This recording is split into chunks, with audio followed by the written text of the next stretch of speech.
about that as well. So I think that's all of my admin things.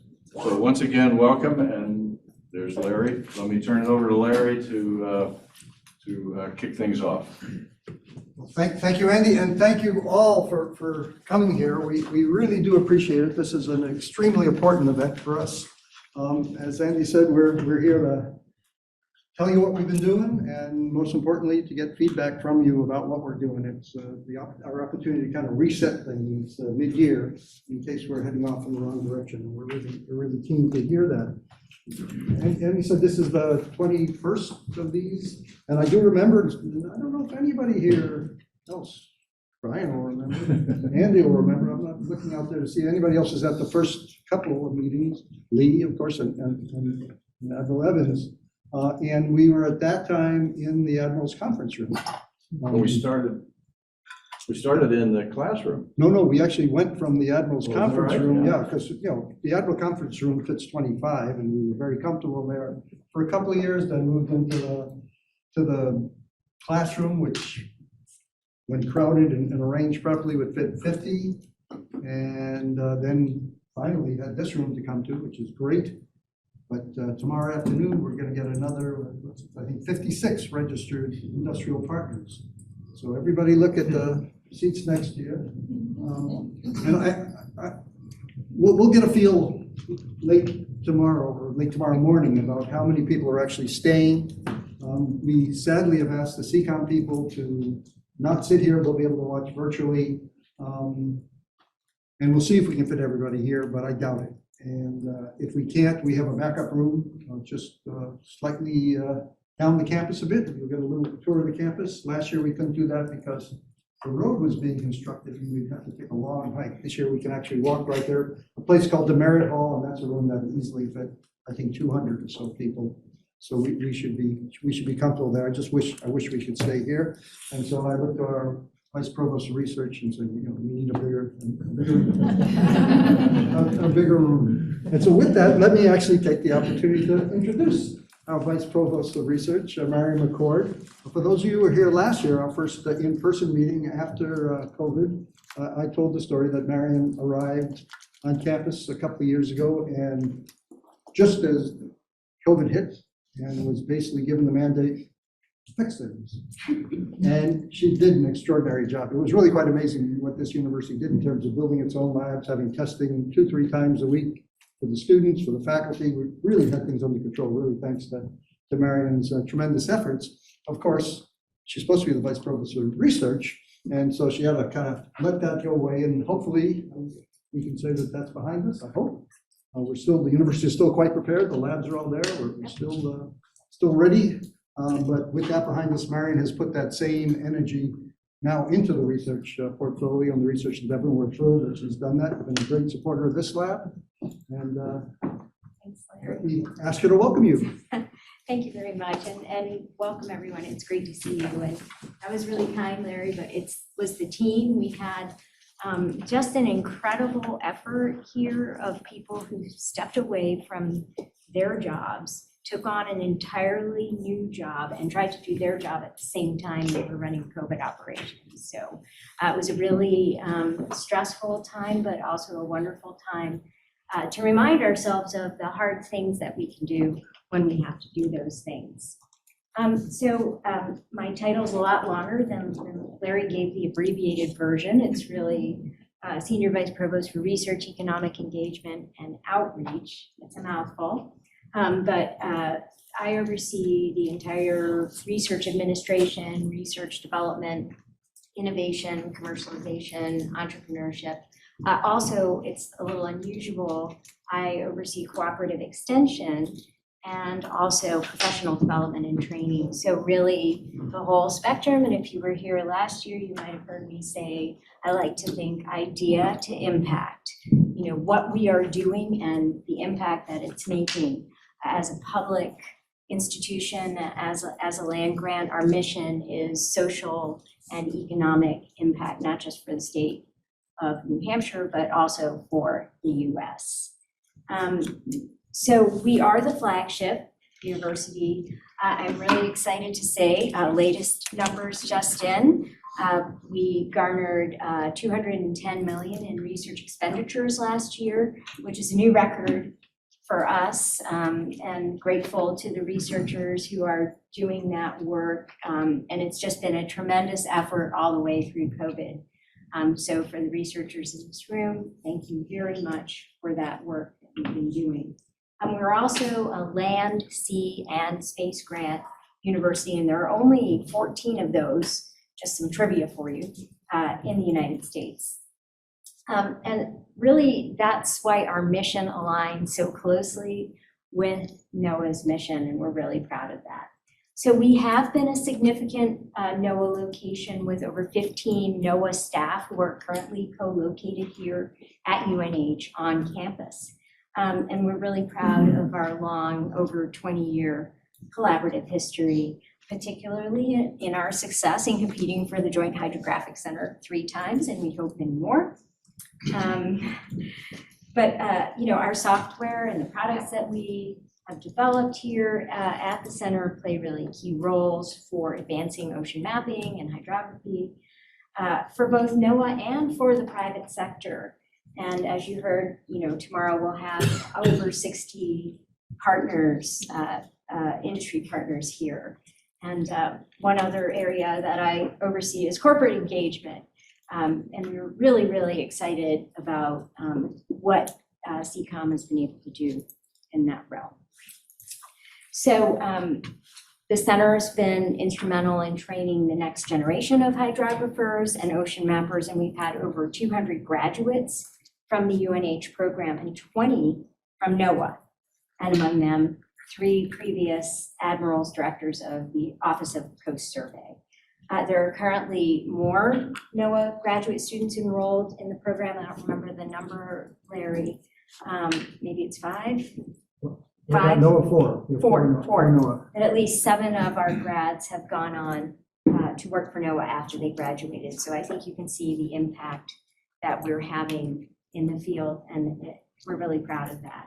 So industry is also paying attention to the work that we're doing, and Exail, which was formerly IX Blue, which is a French company that manufactures the Drix, has located, and I'm going to read the title, their U.S. Maritime Autonomy Innovation Hub, and that's a mouthful. It needs a snappy acronym, but they've located here. They're currently at the Olson Center for Advanced Manufacturing across campus.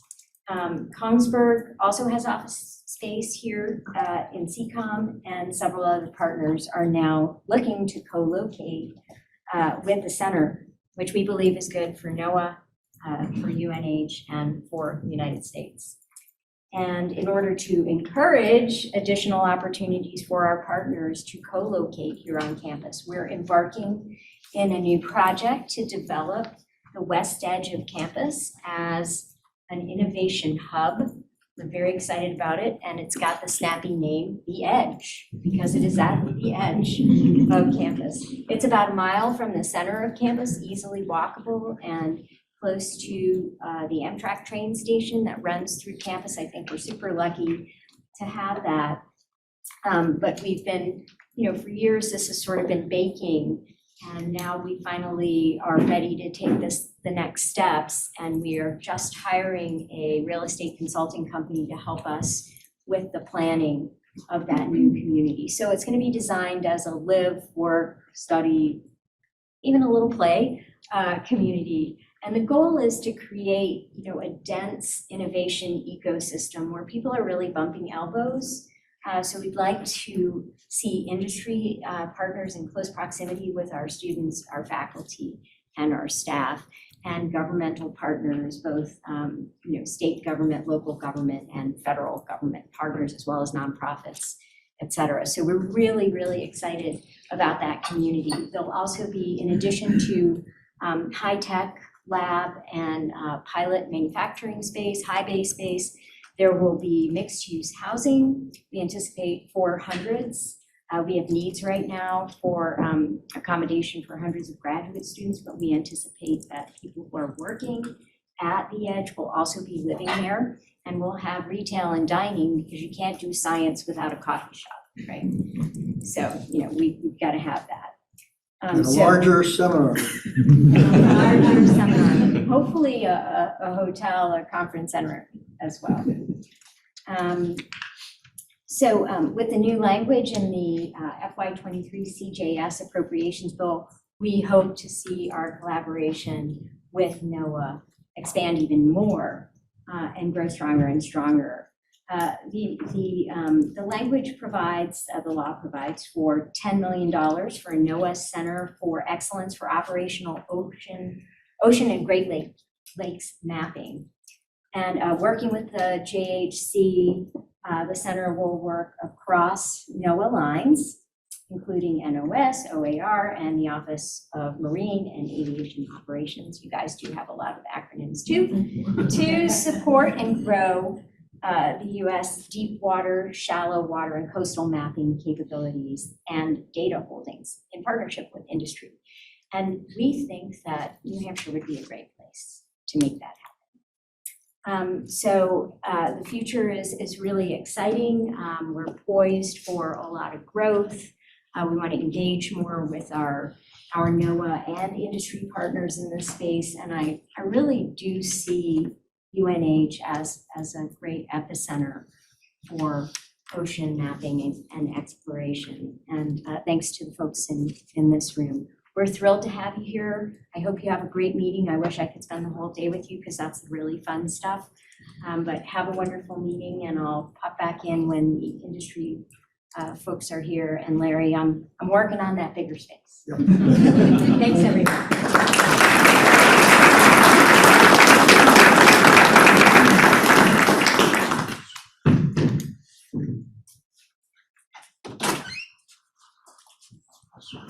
Okay.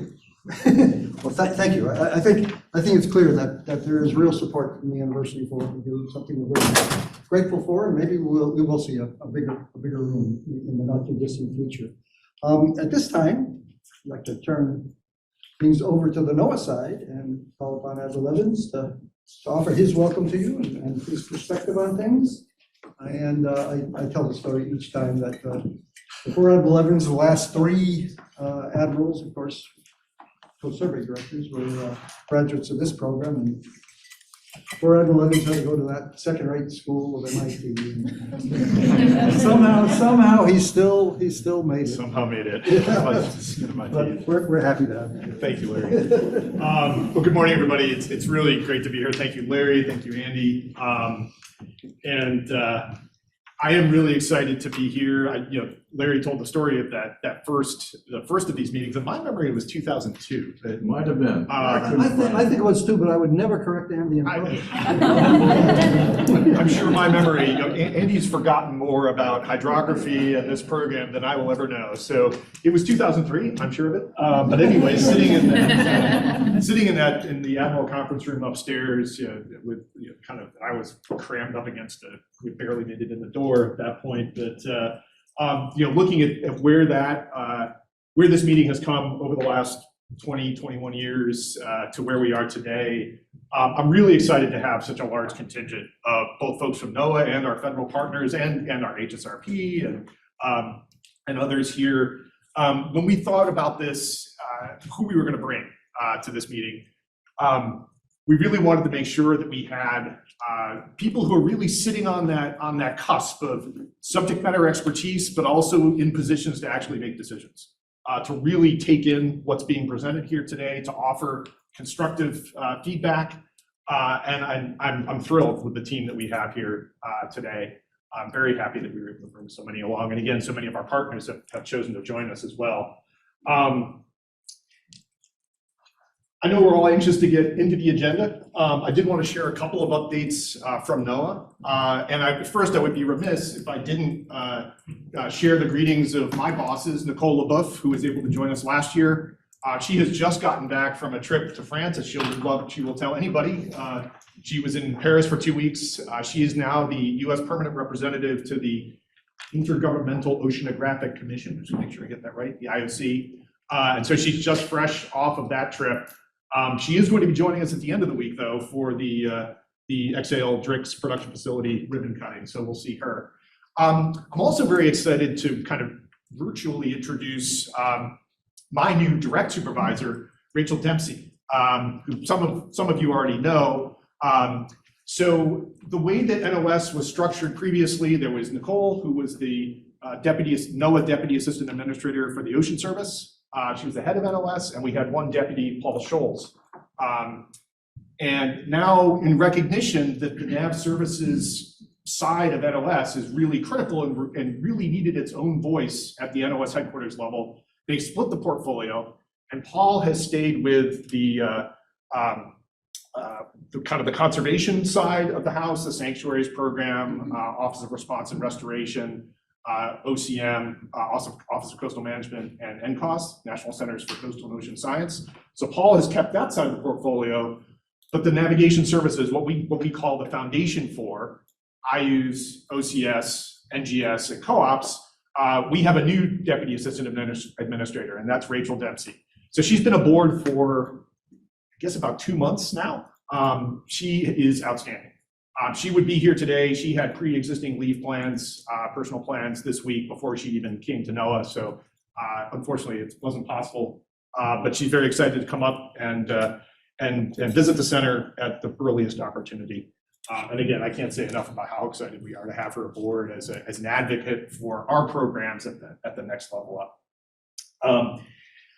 It's been a really exciting year in Coast Survey. And Dr. McCord alluded to some of that, but I wanted to share a few highlights from my perspective. First, we have a new strategic plan coming out. Now, I know a lot of people probably do not equate strategic plan and excitement. Those are not words you usually hear in the same sentence, but we are very excited to have this coming out. It's been a long time coming. We've been working on this now for, 9 months or so. And it is literally like in final production. You know, we approved the text yesterday, and it's all getting laid out. So I'm hopeful, Amanda, I don't know, in the next few weeks, we'll be able to roll that out.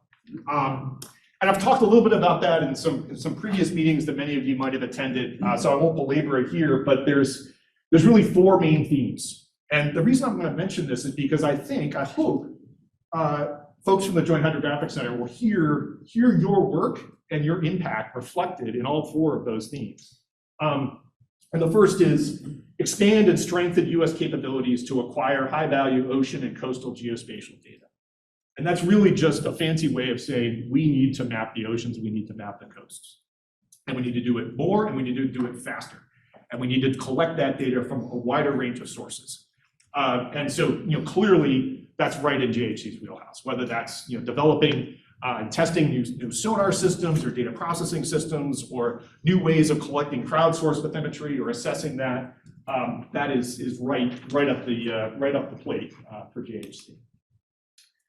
Second goal, deliver products and services that advance safe navigation, increase coastal resilience, and support data-driven decision-making. That's really about product delivery, product and data delivery. We collect a tremendous amount of ocean mapping data, but if we can't get it into the hands of the people who need it in a timely fashion, in a fit-for-purpose format, we're just wasting our time. So getting that product out the door in whatever format is required is really essential to our strategy going forward. And that's things like transitioning to a gridded chart layout. That's things like developing our S101 suite of charts, further developing our NOAA custom chart tool to allow people to make a paper product if they so desire, and incorporating new technologies, for instance, from the visualization lab here, to develop that next generation of products, of navigation products. And I've said navigation products a lot, but really this goes beyond that to data products and services for all purposes that rely on ocean mapping data. Third goal, enhance and sustain a highly skilled, diverse, and thriving workforce prepared to adapt to changing mission needs.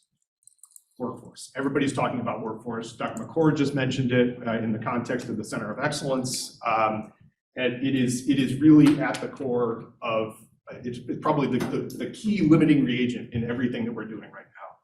And clearly UNH has a tremendous role in that. I will go out on a limb though and say that for every Cat A hydrographer that graduates from this amazing program, we probably need 10 journeyman folks who are just want to go to sea and do the work, or work on nautical cartography in the office again at that journeyman level, and that is where that's what we're missing right now. And Marian mentioned the Center of Excellence. We're very excited about the potential for that to really advance the ball in that respect. And as I noted, I think I should have noted that that's a theme for the discussion with the industrial partners this week. I'm very excited to hear more about that. So thank you for And hopefully you all too. Yeah. Fourth goal, this is the last one. Evolve Coast Survey systems and processes to improve timely product development and delivery. And this is really about our internal re-engineering. How can we connect the various pieces of our workflow, again, with the goal of pushing data to product faster, more seamlessly, automating our workflows, reducing the number of handoffs, finding efficiencies, connecting data in the form of our national bathymetric source to the products in the format that the folks need. And again, JHC has a key role to play here. I want to highlight Lieutenant Patrick DeBrois, who just graduated from this program. His thesis work on automated assessment of external source data is absolutely critical to that work, and so much so that the NOAA Association of Commissioned Officers recognized Patrick with their annual engineering award in recognition of the importance and impact of that work. So we can't say enough about that. So thank you for supporting him. So these are big goals, right? Certainly not easy to accomplish. We have a number of tactical plans that are in work. One that I'll mention because it's right on the cusp of hot on the heels of the strategic plan is our nautical charting plan 2.0. Some may remember that we released the nautical charting plan in, I think, 2019. This was right at the beginning of the process of canceling the traditional paper charts. We're now about halfway through that process. Christy can correct me if I'm wrong, but I think we literally are like halfway through the cancellation of the suite. Almost exactly halfway. Yeah. So this seems like a good time to take stock of where we are and reassess how we're going to move forward there. So we are canceling the paper charts, and we're now starting to cancel charts that people really care about and hear about.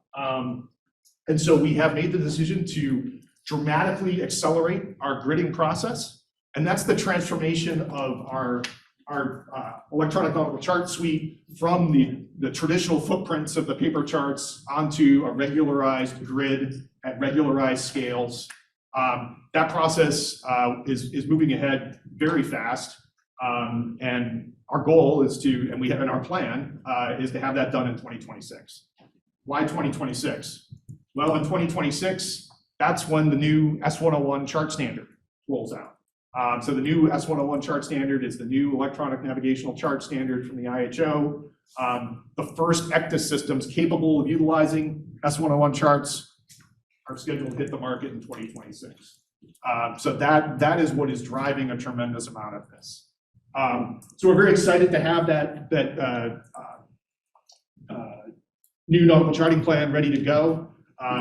We expected that the strategic plan would be out for a while and that we'd follow that in a methodical fashion with the nautical charting plan. As it's turned out, the strategic plan has taken longer, and so they're probably going to drop right together. And again, we hope to have that out here in the next few weeks, and certainly we'll share that with all of you.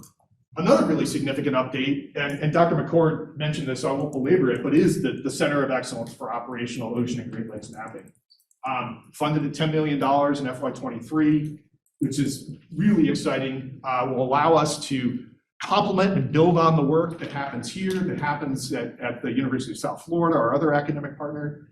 And I think this is going to be NOAA's focal point for transitioning new concepts and systems into operations, providing technical support for mapping and surveying operations, leveraging public-private partnerships for advancing our mapping efforts, and developing and diversifying our mapping workforce. And that last one, again, is probably our most pressing issue right now. I think, so a lot of folks have asked, well, how is this different? How is this different than JHC? How is this different than COMET? Like, how does this all fit together? Again, this is complementary to the work that's already going on, but this is NOAA operational work. This is work, frankly, we're already doing. We're just not doing it well enough. We're not doing it fast enough. We're not doing enough of it. And so this investment, I believe, is going to give us the opportunity to do this right. And I'm really proud to have here today Admiral Carey and Jerram. When I said that this is, I mentioned that this is a NOAA center. This isn't a Coast Survey center. This is a NOAA Center of Excellence. And we are working closely with our partners in the Office of Marine and Aviation Operations, Office of Ocean Exploration, to deliver this center in a way that really meets the needs of NOAA. We're very proud that Congress saw fit to put the money in our budget, but we need to be responsive to the full range of requirements across the agency. So very excited to see that moving ahead. And the last big update, and I don't want to steal Chad's thunder because he's probably going to talk about this perhaps later in the week, but just last week, the recent award of the Class B mapping and charting ships. 2 new large mapping and charting vessels that will replace Rainier and Fairweather. Rainier and Fairweather, obviously dear to the hearts of many of us in this room, but they're now operating in their 56th year, if my math is right. And high time for replacement. So that's very exciting. That's a huge investment in the future of the work that we all do and we all care about. And I want to acknowledge specifically the work of JHC and bringing that to fruition. Because as you're probably aware, the new Class B ships are going to be equipped with a mix of crewed and uncrewed systems. They're going to be designed and built from the keel up to support that work. And a lot of the work to develop the concept of operations for that mix of crewed and uncrewed systems and how do we operate uncrewed systems in remote areas, all of that work was developed and done right here at the Joint Hydrographic Center. And that body of work and the documentation that was associated with that was a big part of what convinced Congress that yes, we should make this investment going forward. So thank you for the technical work and thank you for the advocacy that went with that. And I'd be remiss, and again, I'm kind of covering some of the same points that Dr. McCord covered, but I would be remiss on the subject of uncrewed systems if I didn't mention the ribbon cutting of the XAL Center this weekend. Because I think that it's no accident that that's happening here in New Hampshire. And last year when we were here, there were 2 kind of big topics of almost existential conversation. One was public-private partnership, and the other was the blue economy. And I think both of those concepts are still a little bit nebulous, still being refined. But I think that this example of the drinks production facility here in New Hampshire, it's to my mind is clearly an example of public-private partnership, because we have obviously a private sector partner. Supported working with the university, supported working with government, supported and working with outside agencies as well, Ocean Exploration Trust, and the result being that we are now building these vehicles here, and with the benefit of jobs and technology development, and this hub is really starting to grow, and that would not be possible were it not for the work of this center. So I think even if we still are arguing a little bit about what exactly public-private partnership means, I think we can all agree that this is a great example of that. And I also talked about the blue economy. And that's another concept that the definition has continued to evolve over the last year. We're now talking more about it in terms of ocean enterprise. But I think that the DRIX facility here, the XAL facility here, is also a great example of that, and really kind of a double-ended example, because not only are the jobs coming here, this is an ocean-related technology that relies on the work of the center, relies on the work of UNH. We're rebuilding those vehicles here, supporting them from here, but then on the back end, as Dr. Spinrad likes to talk about, the data that these systems collect will support further development of the ocean-based ocean enterprise, the knowledge-based economy that we are building around the ocean. So I see this as kind of an end-to-end example of the blue economy at work. So it's very exciting, and I'm privileged to be able to stay for that this weekend. So again, I hope we'll agree that this is a really exciting time in our community. It's an exciting time for co-survey. It's, I think, an exciting time here at UNH. And the Joint Hydrographic Center is a huge part of how we've gotten to this point, and also a huge part of where we're going to go forward. It's as has been mentioned, it's a strong and lasting relationship that's critical to NOAA, not just my office, but across the board. And we look forward to learning more. Again, thank you for allowing us to be here. Thanks.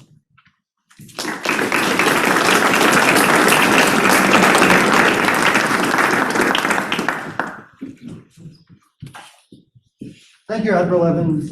Thank you for your kind words, and thank you for your continuous support. But I think to me, the most exciting thing you talked about was the strategic plan, which we've heard rumors of that this. No, because I think your point was well taken. That I think as I am about to run through at 1,000 miles an hour, some of the things we're doing, not everything, but most of the things we're doing, many of the things we're doing. I think you'll see that they do connect very, very well to all those aspects of the strategic plan. And that in part is a well-written federal funding opportunity that clearly directed us in that direction, but hopefully also representative of our willingness and responsiveness in terms of wanting to serve. So we really appreciate that, and we appreciate the continuous support. So here comes the time where you do have to put your seatbelts on. I think I'm going to do this even less than an hour this time. I get shorter and shorter each time. There's always some repetition because it is the formal presentation of what we do. Let me just first see if I can get that. Click or something. There we go. Just to run through the agenda, you have it on paper, but to just talk through it, we've made it through this far and we're on time, which is great. I'm going to give you this overview now, and then we're going to have a few talks that we and Andy and I talked about, and you talked about. We have input from co-survey to go into several of the topics that I will bring up in more detail. And so we'll have John talk about Backscatter, Paul Johnson and Kim Jerram about MAC activities and map services.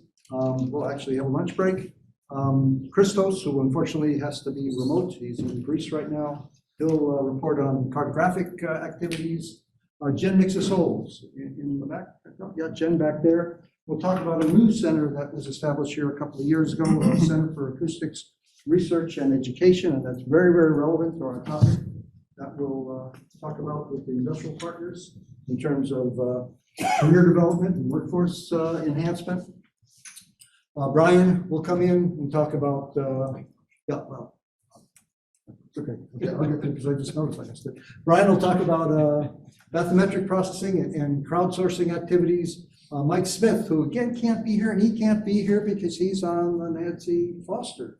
He's gone down to the Nancy Foster, and as I'll mention in the presentation, we've sent a lot of people down to the Nancy Foster over the last month or two to try to support that activity. And then Val, of course, updating us on uncrewed system activities. Airlie will come along. Airlie? That's not me, I swear. I thought you had something written. Every time I'd say your name, Val. So Airlie will talk about one particular activity, which was a wonderful example of intra-agency cooperation, where we use the OER purchase tricks for an OCS operation to learn about the capabilities, and Airlie will present that to us from a NOAA perspective. And then we always end up with the exciting visualization updates into Tom Butkiewicz, and show us what's going on in the visualization lab. I think you'll see some really, really interesting and very relevant things this time. Okay, we'll hopefully have some time to just get some feedback from that. Tomorrow, we'll have a little recap, but then we turn it over to you for a little while and have some comments from whomever. I think any of the agencies, and Andy will coordinate that. So I know Admiral Carey, Jeremy Warner, and Genevieve. So anybody, welcome as long as we fit within the time frame. And then Andy is going to offer some comments about the new Center of Excellence. And then we'll have an open discussion before we wrap up And then our industrial partners come in.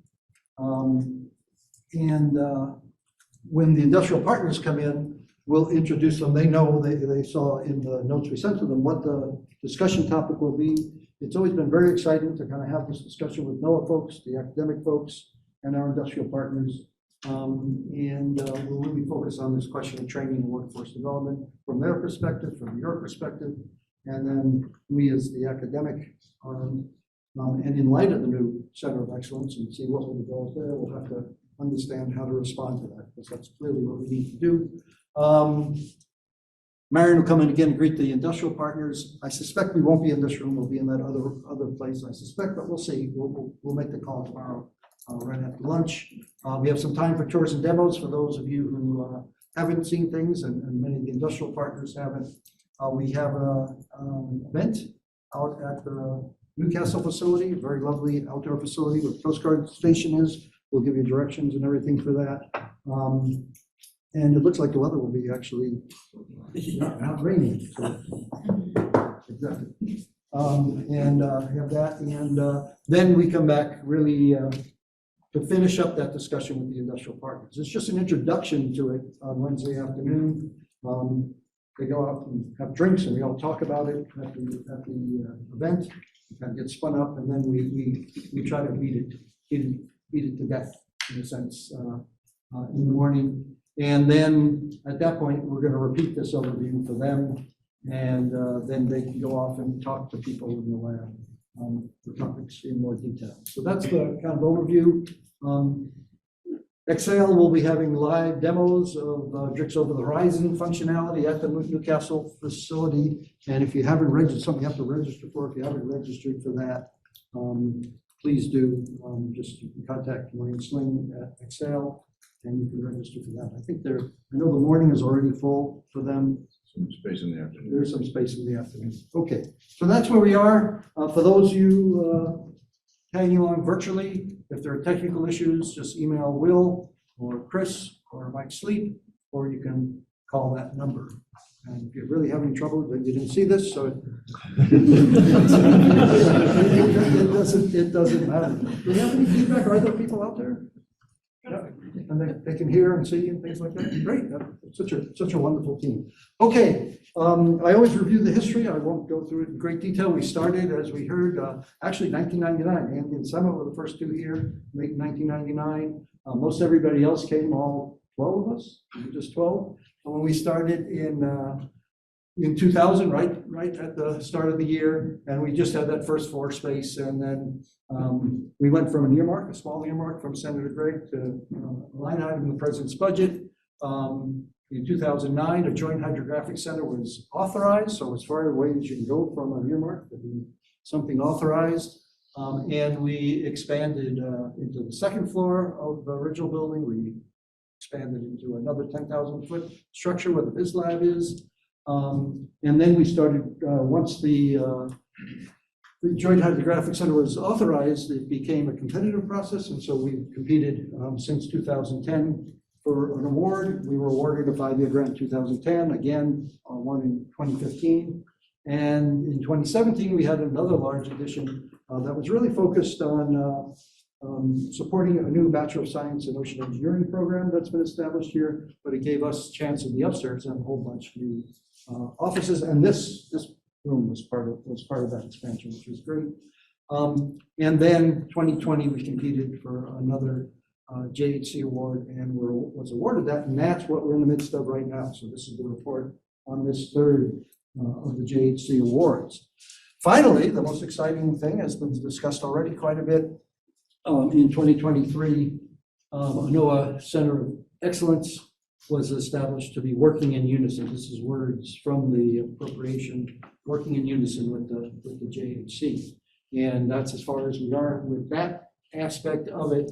And as Marian said, the Argus concept of the edge, this innovation neighborhood, the hope is that that Center of Excellence may be co-located with that.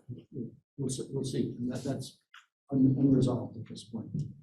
Okay, our goals have not changed for 23 years to be a world leader in the development of hydrographic and ocean mapping technologies and approaches, and I hope we're achieving that goal, and also to expand the scope of ocean mapping clients and constituencies through the development of innovative applications and collaborative work with both the private sector and government labs. And again, I hope we're achieving that goal.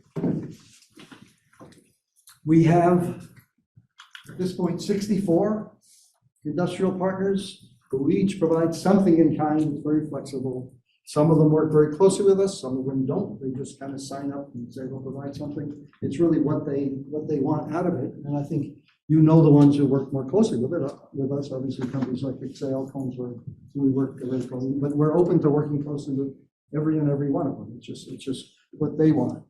We also have an educational mandate, obviously, educate a new generation of hydrographers and ocean mappers, meet the growing needs of both the government agencies and the private sector. And in that sense, we've had our MSc and PhD programs with many tracks into it.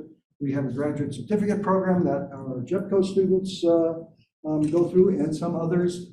There's the Nippon Foundation JEPCO training program, and a number of non-degree programs, short courses and seminars. And Jen will talk more about the ones that CAREL are offering. We've had surf scholars, hauling scholars. We have a hauling scholar here. Where is it? Welcome. Thank you. Hello. And most recently, this Bachelor of Science in Ocean Engineering, which led to a lot more expanded undergraduate interaction. We were very excited about that last year with the hope that this would be a feeder into our master's and PhD program, and it has. Already we've had 2 students from that program, from the BSOE program, now enter as graduate students into our program. So we're really thrilled. They've already sailed on several NOAA ships and having a lot of fun, really excellent students. So our hope of that program being a feeder is indeed coming to fruition. We've also, SEMA has created a new geodesy course this year. And that geodesy course, again, focused on really our needs as mappers and the recognition that geodesy is just not being taught. It's a real struggle. And this geodesy course will also be tied in very closely. We've been offering a math for mappers course, but we're going to try to blend those two. So the math is really taught along with the geodesy. And so we're quite excited about that. Even more interesting, Christos has been working hard and managed to pull off something I didn't think would be possible, but it was. And that is to work with one of the programs, the Natural Resources and Environment program here. It doesn't really matter what department it is, but a program that will now allow a remote PhD in cartography, ocean mapping topics. And they've got the curriculum all set up. They basically, they obviously have to write a thesis, these people, but in terms of academic work at the campus, they don't have to do anything on the campus. There are 3 courses that are offered online already, 2 seminars that are offered online, and so that's the course requirement. Do the dissertation, you don't have to relocate. And so we're very excited about this, and I think this will fit in very well with our discussion tomorrow and the next day about workforce training as one of the potential models of being able to really expand the capability. Christy Ince is here, who we hope is our first student. Christy. Yay! That's right. And so, yeah, so Christy, I think you're all signed up already. I am. I have to register for the course still. Well, now we've done our job. And the thesis too, not just these online classes, the thesis too. So this is great. We're real excited about this. And Christos will talk more about the details in his presentation later. Whenever you see this little box here, it means there'll be a more in-depth presentation later in the day. We have had each year our hydro course run by SEMA. And as I said, it's a really exciting course where the students kind of have a mission. They have to plan it. They have to mobilize. They have to set up the equipment. Several will come in, sneak it at night and take out a plug or break a wire. So they have to figure out problems and things like that. They acquire the data, process the data, do reports. And we've been adding stuff in terms of structure from ocean beach surveying, using drones. They do geodetic leveling now, total station resection, and so on. This is an early version. They're still working on it. If you walk by the classroom, they're still in there. They're not finished working on this, but this is what they had at the moment. But We also recognize that uncrewed systems are going to be part of the future. And so for the first time this year, and thank Val and his team, we now have a component to the HydroCamp of autonomous or uncrewed system activities. So the students are getting experience with the uncrewed systems. We use our band Seaworker for that.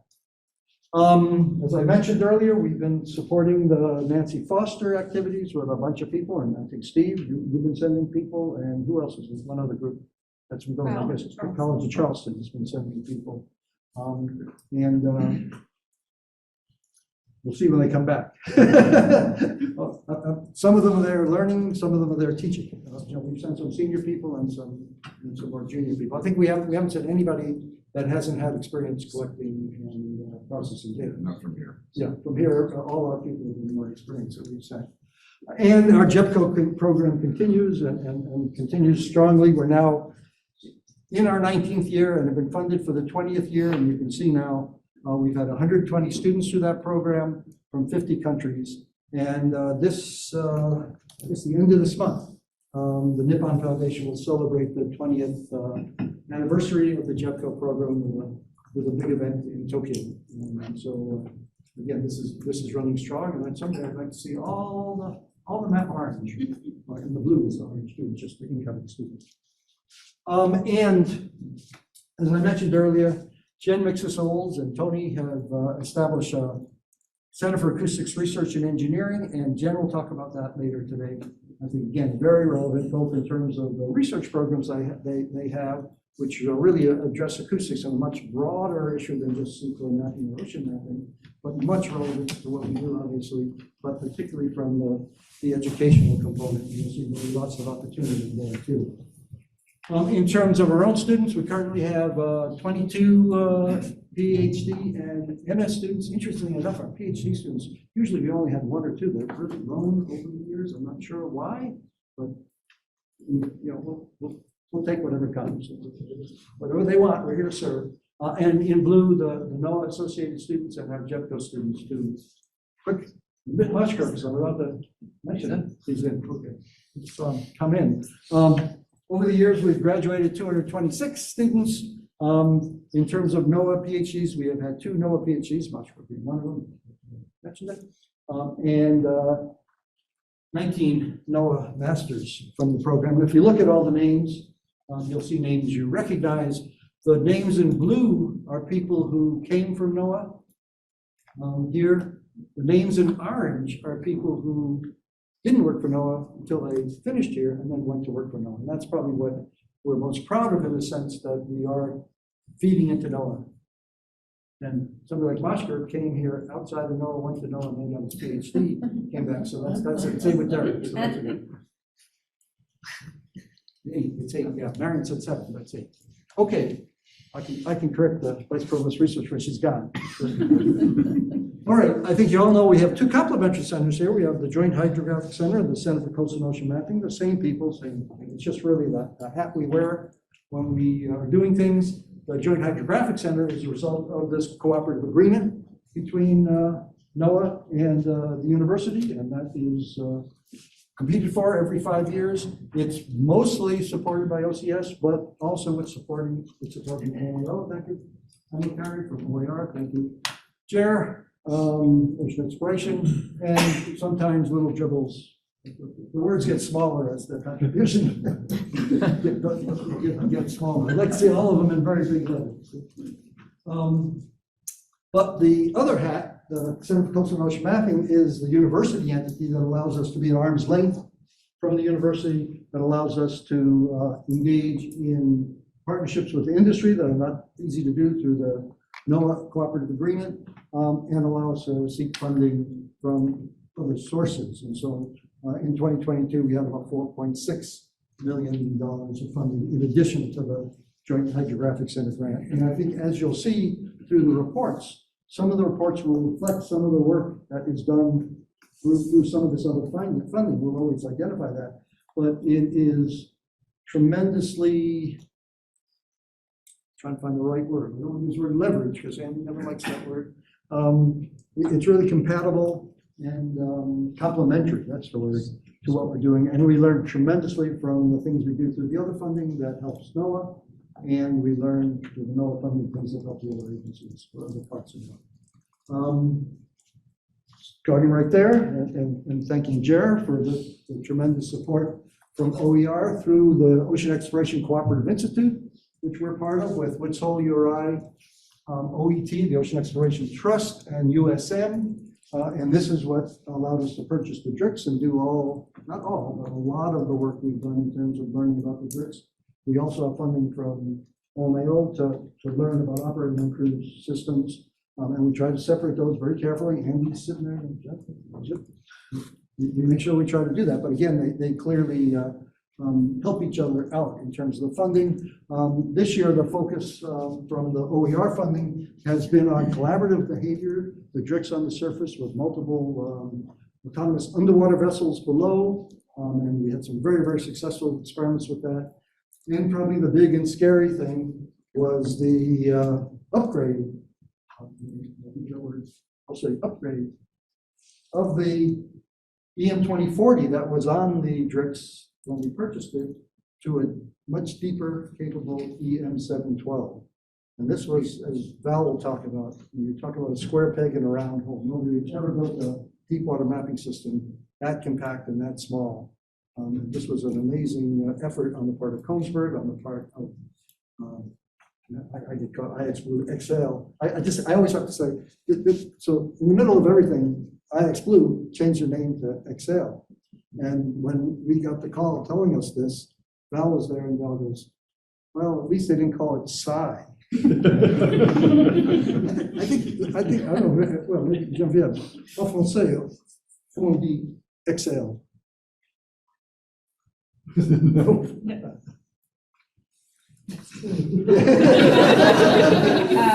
Because their excuse is, well, when we say it in French, it's Excel, but I don't. No, yeah, I wouldn't either. But we can say that without them. Okay. The other part of our partnership with OER through the Cooperative Institute has been our work with Sail Drone and the big Sail Drone Surveyor, the 22-meter vessel with an EM 304 on it. And this year we've had two large excursions, one to the Aleutians with about 16,217 square kilometers of data collected, and then a large survey off the coast of California, about 29,000 or 30,000 square kilometers of data collected. And that data has all been collected. I think Lindsay and Aaron are looking at that data in terms of its quality and in terms of the processing approach. And then we're all going to sit down and evaluate the effectiveness and the efficiency, because the system, you know, it collects, I don't think we'll argue, it collects reasonable data. The question is, what's the cost to collect that data? And I think we all have to, I think this for all our uncrewed systems, you really have to understand the true costs. And as we push further and further for uncrewed systems, we have to recognize the balance we need to take with them. Okay, all right. So now we're going to jump into the projects. As I mentioned, we respond to a federal funding opportunity. I think it's called a NOFO now. No, FFO better than NOFO. And when the federal funding opportunity came out, it prescribed 3 programmatic priorities. One large one, majority of the work advanced the technology to map in U.S. waters. That's all this light blue. It had 3 themes: data acquisition, data value, resources of the continental shelf. The second was advanced technologies for digital navigation services, the yellow there.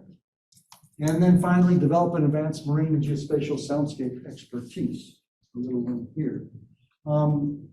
Each one of those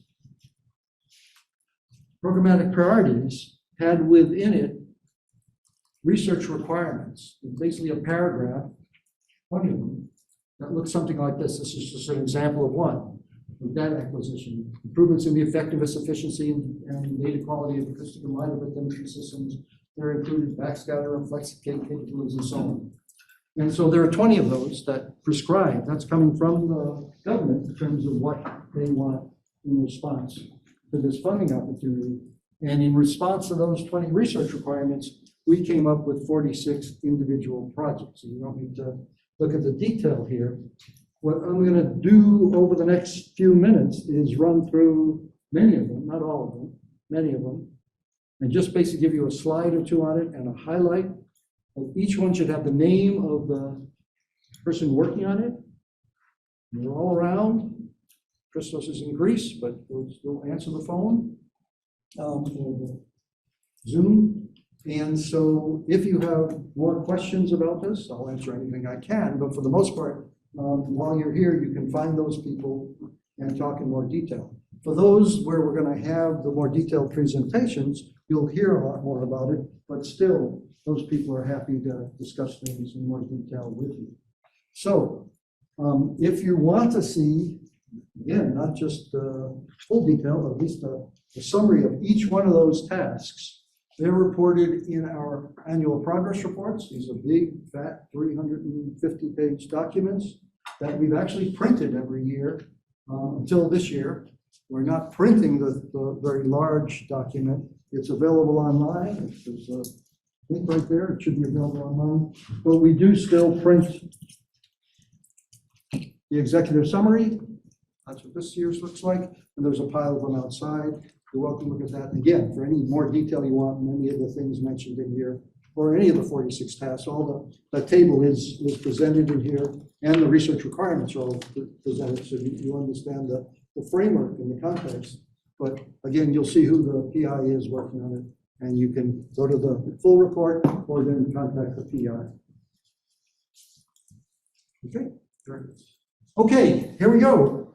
All right, we're going to start with our big one, the Advance of Technology to Map U.S. Waters and the data acquisition part.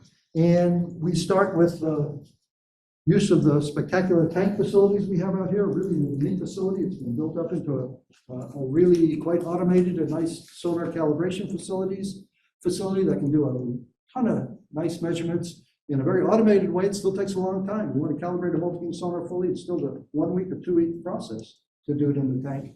But Carlo, who's been running that, really has it set up quite nicely. And this year, we, for MITRE, did the hydrophone array, Resonar T51R, Edge Tech, some of their sonars, a couple of Kongsberg sonars, and a Blue Robotics Ping 2. We're all brought to the tank part. And that's part of the industrial partnership agreement.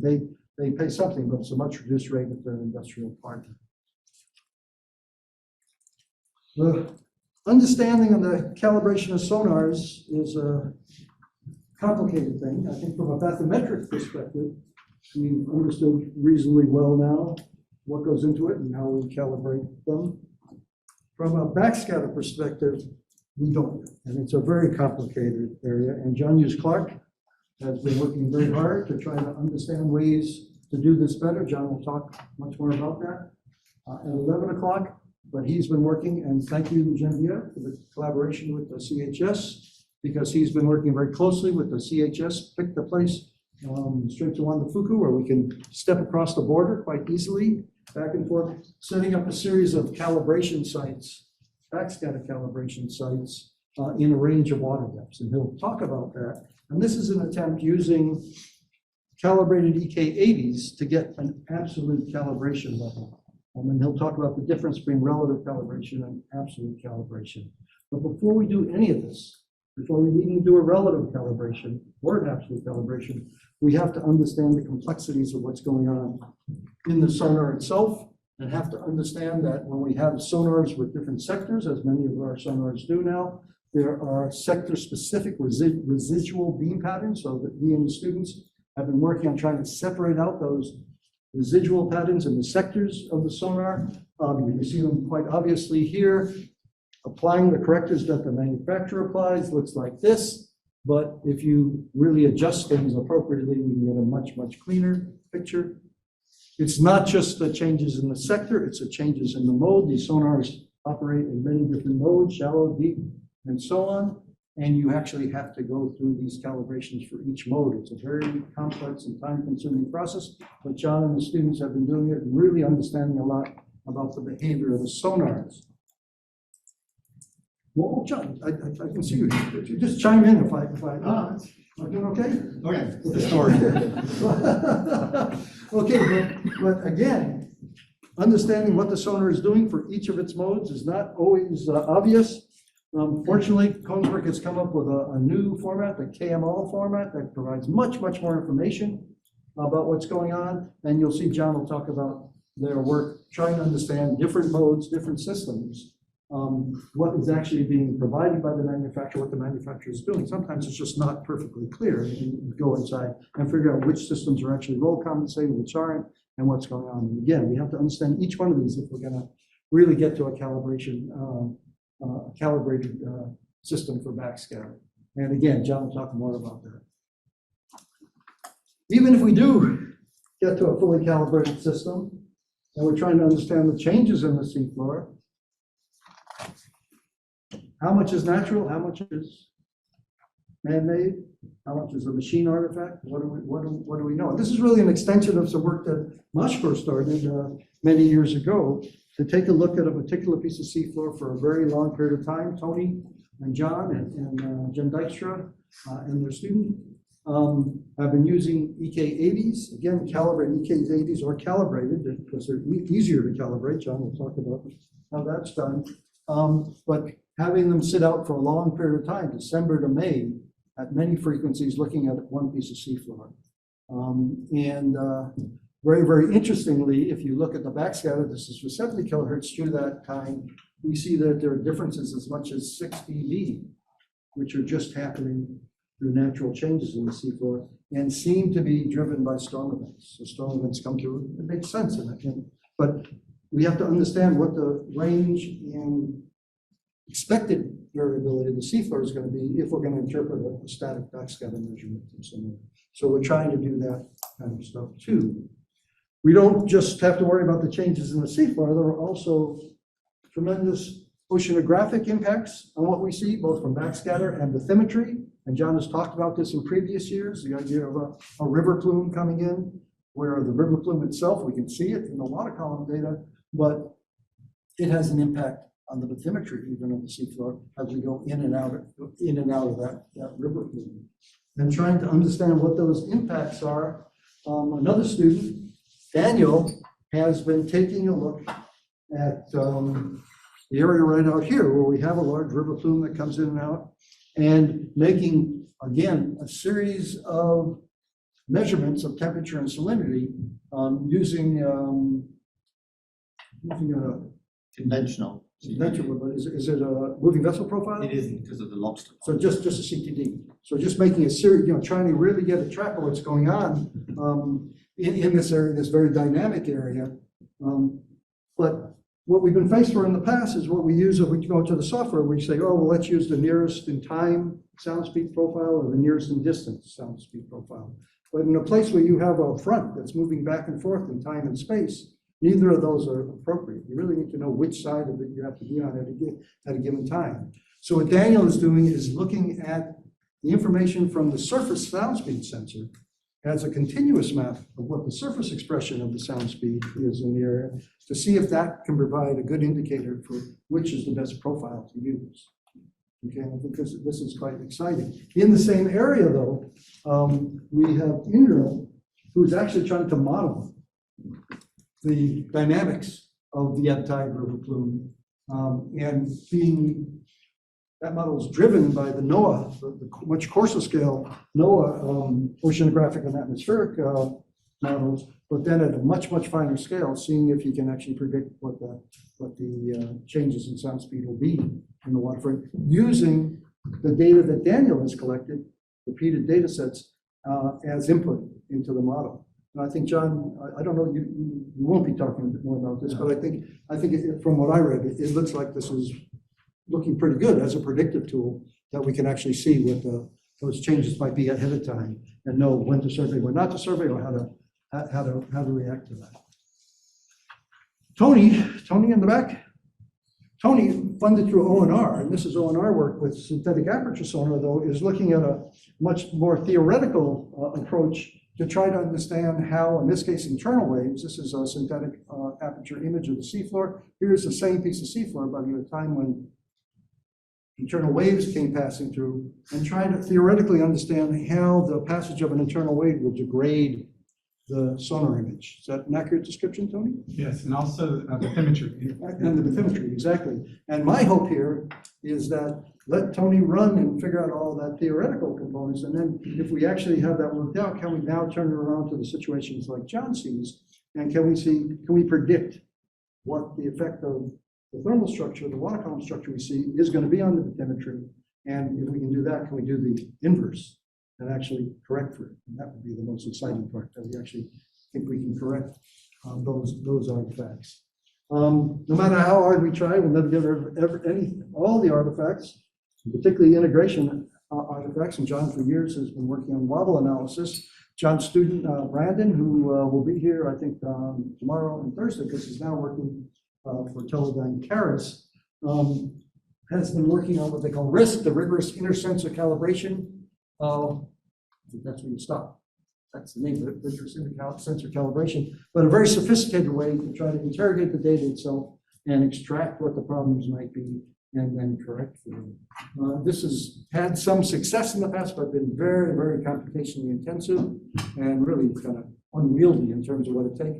But Brendan, in his latest iteration, has really optimized it, I think, and really trying to improve that workflow so that it can be a rational tool. And Brandon will hopefully defend this very soon.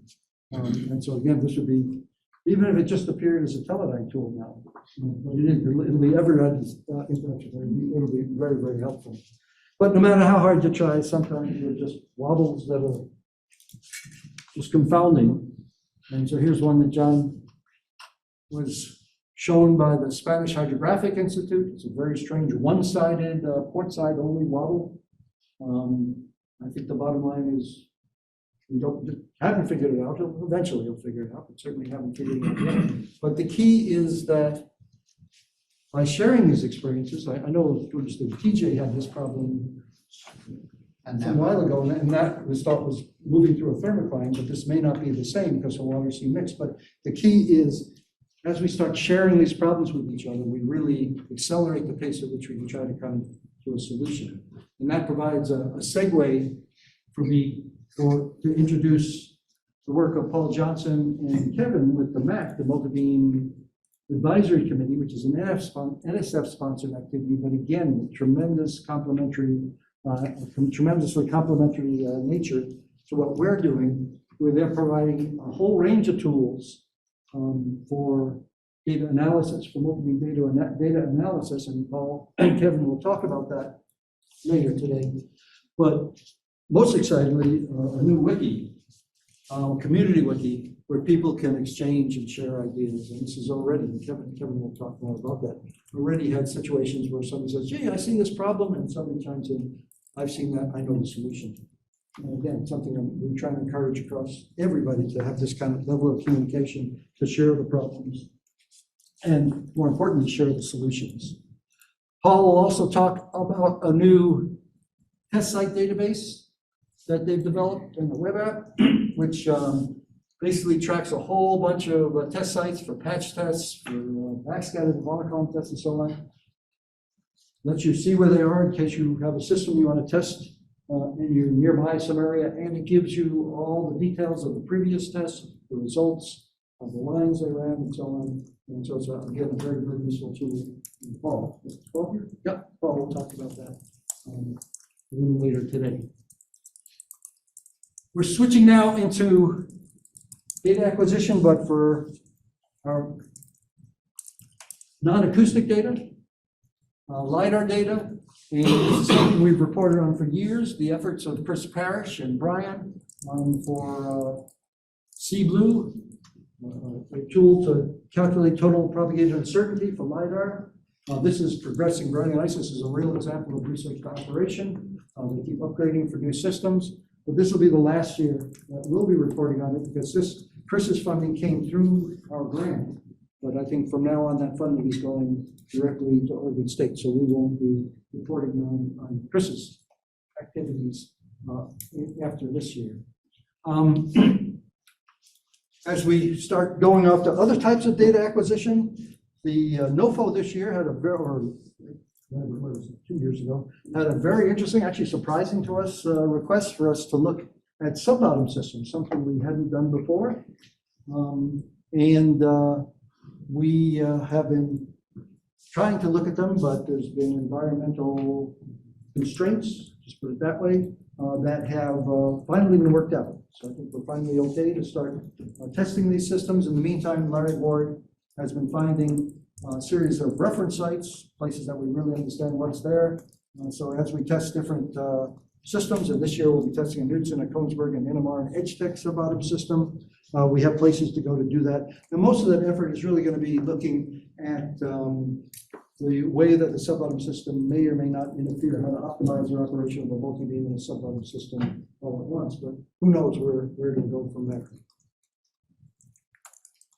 That acquisition also involves our work with the uncrewed systems, and you've already heard some of that, and Val will give us much detail about that a little later. With respect to the work we've done with OMAO, we've done a lot of collaborative work with the assembly of DRIX 12, the new system that you now own. And acceptance testing is hard words to say. And the integration on the TJ. We did supervisor training here for the DRIX, for the NOAA folks, and the integration on the Oscar Dyson. And Val will go into more detail on that. And then, of course, as many people have mentioned so far, the really close collaboration we've now had with Exhale. And they're opening this Saturday of what they call the Maritime Autonomy Innovation Conference, a place where we work collaboratively together with them, and hopefully this will expand to other sponsors and other parts of the government too. With respect to the OECI activities, we talked some about that, the upgrade of the EM712, and also the addition of a Starlink system onto the DRIX, which is entering into a whole brave new world of broadband communication potential, really high bandwidth communication. And Val will report a little on that, and a whole bunch of stuff that we've done, again, in the context of our OECI activities, but that information certainly informs and feeds everything you know about the operations of uncrewed systems. And then, Airlie. Yes. I'm sorry, I'll work on it. Okay, the ring. Airlie will talk about this again, this wonderful example of intra-agency cooperation where the OECI DRIX was used for a full 3 weeks about of OCS work around Nihoa Island, trying to fill gaps left by a LiDAR survey where they couldn't penetrate, but mostly trying to really understand the operations of a vehicle like DRIX in a coast survey type mode of a mothership and expanded footprint, so to speak, partner, and seeing how that operates. And again, Airlie will give us the NOAA perspective on that. Along those lines, we have a bunch of activities that are not related to the exact operating of the vehicle, but more on the software side in terms of developing planning software, something we call CAMP, CCOM, Automated Mission Planner. What's the A? Autonomous, CCOM, Autonomous Mission Planner. And we've, again, been upgrading that, and Val will talk about that. So I don't need to go into detail about that. Looking at things like path planning, using chart information, so taking information from the chart and adjusting vehicle speed based on calculations of risk. And again, Val will talk about that. Camera systems that we built are a cheap camera system, 3D printed camera system to give 360-degree view and situational awareness. And then using those images to train machine learning networks for detection of Lopsipops, one of our great nemesis out here, and broader machine learning activities. And then finally, working on ways, looking to the future of real multi-vehicle activity and multi-vehicle communication. Val and Brian and Roland looking at new network architectures for that kind of communication. Val, again, will go into all that in more detail. We have in our data acquisition category a requirement for volunteer or trusted bathymetry, and Brian has been working for a long time on this, and now has come up with a very, very inexpensive data logger, the Wibble. The Star Trek thing with what were those bubbles? No, Blackadder, actually. No, not, what was that? Star Trek? Tribble. That's Every okay. time I hear a Wibble, I think of Tribble. And Brian will talk about this very inexpensive logger that we hope to distribute to many people and really take the power of the crowd. And you'll see the advantages that it has, along with a much more sophisticated, calibrated one that one of our industrial partners is developing, CID. And Brian, again, will talk about that. And it'll be this mixture of a calibrated one and the less expensive one, the mixture that will really provide hopefully truly calibrated data amongst the community. And Brian, as fast as he can print the cases, seems to be giving these things out. So the CHS has 10 of them, USF 14 of them, and several others scattered. I think something like 28 deployed right now. And along those lines, our industrial partner CID is building now a commercial version of the small and expensive one. And again, Brian will go into more detail. We've finally gotten away from data acquisition. And so we now go to the theme of data value, which is really the data processing end of things. And there we've had the constant evolution of chart, cube with hierarchical resolution techniques. We talked in the past about the new approach that Brian is using in terms of level aggregation. That's now being implemented by Leidos and their software. And mostly, I think, and Brian will talk some about that, there's been a big effort to look at how to implement all this in the cloud. And as Brian will explain to us, it's not a trivial thing. You don't just take your software on your laptop or your desktop and port it into the cloud. There are lots and lots of differences, and Brian will explain that. And I think providing some extremely useful information about how we do approach cloud processing. And that's basically this part of the slide. Interesting that in this approach, they're using cluster as a tool for testing. And one of the things we're interested to know from you is what you guys think about will there be a future for that or not. That can be replaced with other things here, but maybe later we can have discussions of that.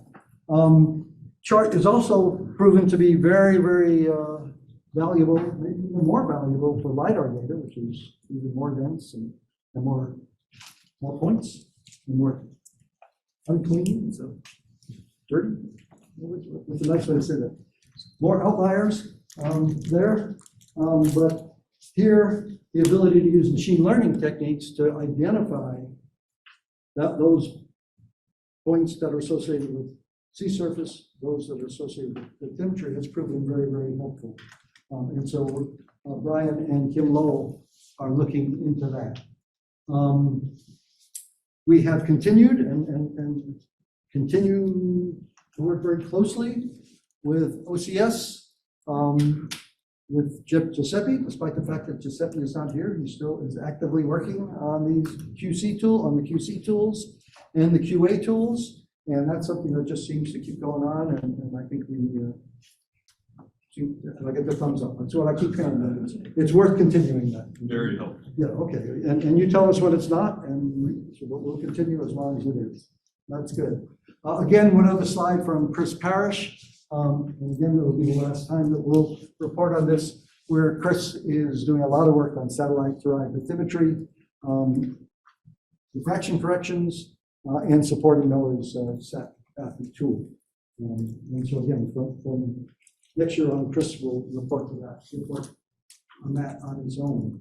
We have been looking at ISAT-2 data and its potential role for bathymetry and other things, like ground truthing, satellite-derived bathymetry. It's all over, and you can get both measurements.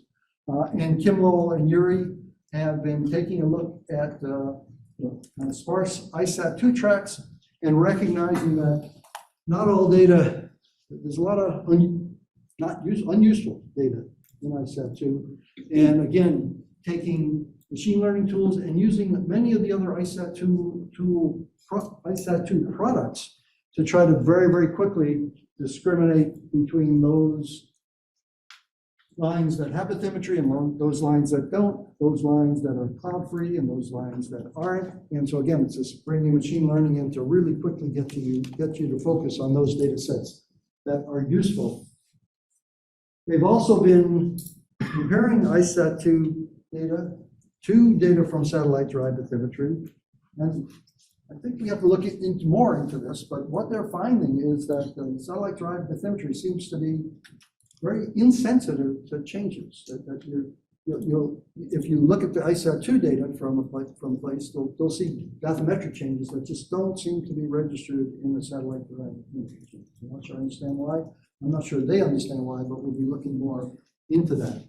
And then finally, we're looking again at machine learning techniques to try to cluster satellite-derived bathymetry data into regions of common properties, water column properties and seafloor properties, and end up with a much, much more accurate prediction. So again, it's adding this machine learning model in front to improve the accuracy of the satellite-derived bathymetry solution.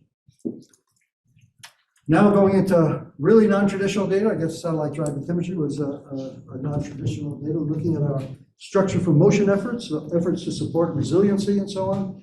Jen and Tom Butkiewicz have been looking at sophisticated ways of taking video data and turning it into quantitative rugosity data. And Jen, correct me if I go awry. But finding, again, a very, very easy to use and useful tool for calculating rugosity at many scales, and finding that complexity, that rugosity measurement becomes a nice metric for determining different fish abundance, fish size, richness, and distribution in the region. So rugosity becomes a good predictor for that. And a very quick way, a very pretty way, I love that video, to display it. Going on to finally the next big theme of resources of the continental shelf. Andy and I have, for many years, for 20-something years, been working with the Extended Continental Shelf Project. Over the years, collected something like 3 million square kilometers of data in support of a U.S. Extended Continental Shelf. The data collection part is probably totally complete right now. We're focusing for the last 3 years or so on putting together the documentation for what a submission would look like for an extended continental shelf. And that's near completion now. We're constantly having meetings, Paul's constantly still updating and reevaluating the data. But the Extended Continental Shelf Task Force is close to producing their full documentation, and then there's some political decisions about what's going to happen to it. So we just leave that there. This is Implications for Coast Survey on the chart. and implications for Coast Survey on the chart, exactly, because there may be just an establishment of the U.S. Extended Continental Shelf, and that will have to be expressed. Okay, also on a broad scale, that data we collected for the Extended Continental Shelf has had many value-added attributes to it. Derek Sowers and many others have worked on those data and other data sets and been able to really identify cold coral reefs and identified what's now by far the largest continuous cold water coral province discovered worldwide, and that has now become a protected area. And so that's derived in part with ground truth from ROV dives, from OER work, but the fundamental data set, much of it came from the ECS data.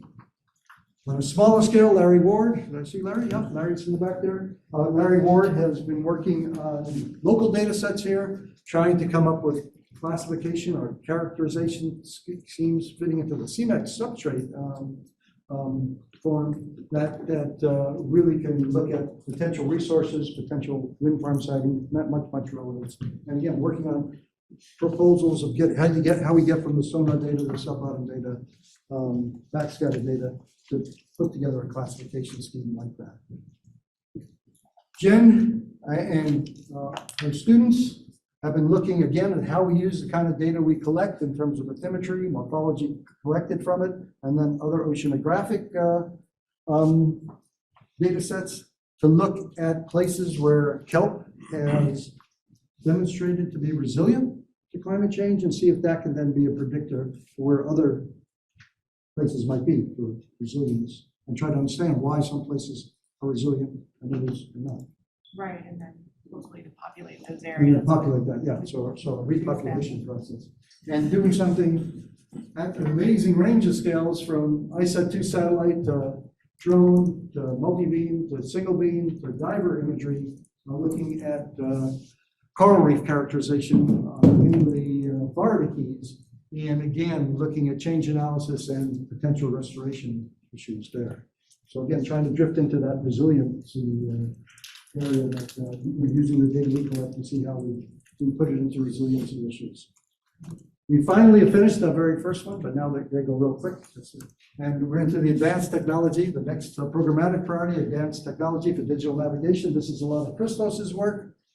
Christos will be talking about this in more detail later, but part of that effort has been developing new schema for uncertainty, for expressing uncertainty in S100 type products, S1XX type products. And they have been doing a bunch of work and have done surveys and worked with IHO working groups and really converging on better ways to express uncertainty on the chart. To support that, Colin has built this thing called SimChart. It's a ENC simulation package, and what you can do is basically try out all kinds of different, it's basically an ENC we can control and put different symbologies in it and do all kinds of tests and customize to address kind of any requirement we want. So that they've been using this and for other symbology, this for this and other symbology issues that I'll show you in a minute. Christos has been looking at other approaches of digital and computer-aided cartography, automated island selection, integration of data quality and ICTIS for route safety, cartographic sounding selection, side selective line simplification, and he'll talk about all that because I would get in trouble if I tried. They've developed guidelines for the allocation of CATSOC values from survey data, and that's now an IHO recommendation or guideline and recommendation, and have been looking again in terms of symbology, looking at new symbologies for IHO S1XX standards. And again, I've done surveys with users and using that tool, the color to do the testing. And again, you'll hear more about that from Christos. We have had an effort to look at better ways of manipulating large data sets for both multi-beam processing and particularly LiDAR processing. And Tom and Drew have developed, I see Drew is in the back there, have developed a VR point cloud editor. Seems crazy until you try it. I was totally convinced that this was crazy. And then I tried it and I just saw it. It really gives you a perspective in terms of, and lets you edit data much, much more rapidly. Tom will talk more about it, but you edited how many hundreds of millions of points in just hours? That would have taken forever for LiDAR data. And so you'll also, any of you get a chance to try it if you want to. But you don't get seasick. So we'll hear more about that later, and we'll hear more about the efforts that Tom has been using, LiDAR data sets that have been cleaned to look at air gap issues in the Mississippi, working with the pilots and really coming in some very, very cool and sophisticated ways. Very simple in a sense, because that's what the pilots wanted, things to be simple, but behind it, very sophisticated approaches to visualizing air gaps for the pilots. And we'll talk more about that in a little while. On a much broader scale, Paul will talk about the map services that we're creating the map services we're creating to display JEPCO and other global data sets, show what's there and what's not there, and tools to show us the progress of mapping through time very, very nicely. Paul will describe that in a little more detail. And he will talk a little about the work he's done to build a prototype for the visualization of blue topo data. And this was before Nalcos was able to do it. Paul went and worked with Glenn back there, created a full prototype for visualization of the blue topo data now that NALCOS has kind of, I think, learned from that prototype. Using those, yeah, here, John's here, yeah. This is, we can step back, and that's, again, a role we hope to play. We're gonna develop a prototype and then let the operational people run off with it. Again, on a broad scale, tools that we have shown before, but now much further advanced. Gotfeller, Colin, has built a tool that has the global database of existing multi-beam data in it. In this case, it's just a JEPCO one, but we can have as many as we want. And then you can lay down tracks. It'll show you what the expected swath coverage will be based on its knowledge of depth from satellite bathymetry. If there's no other satellite bathymetry, derived bathymetry, if there's no other data there, it'll calculate, it'll actually automatically filling in of polygons, calculate the survey time, and so on. And it actually has databases. You can put in database extinction curves for whatever system you're using, so it's system specific. So that was built as a standalone tool where you can take the data with you, because we used to have to go to the Arctic and wouldn't have internet connection. But now Tom and Ilya are building a web-based tool to have the same functionality.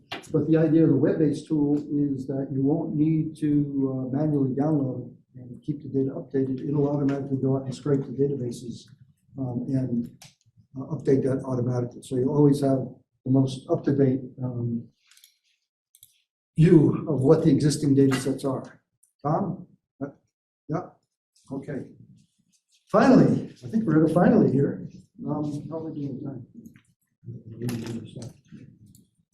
3 minutes, perfect, okay. Okay, we've reported in the past about our work with looking at the impact of multi-beam sonar on marine mammals. We went out and basically put it to a test. We went to a Navy sonar range, an area where the Navy had demonstrated the impact of their sonars on the resident population of very sensitive beaked whales. And we could find, where's Jen? She's gonna mark my words here. We could find through, we did this experiment twice, two years in a row. Very little evidence of impact on the feeding behavior, the group population levels, the metric that's used to measure impact for that group at that time. Okay, you happy? The bottom line, that group at a different time had a huge reaction when the Navy sonars went there. They skedaddled for 3 days. They left. So this has been reported by Jen Student Hillary, a number of papers. These papers, as you'll see from Mike Smith's presentation a little later, are now getting cited more and more in terms of people filing for LOAs and IHAs, and they're using this paper. And I've been talking quite a bit with the regulators, and we'll see if they decide to believe this or not. But we've also, in parallel with that, Mike Smith has now been using the reason we went to the Squirrel Array originally was to try to really understand the true radiation pattern of the multi-beam. We've only had models of it, so we went out and made a bunch of measurements, and that's helping inform Mike now do a much more sophisticated level of modeling of multi-beam, and within the context of marine mammal issues, look at ranges for where there might be impact, and he'll talk about that, unfortunately on video, because he's on the Nancy Foster, a little later today. We'll also hear from Jen about a very exciting new thing funded by the Navy through CARE in terms of a cabled array that's going to go out from Appledore Island 3 miles offshore. And that cabled array becomes a tremendous opportunity for us to now test systems. And she's out there listening, but we can go out and test systems and get nice far field measurements of our sonar systems. We have, of course, an outreach mandate, and we fulfill that with great joy with Tara and Colleen. Was Tara? Yeah. our web presence, and you can just look at the number of views and things like that. This is part of just a formal report. All our Facebook followers, our LinkedIn followers, and our Twitter followers. I say I follow nothing, but it's supposed to be good, I guess. And our seminar series, which now is recorded, is collected on video. I should say, well, it's not so important to you because you'll all be here. Each one of the talks that are given today, the detailed talks, are going to be recorded.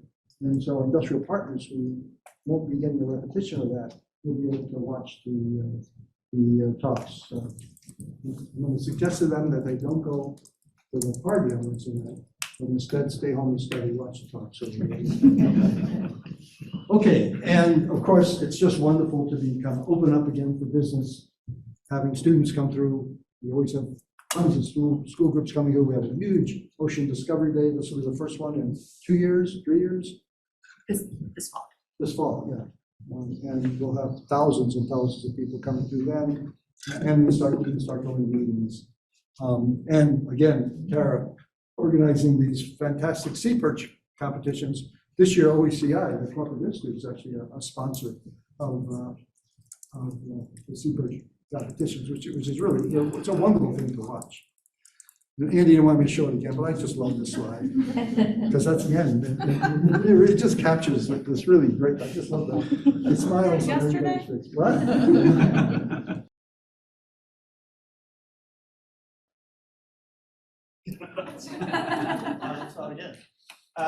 So as Larry mentioned, we're going to take this opportunity to pick a couple of the topics and expand on them. So I'm going to start with the backscatter calibration task. This was obviously written into the grant, and so we've been involved with this for 3 years. I'm going to be reporting progress and frustration, particularly this field season where we've learned an awful lot. So myself, Tony, and Mike look at different aspects of this, but this is far larger than just NOAA. It's really worth, let's look at work. There we go. This is actually a much larger group of people that are actually interested into this. And so yes, we're involved, but there's an international group of players. I mean, here in the US, and Anne was actually with us this summer looking on behalf of UNOLS, because there are 3 new vessels coming out, the RCRVs, which backscatter calibration is built into this. This started off as a thesis with Yvonne from the Brazilian Navy, who established a lot of the processes. A couple of years later, Miguel from the Portuguese Navy continued this work. Both of those agencies use the same suite of sonars that we all use. Within NAVO, their fleet are all using these EM systems, and Becky and Tiffany are very interested in absolute calibration of that. Harper is kind of fronting on behalf of you guys, working on that with the NOAA fleet. And across the border, Duncan's leading the effort with the CHS. So there's actually multiple international agencies that want to do backscatter calibration. And because we're mainly using EM systems, and the potential answer is actually another suite of their systems, EK with LARS, we've been working with that group as well. And they're actually, I should mention, as Larry mentioned, complementary funding. They actually directly support the field programs in Canada. So what I want to talk about, obviously, the requirement, even classification, specifically what does NOAA want to do?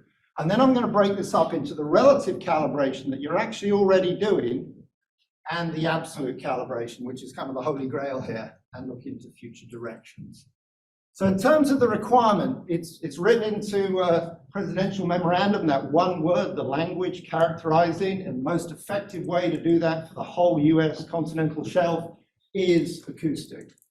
But specifically within NOAA, who wants it? It's actually not an OCS issue, kind of in the way of charting for stuff. But NCOS and National Marine Fisheries, their requirements, what are they? And it's basically driven by habitat, supporting the fisheries primarily. But exactly what do they mean when they say a calibrated system? I mean, the answer is it's got to be nice, and it's got to be repeatable. And that really comes into it. They're using 2040s and the 712s primarily, and they're going across the continental shelf through a range of modes. And the NCOS crowd are very happy to take that data and in post-processing, try and do relative calibration on those systems. The Alaska people want to do it in real time, which is possible for a subset of the systems. And they're both effectively relative calibration, but we want to go beyond that to absolute calibration. So what is relative? What it basically means is that across the area you're interested, you don't want to see ship to ship to ship offsets. For a single ship, you don't want to see beam pattern related, you don't want to see mode changes. And so it's got to be sector to sector independent, sonar to sonar independent, mode to mode independent, and grazing angle independent. When you look at that across the swath, it looks like the same grayscale. So this is a requirement, but none of that has an absolute reference. But doing all of that is a lot of work. But we've been doing it for 20 years in various forms. But to do it properly, you have to know how the systems work. And in great detail, we're all using multi-sector systems. So it's become a lot more easy now because we've moved to the KML format. So I'm actually working, the only people who have moved to SIS-5 in the NOAA fleet, or the prime ones, are the 712 and the Fairweather, and of course the 304s and the Rainiers, but the whole fleet's changing. Within those data formats, as well as the backscatter number, you've got much more information. You've got the beam pattern, the transmit beam patterns of all the 6 sectors. Their model is written in, as is the receiver sensitivity. They're already doing most of the work, but on top of that, you can add your own calibrations. And again, that's now written in. If you don't like it, you can strip it out, which is very useful. But it's not enough to just see that. You have to understand how it's being applied. And let's just look at the transmit beam patterns. If you're at 2040, your beam patterns are fixed in the sonar reference frame. If you're any of the lower frequency systems, they have the ability to stabilize the transmitters, but they're doing that on some of the systems and not the others. And you also sometimes think they are and they're not. And so we've got to actually understand that. So you can take those source level and receiver beam patterns and actually watch it as the vessel rolls. And you can actually see what they're doing. This is actually going on. It's actually been going on for several decades. It's just you could never see it. It was the dot-all, it wasn't there. And of course, with the 2040, we can see that they're sonar reference. They're moving in the ship's reference frame. Unfortunately, you can't actually apply the calibration files to the 2040 in real time, but you can in post-processing. So for the 712s, they've always said, look, we stabilize our outermost sectors.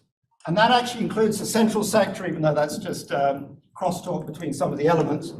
But if you actually look at the data, it's very clear. This is Fairweather when she came out of the refit last year, that they're not well stabilized. And so they acknowledge that, they realize it's actually just a bug in the software. Come to this year with the Fairweather, notice now they're stabilized. So it's, as well as getting it better, we actually have to fix some of the issues in some of the earlier systems. Notice the new data, even though the vessel's rolling, it's much more stable. But you've still got this pattern following the ship wherever you go.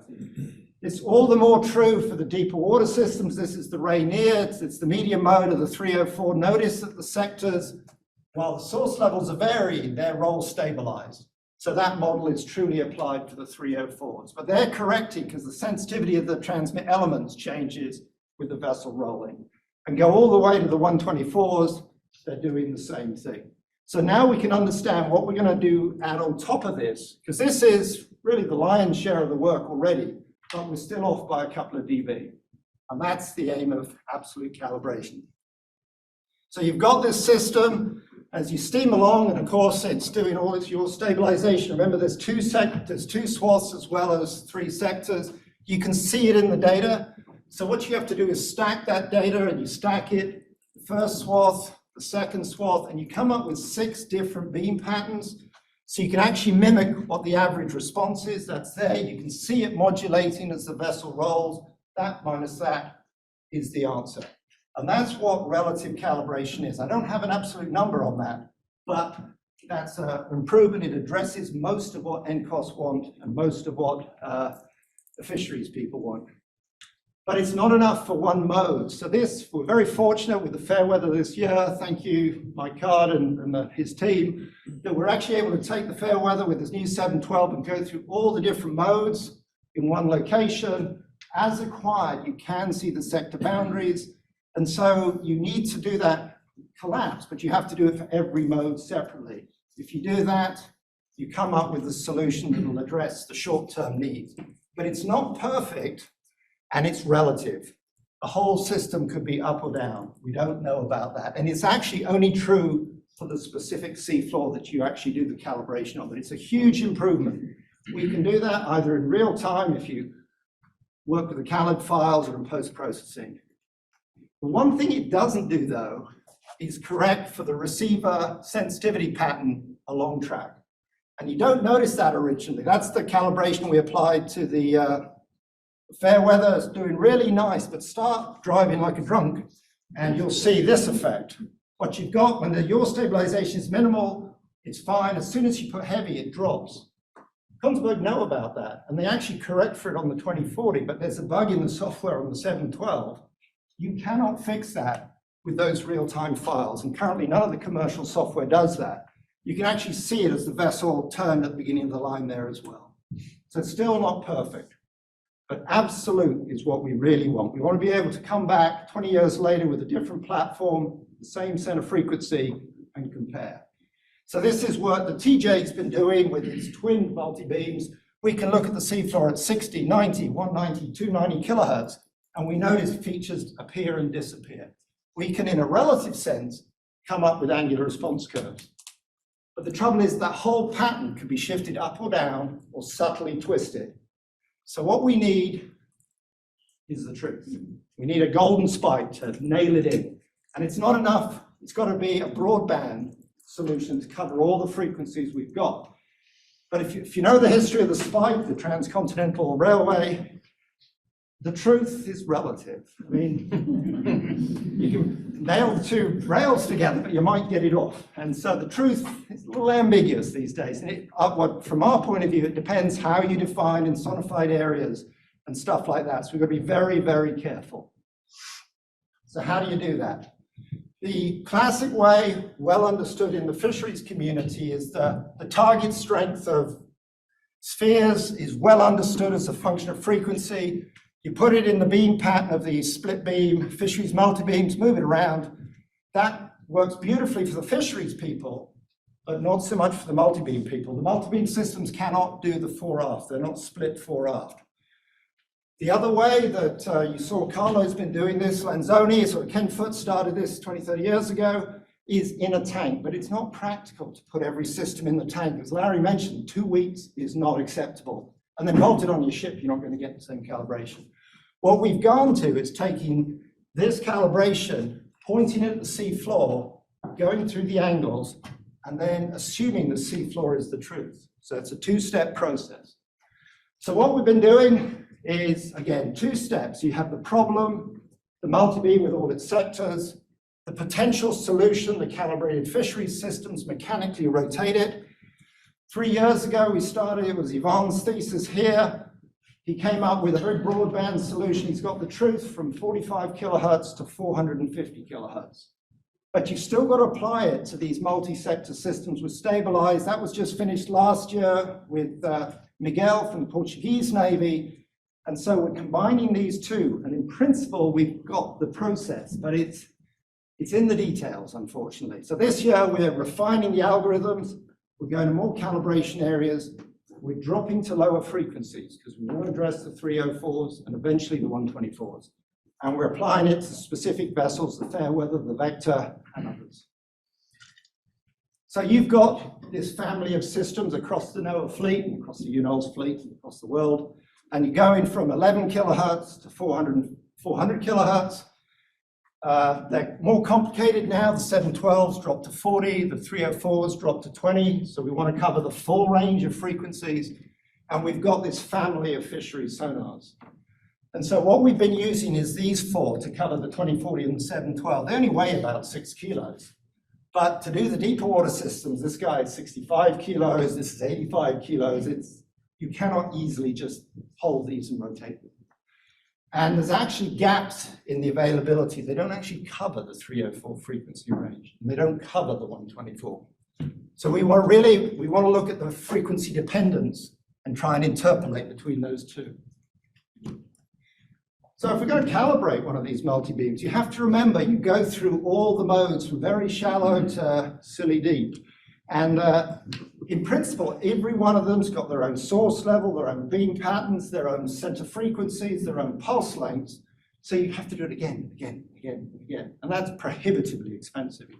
So what we're suggesting is you have to collapse everything at the depth at which your shortest range systems work. So you basically got to work 2040 calibrations we recommend in 25 meters or less, 712 is about 100 meters, 304 is 400, and the 124 is more like a kilometer. As we're going to see, this is where it gets really complicated.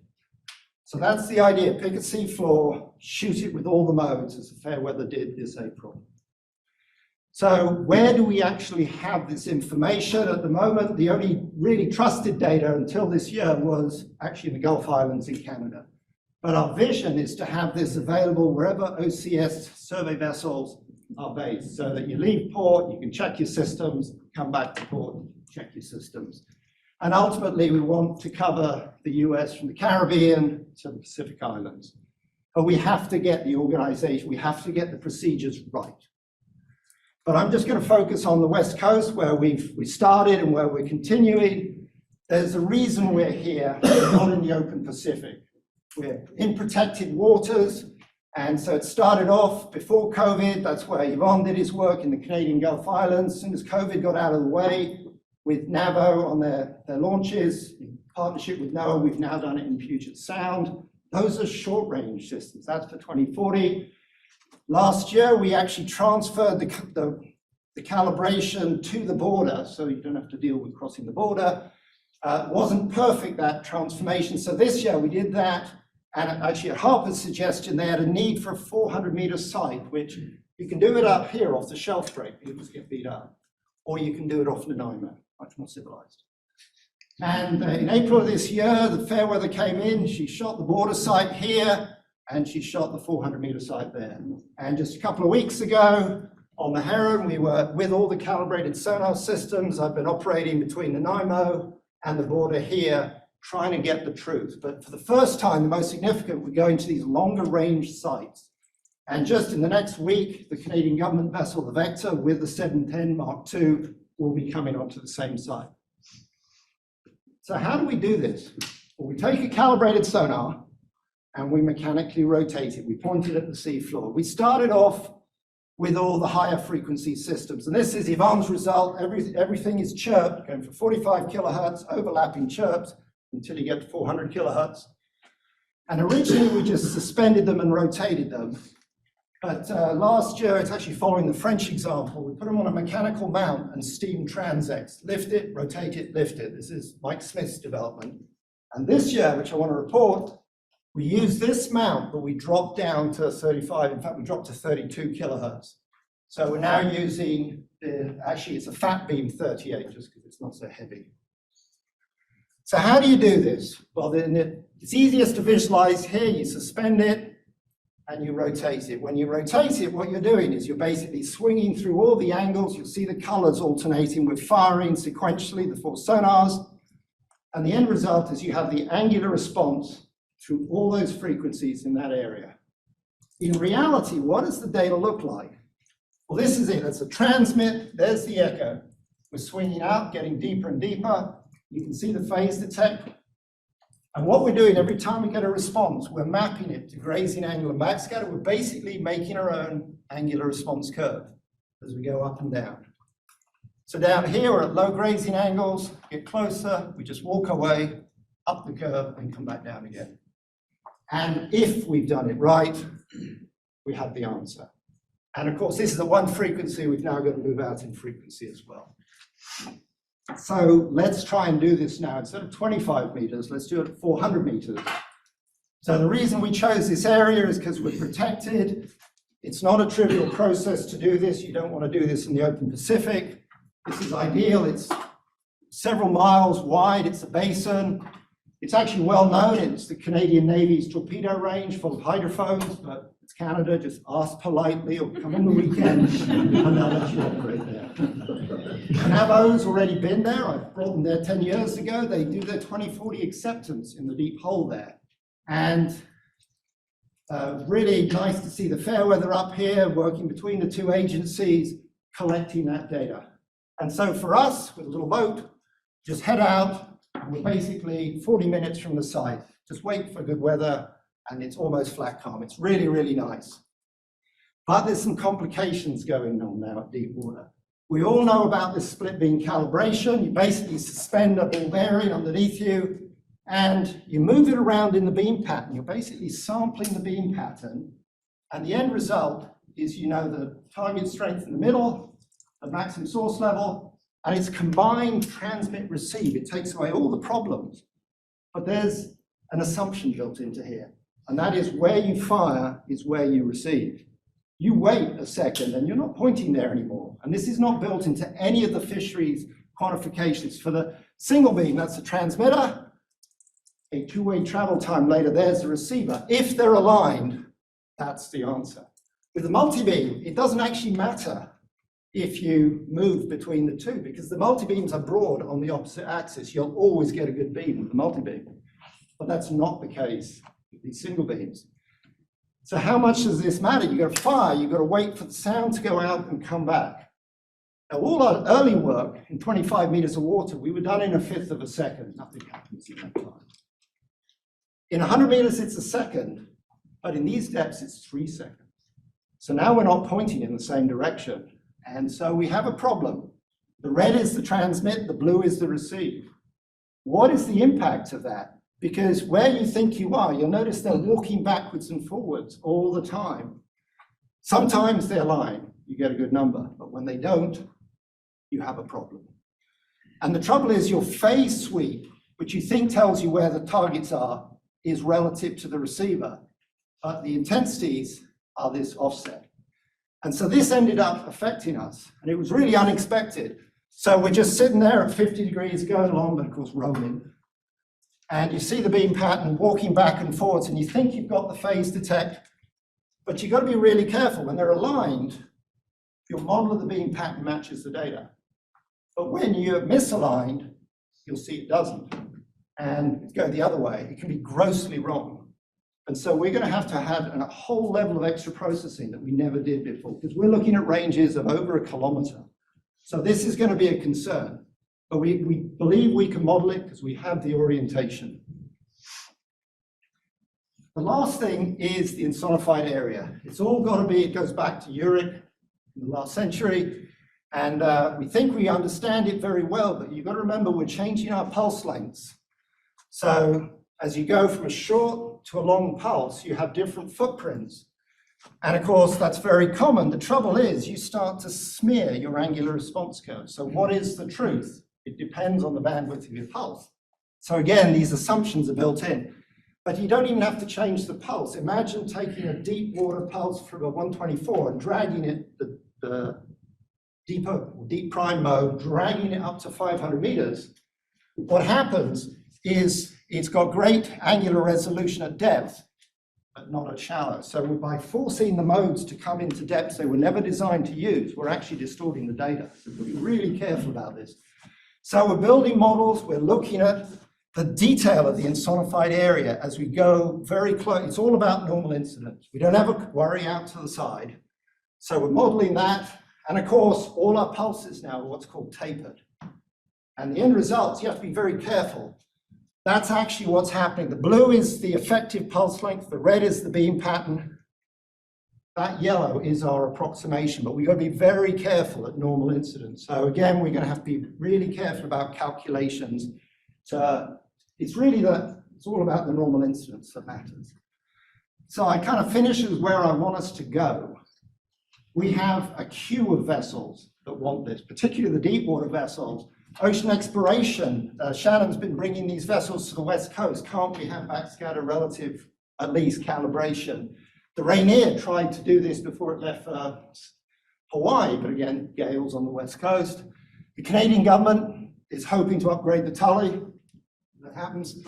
And of course, the explorers are popping out of sail drone, and they're all got 304s on them. And particularly with Annan, there's 3 of these new RCRVs. They have a 2040 and a 304. They're all being built in the Gulf of Mexico. There's a site there for it. So we've got to establish deep water sites. I'm personally a fan of the one in the Salish Sea because it's calm, and of course, it's Canada. Great White North. I don't know if anybody remembers Bob and Doug McKenzie. Yeah. And so I'll finish there. The things that we've done, or we're continuing to do, is refine the algorithm in some area. We've got to address this, which we didn't expect, and we've got to get the normal incidence right. If we can actually do it, I think we can start addressing the fleets, plural, not just NOAA's, the world's fleets. So I'll stop at that point. Great, thank you. For our MAC representatives and many other things. Morning, everybody. I'm Kevin Jerram. I'm a mapping specialist here at CCOM, and I work with Paul Johnson, our data manager, and Vicky Farini, who's at Columbia University. And we work on the Multi-Beam Advisory Committee, and we'll talk about some online map services that Paul's working on, and a project that we have called Ocean Mapping Community Wiki. To be clear, the MAC is supported by NSF, not NOAA. But we think some of the things that we do are useful across the US academic research fleet and maybe to the broader community. So we're happy to discuss with anybody here during the coffee breaks or after more detail. First things first, the Multi-Beam Advisory Committee, in quotes here because it's really only 3 people. We do fund some work by a couple others, and we'll be bringing hopefully Anand Hiroji on as well to help with vessel surveys. This was funded in 2011 to help the US academic research fleet collect better multi-beam data. And we do that in 3 main ways: by standardizing performance testing during sea acceptance trials and routine quality assurance testing, providing routine onboard and remote support to the ships, and then making sure all the results of those interactions are public. On our website, we have technical reports from the history of the MAC, as well as some non-UNOLS vessels, including some NOAA ships. Those are great references for everybody. And we host other resources for survey, report guidance, and some assessment tools. We operate a help desk email that marine technicians can just send us their questions, and that goes to all 3 of us. So hopefully we can respond quickly. And again, we'll talk about the wiki project we're starting. Just a brief overview of the multi-beam systems in the UNOLS fleet. Of the 12 ships, 10 have Kongsberg deepwater multi-beam systems. And in the last year, we've been able to reach 8 of those for sea acceptance testing or quality assurance testing. This is a little overview of where those systems are in their life cycles. And if you look more closely, some details about what the interactions are, what their next steps might be. But this is just really to show why we focus on Kongsberg hardware and software. Every interaction that we have with the US academic fleet follows a fairly standard checklist of order of operations where each phase depends on the results from the previous phase. This is a logical way to work through it in our brains. And we start with hardware health testing. We work through patch tests. Unfortunately, backscatter normalization falls off to kind of the end of the visits because that's such a huge time commitment, and a lot of ships don't make time for that. There's many phases here. We work as many of them into the time that we have, and then again, we report everything on our MAC website. Throughout the planning, the data acquisition, and the follow-up, we have a collaborative document. We try to make this fairly informal for the technicians so that they feel comfortable contributing their questions and providing updates on what's really going on board. Again, it's collaborative, so anybody can post their questions and follow up.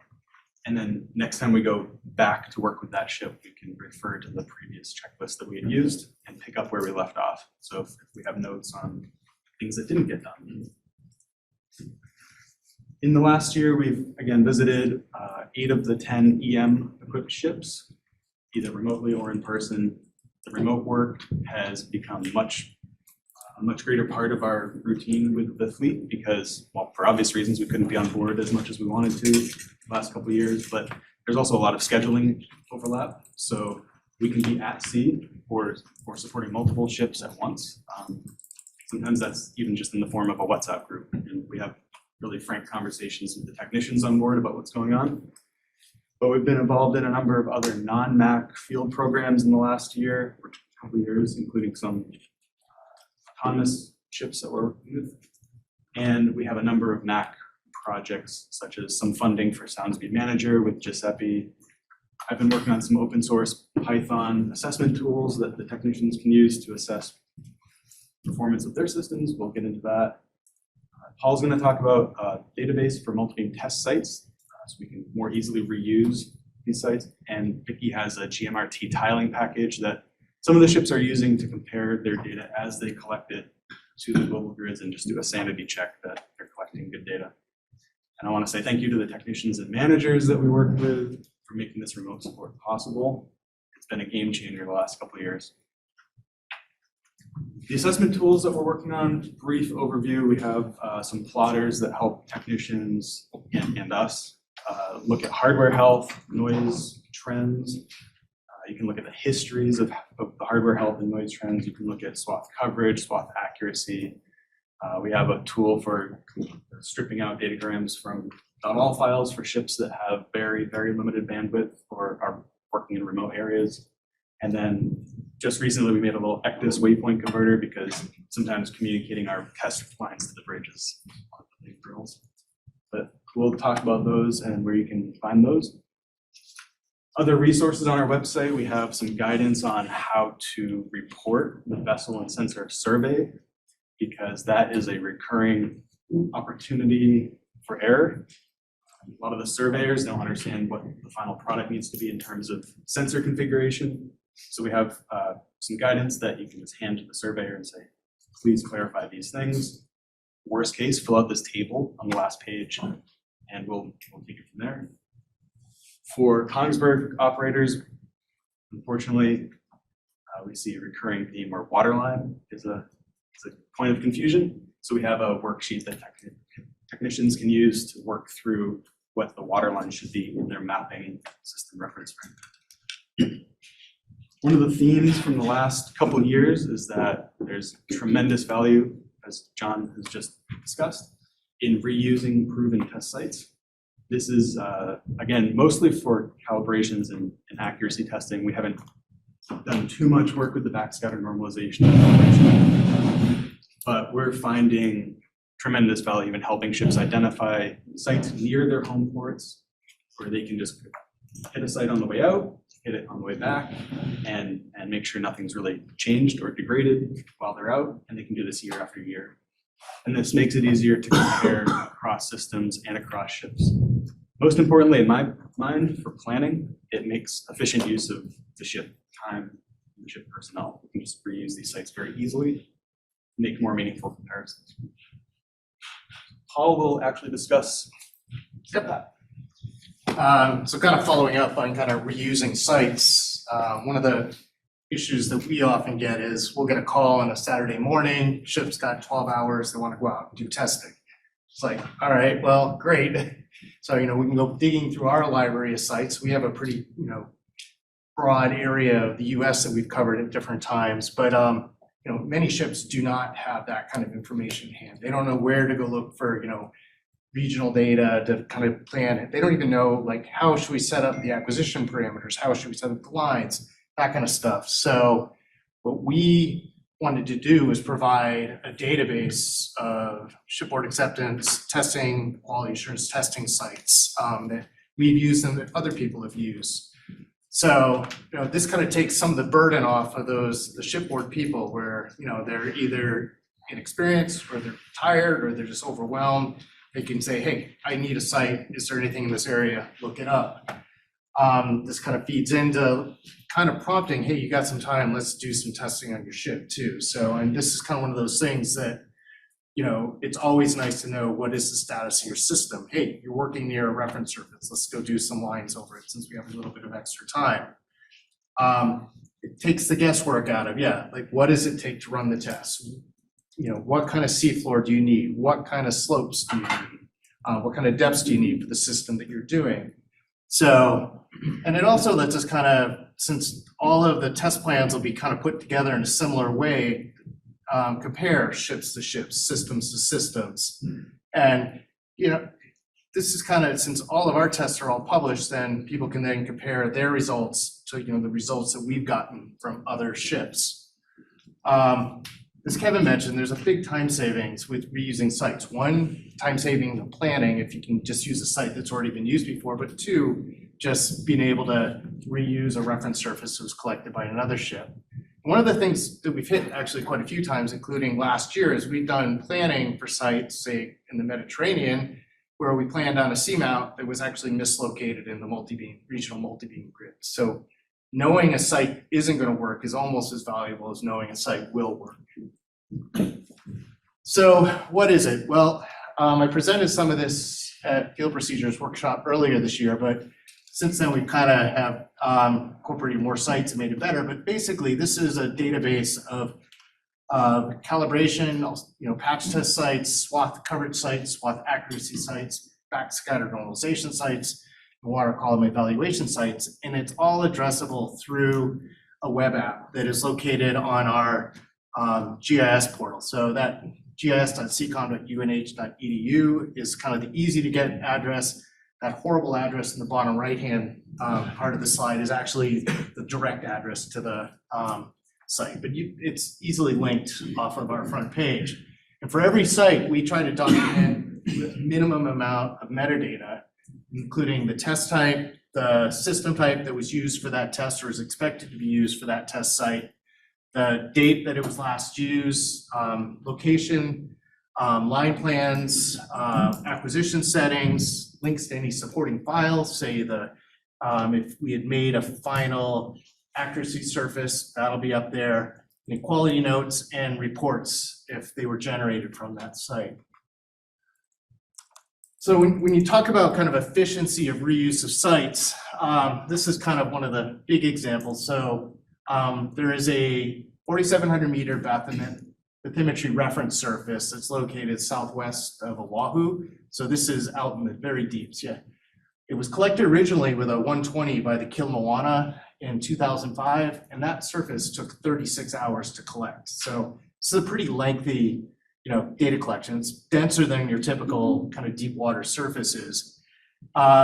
Now, when we have ships in the area, we're able to go out and just run the cross lines on it, collect the accuracy lines for the systems, which only take 2 to 3 hours. So every time we're out there, we can save significant amount of time. And this site has actually been recently reused by 4 different vessels. And the other great thing is it allows us to compare ship to ship and system to system again.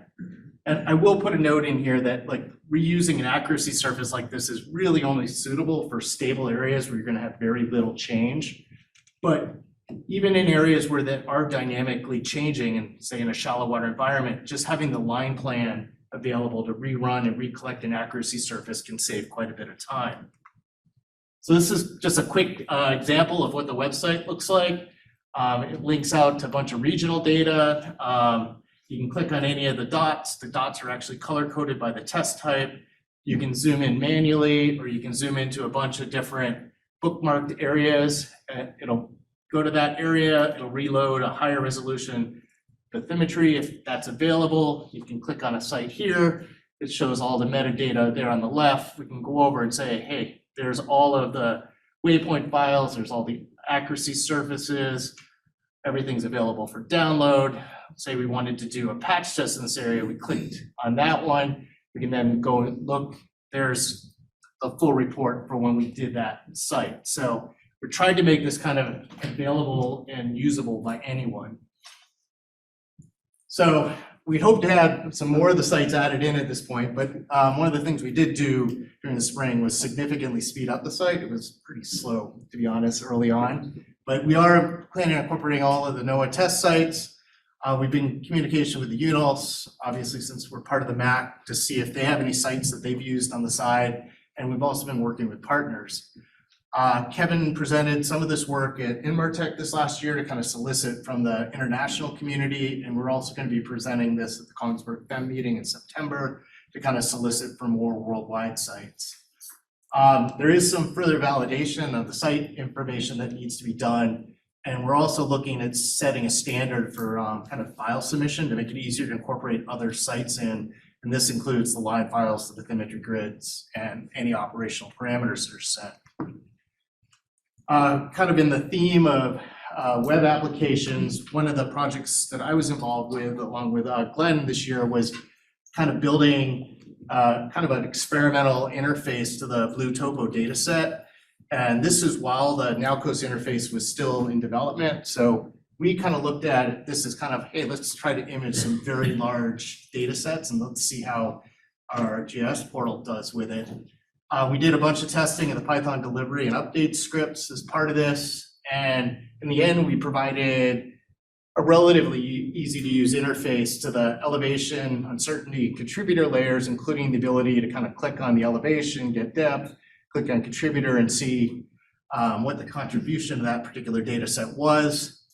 One of the big things that this was is there wasn't any real reformatting of the raw outputs that we pulled down from the cloud repository. And it was kind of nice in that the elevation layers had a dynamically adjusting color palettes for the visualizing, the bathymetry. We did retire this in May with the release of the Nowcos interface. I mean, really, it's important to have a single, creditable source for looking for this information. And also, it made it a little easier in my life not to have to keep updating the tiles as Glenn pushed out more stuff. The other kind of web exercise or web apps that we've been kind of working on, and Larry showed a little bit of this, was looking at doing some more visualization of the JEPCO data set. And this includes looking at kind of the change of the mapped area. So there you can see area of the Atlantic on the upper right, that's from 2014 to what's included in the current version of the JEPCO grid. So a significant improvement in coverage. And also we have a global kind of interface that you can go in, you can look at the type identifier, the data that's in there. You can look at to see what was collected with direct measurement, indirect measurements, and you can also go in and look at it in 3D and interact with it fairly easily. And that's all available through the GIS.CCOM portal. And now back to Kevin. All right, we'll wrap up here and then we can go to lunch. But continuing on the theme here of trying to share the MAC's field experience and the US academic research fleet field experience a little bit more broadly, break down some of those barriers between the ships. We might look even beyond that and say, let's look at the broader community here. What can we learn from each other? So about a year and a half ago, we started piecing together, working with Shannon Hoy at OE and Colleen Peters in industry. We were inspired by some of the wikis that we had seen on the ships where there was beautiful information that anybody could access really quickly and update really easily. And we decided the five of us could start this little ocean mapping community wiki, start posting information that's useful to us, and then invite others to contribute what they'd like to see available. So this is meant to be a public resource with context. Again, we have admins from the MAC, NOAA, and industry. It's meant to be easily updated and expanded. It's meant to be a platform for troubleshooting. This is one of the reasons we picked GitHub to start hosting this, because even though GitHub is not really a great wiki platform, it has a lot of other features we really like where we can connect to repositories and use some of the issue tracking features and discussions. The tone of it, we really want to be welcoming and open and accessible and respectful. What it's not a competitor for ocean best practices. It's not a replacement for manufacturer technical guidance. We spend a lot of time telling technicians you have to talk directly to Kongsberg or Atlantic about this. This is not a good use of time for us to try to troubleshoot this. And it's not meant to be an advertising space by any means. This is hosted by the MAC, but it's not a MAC product. We don't pretend to be the authority on any of these things. We just want to point with resources and references to the right spot for people, so that technicians of all levels can get their hands on the mapping systems and maybe collect better data. I had a good conversation with Harper during the break about some things that I think are relevant here and we'll get into. But all marine technicians and managers, anybody with field experience is welcome to contribute. It's pretty simple. You get a GitHub account. You can post issues here without a GitHub account, but if you want to add content or make other modifications or get notifications about updates, you have to have a GitHub account. It's pretty straightforward. And then that way the admins are aware of who's involved and what gets posted. So I'll say it's moderated, but it's not, we're not filtering out useful stuff. So again, the issues tracking is really useful for us. We have maybe up to 30 issues right now. I think maybe 8 or 9 of them are still open, which means we have some answers for some questions that have come up repeatedly across the US fleet in the last year and are coming up for other vessels as well. Again, GitHub is useful because it's meant to support open source projects. There's a robust framework there for becoming a contributor, tracking changes, all of that. So we're happy about that. We've started to fill this out from the Mac side with things that are useful for us. So for the Python open source assessment tools, we have some links to where to find those, information about how to use the tools, and also very importantly, how to collect the right kind of data to use the tools. So including runtime settings and recommended types of waypoints that you might run. So hopefully a technician on board can refer to the wiki, download the tools, and then collect some data and get a sense on their own of how their system is doing. I spend a lot of time with ships helping them understand the offsets and what the offsets should be. We have some information here about what are the reference points for each of these sensors. The nice thing about this is that anybody with new information or anybody with a new sensor can just add it to the table here and point to the reference. We, again, spend a lot of time reviewing survey reports for vessels. We have some recommendations on how to report that. The waterline worksheet is here, and then a whole table on access and sign conventions, because that is a recurring opportunity there. GitHub has this discussions feature, again, the troubleshooting and issues tracking and contributing to the framework.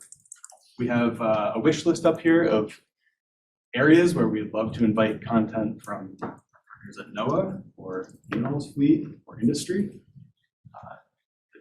We have so many experts in the room. If you have even just a couple little things you would like to contribute, we would love to talk about that and get you on board. I think there's a lot of benefit for everybody there, just sharing that field experience more broadly. Here's an example Larry already mentioned, but I want to touch on this again because it came up again during coffee break. Last summer, the Okeanos Explorer was having EM304 dropouts timed with internet dropouts. Everybody was baffled. Kongsberg and the ship spent a lot of time and effort troubleshooting this, and they finally traced it down to a spanning tree protocol thing that just has to be changed. I'm simplifying here. There were a couple other network things specific to the ship that had to be addressed, but the point is this took months to figure out, and Kongsberg has said that they're going to fix this with every new installation, but this has come up repeatedly in the last couple of weeks. And we were able to, once Shannon and her team on Okeanos Explorer had a solution, we were able to post it and link it back to some other troubleshooting that had been coming in from the UNH's fleet. And say, yeah, we had similar symptoms, but we traced it back to a different issue. So we can provide the context here of the troubleshooting path that these other ships took, and hopefully make better use of everyone's time and collect better data. So if you have any questions or better answers, we'd love to talk. You can see our Mac website and email address here. The test sites are just on our GIS page, and then the ocean mapping community wikis on GitHub. And our OMC admin email goes to all 5.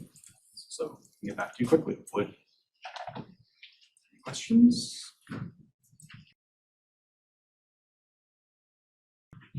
Okay, we're going to continue on, and we're going to turn to really a whole range of cartographic updates. Cartography was not something we kind of focused on when we first started, but over the years, the FFOs, the NOFOs, started to make it clear that they wanted some cartographic input from us too. And so we were very fortunate to get Christos to join our faculty, who comes from a background of real cartography, but with a very nice digital twist, which is, I think, we need to approach it these days. Christos, unfortunately, had to be in Greece Wow.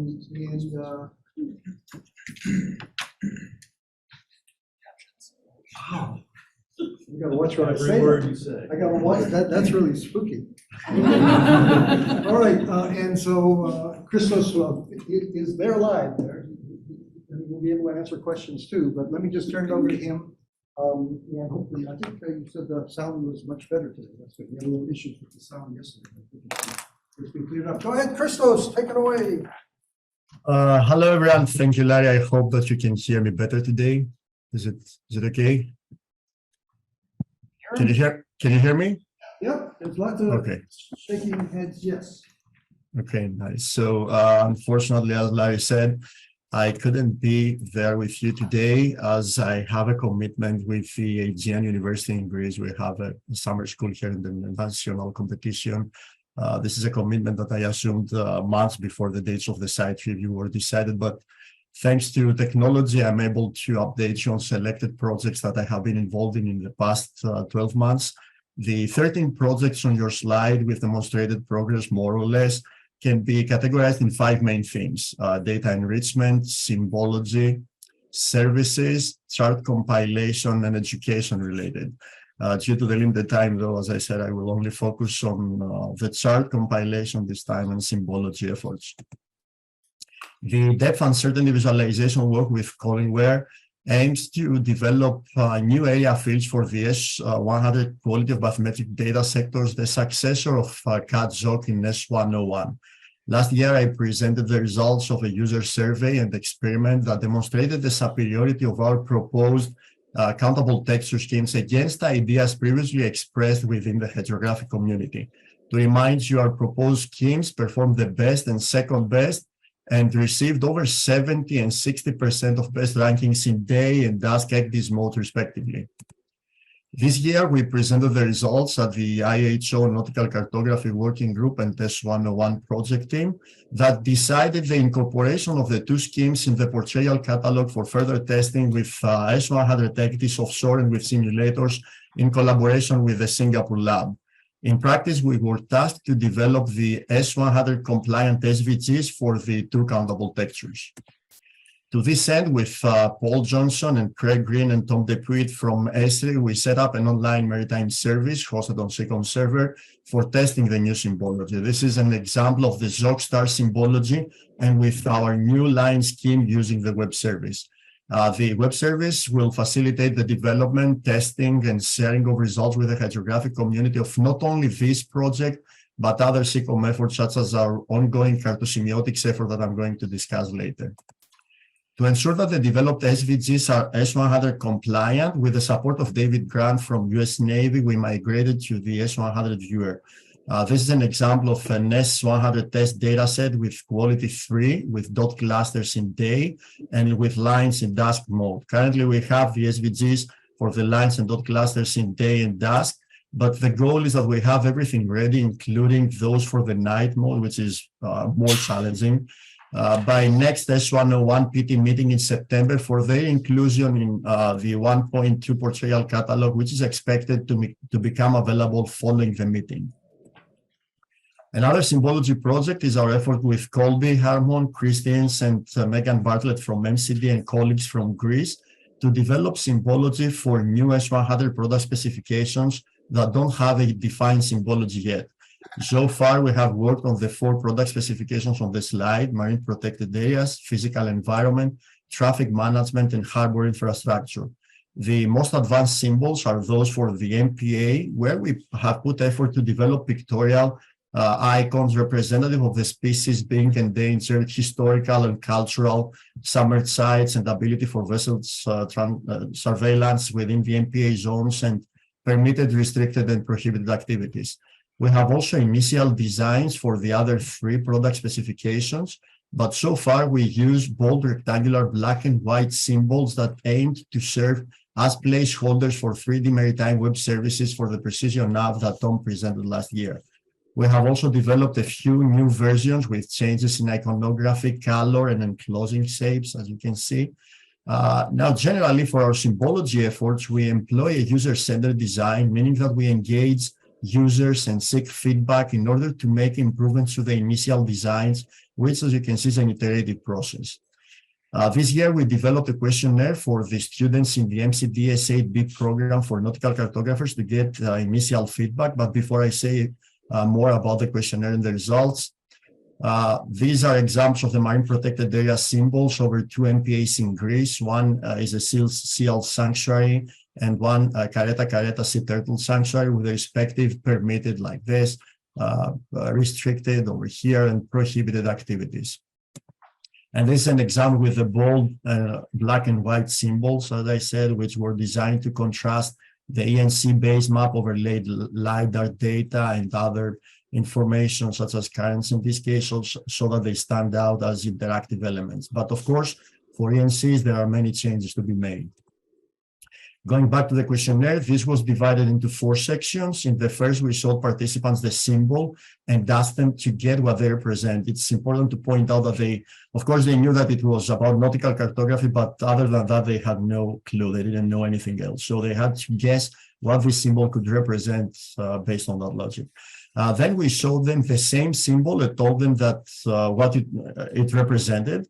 And now that they knew what the referent was, we asked them to rate if the symbol is representative of the map feature, and if it is as detailed as necessary, and recommendations for improvement.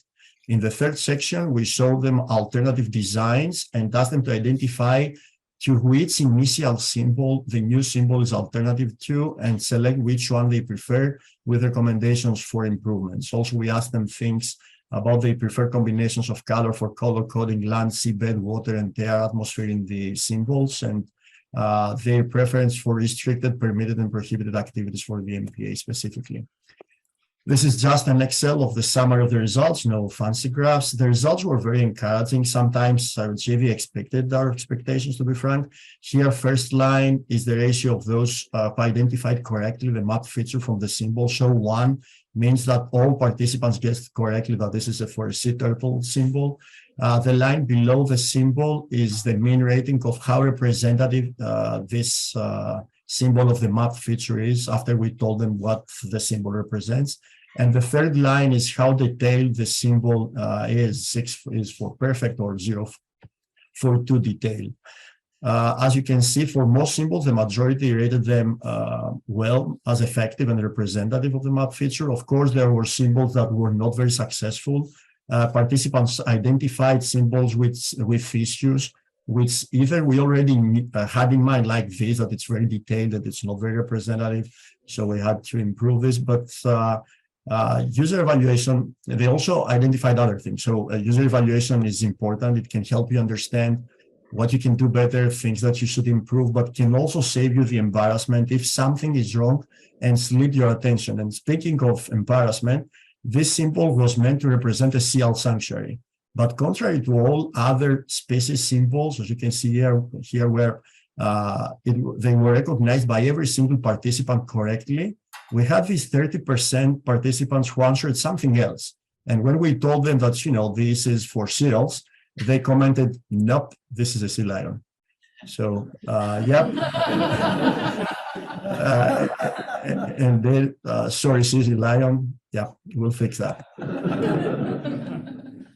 Moving to one of the chart compilation, to the chart compilation theme. One project is that led by Tamer Nada with Brian Christians from NCD and Craig Green from Esri, where we attempt the automation of the island generalization task. Most existing automated island selection methods utilize the Voronoi diagram to assess island density. These dots are all land areas points, islands.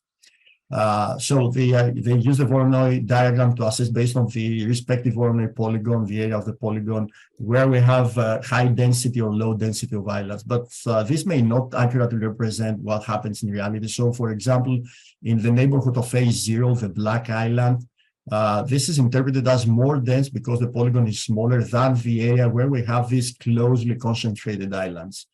Methods that use weighted buffers may improve situations like this.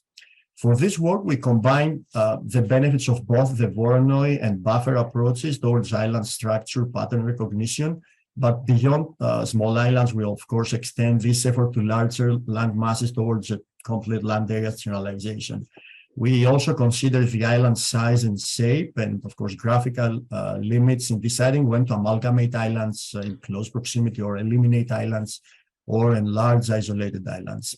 We also consider other chart features such as the nav line here or dredged areas, ATONs, in order to assign priorities like here and decide when an operation is permitted or prohibited, such as here, for instance.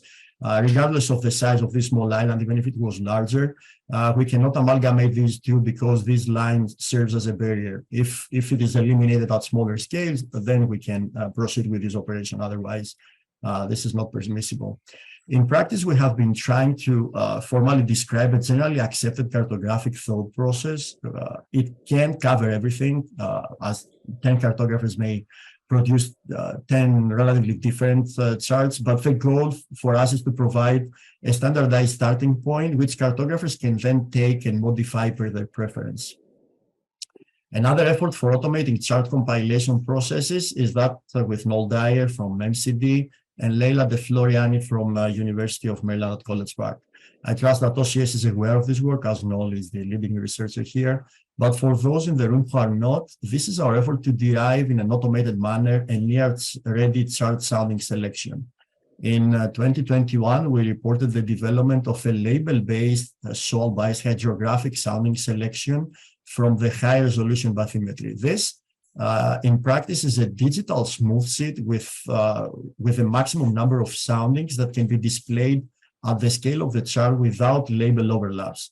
We showed that the method results in the least safety violations compared to grid and radius-based thinning techniques, and of course is free of legibility violations.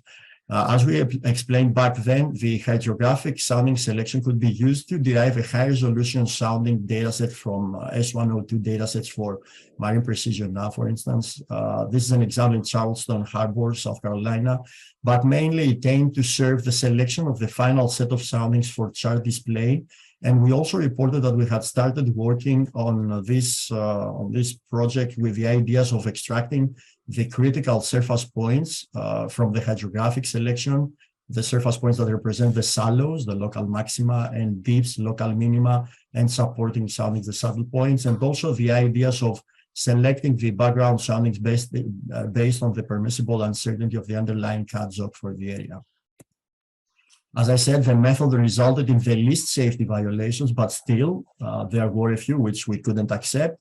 So since then, we developed an iterative process for fixing the remaining safety violations, which, however, may introduce legibility violations. For the introduced legibility violations, we remove deeper soundings if this does not result in a new safety violation. The remaining legibility violations, we expected to fix them at the subsequent cartographic sounding selection where we further thin the data set. Also, we developed a tool which is now available to NCD cartographers along with the other NOAA production tools, and the code and the executable is available on GitHub. Since 2021, we have made significant progress in terms of the cartographic sounding selection.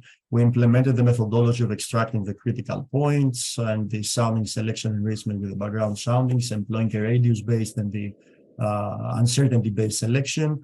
And recognizing that the soundings do not live in isolation, but complement, and they are complemented by other chart features in the representation of the seafloor. We incorporated depth curves and additional chart features such as wrecks, rocks, dredged areas, and obstructions in the workflow.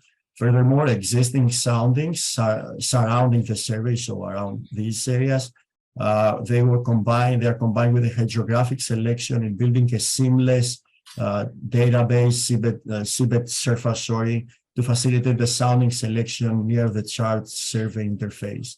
Lastly, towards the end goal of a near-ready chart sounding selection, we made a few changes to the initially developed workflow. In detail, the selection of least depths and of the critical surface points is directly now from the survey because we realized that they match contours better. And then we return to the hydrographic selection for the subsequent steps. This is an example of the output from the survey to the selection. The output is safe in terms of the triangle test. For the surface test, this would require more soundings to be selected. We also have that option, which, however, would result in a denser set of soundings. And this is because generally the surface test, something that we presented in the past in previous reporting periods, the surface test flags more soundings in general. So we believe that the additional soundings for meeting the surface test could be made available as a separate set of soundings, set 2, attributed in a way that are displayed when the chart is displayed at the scale larger than the compilation scale, when we have more space to display them without legibility violations or significant legibility violations. But we can also provide this option to the user. But regardless, with having them in the database, they will be available at all times for ECDI safety checks, whether we display them or not. In this effort, we also investigated the effect of different level of detail contours to the resulting sounding selection, which brings us to another prominent chart generalization problem, that of depth contours. There are two paradigms in general to achieve generalized contours. The first approach involves generalizing the source bathymetry and extracting the depth contours from the generalized surface. So if, for example, this is the 5 meters source contours, and this is the 5 meters after we have generalized the surface. The second method is with first extracting the survey isobaths, the blue lines, and then generalizing the vector lines. An example is with a double buffering method, where we first buffer out the green line and then buffer back in, and we get the line. But as you can see, it is safe, but the output often looks unnatural, all these peaks here. And the user has limited, if any, control on the displacement, such as here or there. Displacement is also a problem with the surface-based generalization. As you can see here, there is no displacement where the seabed is steep, but excessive displacement where it is evenly sloped, like here. Essentially, any surface with many iterations can become fully flat, zero depth, like here where the navigable channel is blocked after a different number of iterations, you can see. A common deficiency of these two and other methods, so like those that rely on B-splines, is the point density, the 0.3 millimeters at scale requirement, ENC requirement.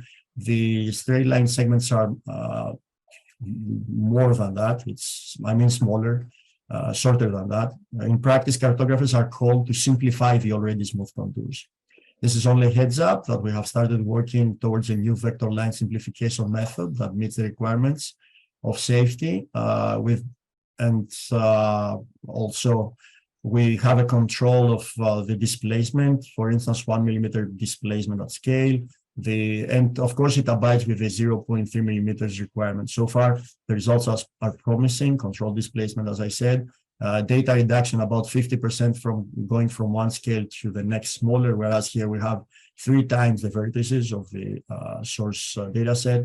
But as I said, this is only a heads up, and I'm hoping that next year we will be able to present a complete solution, and why not to have started the development of a tool for MCD cartographers. Lastly, as Larry said, this morning, we are glad to announce a PhD program path that can be completed remotely without the need for relocation. Senior professionals often have strict obligations such as family and job that prevent them from pursuing their dream to get an advanced degree and conduct research in a cartography ocean mapping related topic in an academic setting. Recognizing this issue with Andy and Larry, we explored the UNH PhD programs, and in collaboration with the UNH Natural Resources and the Environment Department, we came up with a selection of courses that can be completed remotely without, as I said, the need for relocation. The plan was recently approved by UNH leadership after we apparently effectively explained the need and opportunity in this post-COVID world, where many courses and seminars are already available online. As Larry said, Christy is our first applicant, which is exciting. This is the list of courses that we agreed for Christy, but it doesn't really matter because this is flexible as long as the courses are offered online and we have the approval. So, and if they fit the scope of the program, we are all set. Now, we are hoping that in the future, more will apply to the program who is to pursue a research topic in benefit of OCS and the nation. Closing, I think it's a good opportunity to also bring up the idea of the CAT-A program in nautical cartography that we have been considering Currently, there are only two programs globally, one in the Spanish and one in the Chinese language. So this would be the first program offered in English, and of course, the first in the nation. We know that it will be challenging, but we believe that if we join forces with the existing OCS CAT-B, of course, we believe it is feasible and it's worth pursuing. And with that, I conclude my presentation. Thank you for your attention. I'm happy to answer your questions. So good afternoon. Today I'll be talking a little bit more about one of the missions and visions we heard from Admiral this morning on workforce development. And that's really what I want to focus on for this particular presentation. So CARE, the Center for Acoustics Research and Education, was started in late 2019, then COVID hit. That's why you're not hearing about it, haven't heard about it until now. We've taken the past 1 to 2 years to get up and running. And we have both research and education components to our center. So Tony Lyons is the Associate Director for Research, and Laura Klepper is the Associate Director for Education. And this center was started with a lot of goodwill, collaboration, and partnership and vision of the UNH leadership, of ONR, of NOAA, through CCOM and through Larry, because of course, a lot of the technology that's used in ocean mapping is acoustic-based.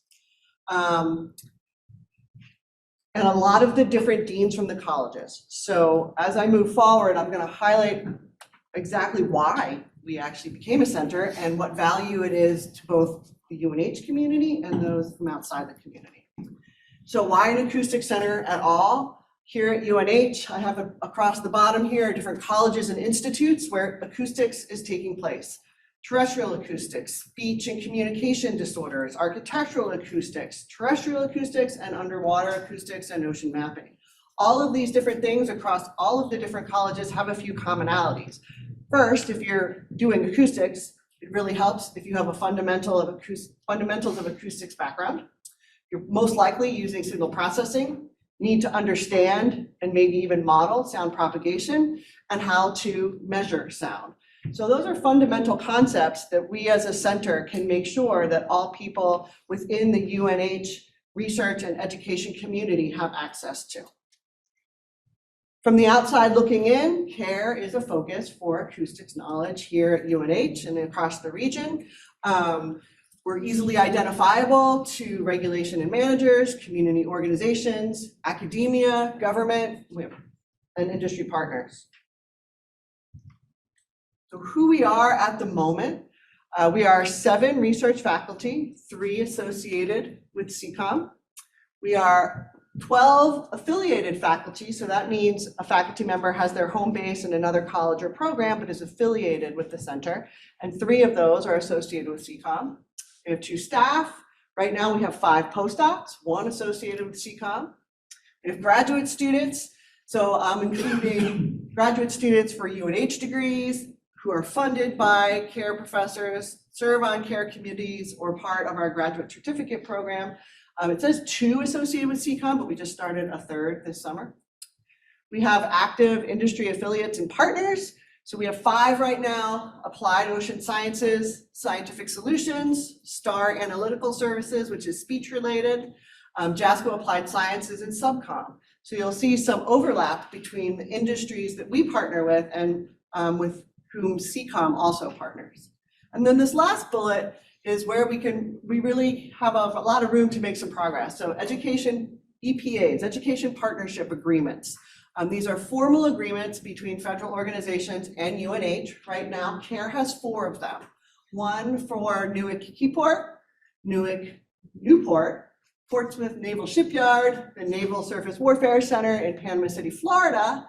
And I've currently been in discussions with people from NIMS and the NOAA Science Centers who want to send their students here to UNH for bioacoustics and acoustics education. So we're trying to figure out what that education partner agreement may look like. This may be really a good opportunity to think NOAA-wide associated with the new center. So I'm going to just give you a little background on some of the research. We do a lot of different research with our affiliated faculty, but I'm only going to focus on the underwater research for the time being. The first, which is building a comprehensive training program to advance the workforce development in ocean acoustics. So this is both research-based and education-based. It funds postdocs, graduates, undergraduates, graduate students, and we have 7 interns on this particular research proposal this summer. Acoustic backscattering for biological active marine sediments. This is work of Gabe Venegas and Tony Lyons, sponsored by ONR. We've got a soundscape project characterizing ambient ocean sound on long-term scales, decade scales. Mike is going to talk in the next presentation a little bit more about the JIP modeling workshop. And we're now getting into working with offshore wind companies. So we have a project with Vineyard Wind, monitoring for marine life and sound levels in the vineyard area. Now I'm going to just sort of narrow down a little bit and talk a little bit about our research in the Gulf of Maine, right in our backyard. So the first project actually is an extension of a previous NOAA program. So ADION was Atlantic Deepwater Ecosystem Observation Network, and it had 7 different acoustic platforms deployed from Virginia to Florida over 5 years. That project ended in 2021. And those resources, the landers that you're seeing here on the ship, have been moved up to the Gulf of Maine, 5 of them, for our EON project, which is the Acoustic Environmental Observation Network in the Northwest Atlantic. That is a 3 to 5 year project going on right now with Navy funding. This particular image shows the Gulf of Maine, where our 5 acoustic platforms are. And this is an acoustic propagation image here for 20 hertz sound, showing that with these 5 landers, we're able to monitor at that frequency over the entirety of the Gulf of Maine. And those are out there, they get turned around about every year. We have 2 in Canadian waters with collaborations with DFO and 3 in US waters. We've exploring the use of impact of sentinel indicators. This is an ONR project. One of the projects under that funding is looking at pairing soundscape characteristics with genomic data through environmental DNA, which is kind of a cool project. And measuring and modeling temporal changes in seafloor scattering. Again, this is Tony Lyons' project. And Larry mentioned this before. This is what we're very excited about. This is a 3-year project. We're about a year plus into the design phase of putting a cabled acoustic array in the Gulf of Maine. So the shore station would be on Appledore Island, which is one of the Shoals Islands at Shoals Marine Lab, approximately 3 nautical miles offshore. We're not sure yet if the final platform position will be in state waters or federal waters. We're working through with the Navy to try and figure out what the permitting and approvals we need to do that. On this particular platform, this is one that we're adopting. This is our collaborators at Jasco Applied Sciences, also an industry partner. And they had this particular cabled system moored in Boundary Pass in Canada. So the little hydrophones here, it's a tetrahedral array of 4 hydrophones. There's actually 8 of them because they have 2 sets on here. They're under the flow shields in bright green. We will have an ADCP. We will have a single 200 kilohertz upward looking echo sounder on that, in addition to temperature and salinity, dissolved oxygen, and other channels to add maybe other things later. So that will be out there. It will be operating 24/7, bringing data back to Shoals Island and then back to the mainland. We hope to work with the visualization lab here at CCOM to have one channel of that data continuously streaming to the public, and all of this data will have public access. So it's going to be really nice having that out there. If you have new technology to test, or you want to know what the acoustic sources are putting out, you can just drive over that particular sensor and get your data back lickety split. So we'll also, I forgot, we also have a camera on here. So this is data from Boundary Pass, where they got an octopus in one of their cameras. We'll have 2 cameras on there, and here you can just see some dolphin whistles. Over time, this is time and frequency. Red colors are the loudest, and dark blue are the quietest. You can see the whistles being recorded by dolphins on that particular Boundary Pass system. Now we're going to move into the education part. We have three different levels of education that we're really trying to support here through CARE. There's the formal resident programs. Larry talked about this already. The ocean mapping certificate's already in here. There's already current capability for Masters of Engineering and Masters and PhD. Over the past 2 years, we started this graduate certificate in acoustics through CARE, and I'm going to talk about that next in a few slides. And we are starting to plan and develop an undergraduate minor in acoustics. Moving over to distance education programs for people who are not here on campus. We've got the graduate certificate in acoustics. A majority of the courses offered for that certificate are all remote. And then we have, again, remote options for some of the master's degrees already established within the traditional college departments. And then we have professional development.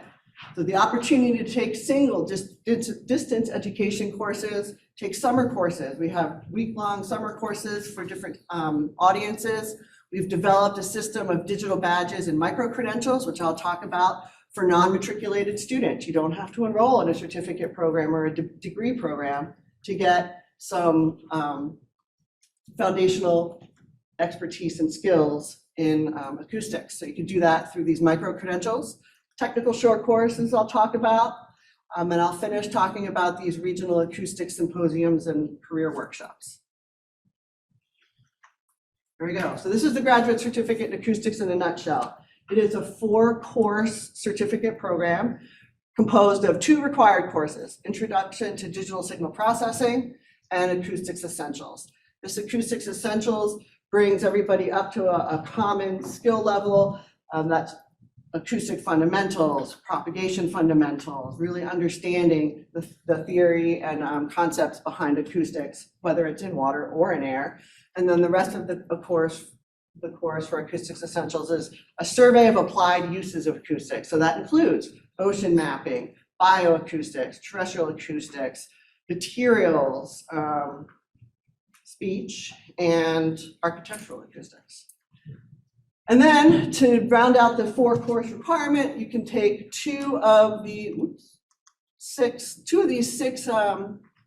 electives. We've got underwater acoustics through ocean engineering, animal communication and marine bioacoustics through biology, integrated seabed mapping through ocean engineering, and more advanced digital signal processing through electrical and computer engineering, and advanced underwater acoustics. Of these courses, everything is available to distance learners except right now integrated seabed mapping systems. So next are the micro-credentials. If you're not into a commitment for 4 full courses, you can do a micro-credential with 2 courses. These are meant to be stackable. So if you succeed and really like what you're doing with a 2-course micro-credential, you can apply those towards a certificate program or even a degree program here at UNH. Right now, we have 3 different micro-credentials or digital badges, 1 in acoustics, which is joint with CARE and biology, 1 in digital signal processing, which is joint with electrical engineering, and the final underwater acoustics is joint with CARE and ocean engineering. So during the discussion period, we might want to talk about, is there a desire for maybe a new ocean mapping micro-credential? There's already a certificate program for ocean mapping, but maybe something a little less with a little less commitment, with a little bit more formal education would be appropriate for people who find themselves in a job with no real ocean mapping or acoustics training behind them. We have 2 different short courses that follow 2 different models. I run the CBAS program, which is a marine bioacoustic summer school program. It's run every other year. It's only for graduate students.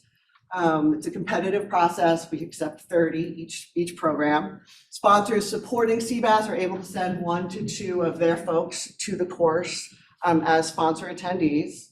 And it's a very 1-week intensive course where each half day is blocked off into different tutorials, 2 hours of lecture and 2 hours of hands-on or interactive learning.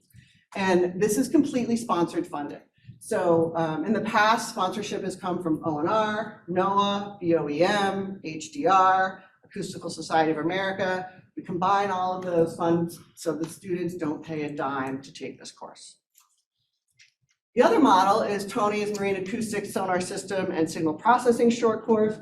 This was run in June, just last month. We had approximately 60 participants, 12 government agencies, 2 from NOAA offices, 10 companies, multiple sonar mapping and companies, 8 universities, attendees from multiple countries. And in this model, it is funded through a registration fee. That's open to anybody, not competitively based. The last thing I wanted to end up with was our Northeast Regional Environmental Acoustics Symposium and Career Workshop. This happens now every year here on campus. One day is devoted to technical discussions, presentations, keynote speakers, and posters. And the second day is devoted to sort of a career workshop where all of the different companies that are participate in the career workshop. They describe what their company does, how they use acoustics, and if they have any open positions. We've done this twice now. We pretty much doubled the number of companies that came the second year from the first year, and multiple students ended up with jobs after that. So it's kind of nice. The companies and the federal organizations were using this particular opportunity to recruit for their organizations. So it's a good opportunity for the federal organizations, industry, and students to come together around the topic of acoustics. So with that, I wanted to leave time for questions and maybe see if anybody has any ideas that we can start to think about that we haven't thought about already. Hi, my name is Michael Smith. I'm a researcher here at the center, and I apologize for not being able to attend in person. Hopefully, when you see this, I'll be on my way to the Nancy Foster to take part and help with the student cruises. In the meantime, I'd like to give a short presentation on some of the work we've been doing here on modeling multi-beam echo sounders for Task 44, as well as looking at how they fit within existing regulation today. So for this presentation, I'd just like to give a brief review and some updates on the acoustic modeling workshop I presented at the last site review. I'd also like to take a look at regulation, giving both a brief historical perspective, as well as looking at how multi-beam echo sounders fit within today's guidelines. And then finally, I'd like to finish with a practical example, in this case, looking at some of the work I've been doing for the Monterey Bay Aquarium Research Institute.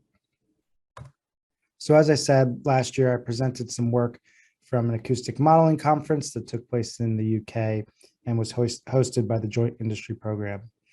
The gathering featured a diverse background of individuals across a wide set of sectors, all related to anthropogenic noise.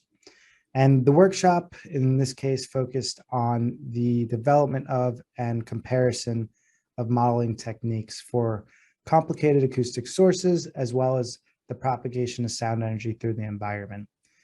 And typically, the acoustic sources that this conference will look at is related to sources used in oil and gas. So think sparkers, boomers, air guns, air gun arrays. But what was interesting that for us in this case was that this was the first year that they included multi-beam echo sounders within scope of the workshop. And so, as I said, this is a modeling workshop, and it was pretty top to bottom in that we were looking at the modeling of the complicated source radiation patterns. In this case, we're looking at the near field and far field regime for the multi-beam echo sounder featured in this workshop. And we also looked at the propagation of sound through the environment, here seeing it propagate through the water column, as well as its interaction with the seafloor, shown in that figure there.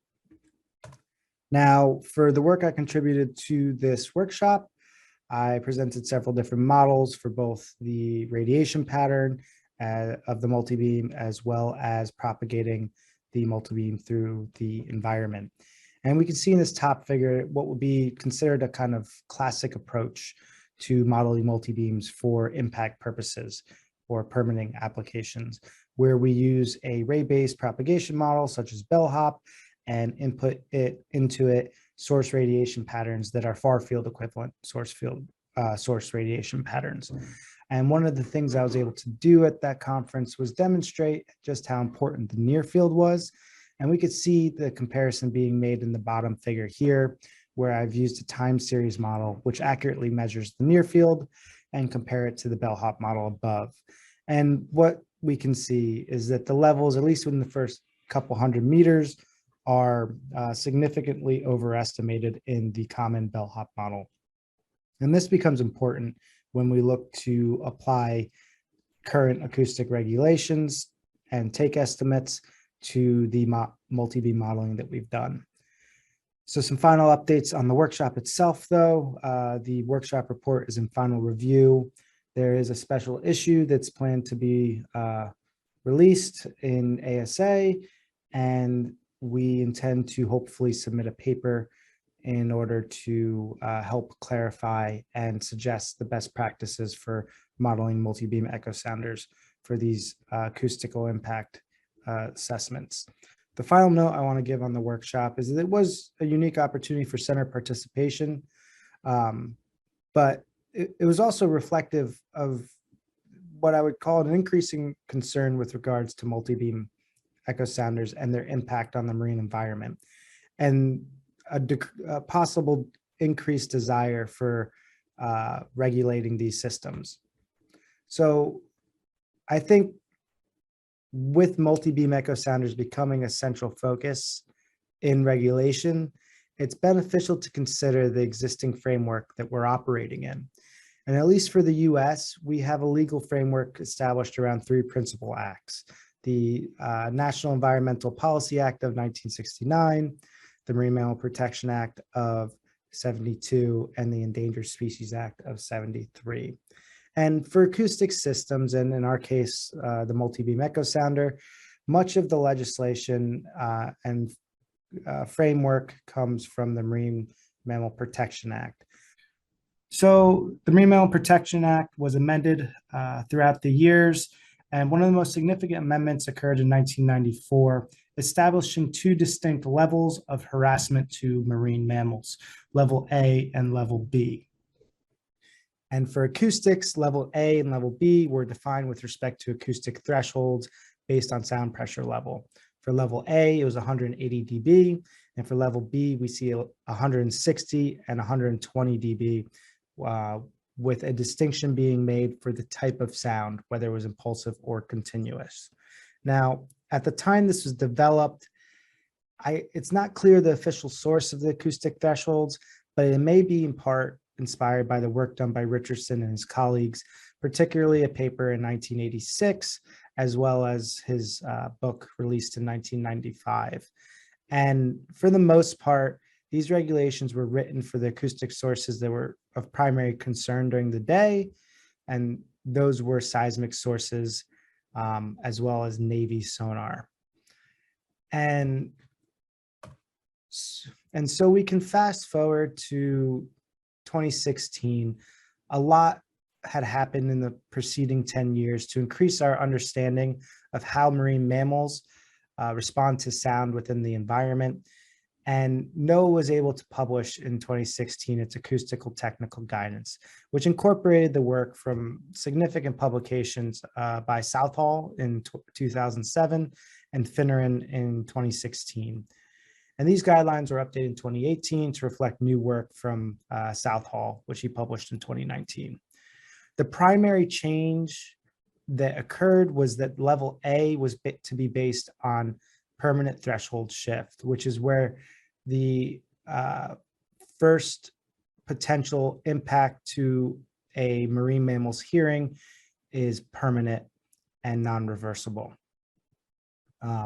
These level A thresholds are specific to various marine mammal hearing groups. And what's really nice is that they consider the exposure conditions, including both the source in how it operates, as well as the waveform characteristics. Despite the significant updates to level A, level B remained relatively unchanged from the 1996 guidance. So we've had a look at the history of the Marine Mammal Protection Act, and we also have an understanding of today's acoustic guidelines. The last thing I wanted to do with respect to regulation is look at how multi-beam echo sounders are fitting within the regulatory process of today. So I took the time to investigate the current IHA and LOA permitting applications for scientific purposes on the NOAA website.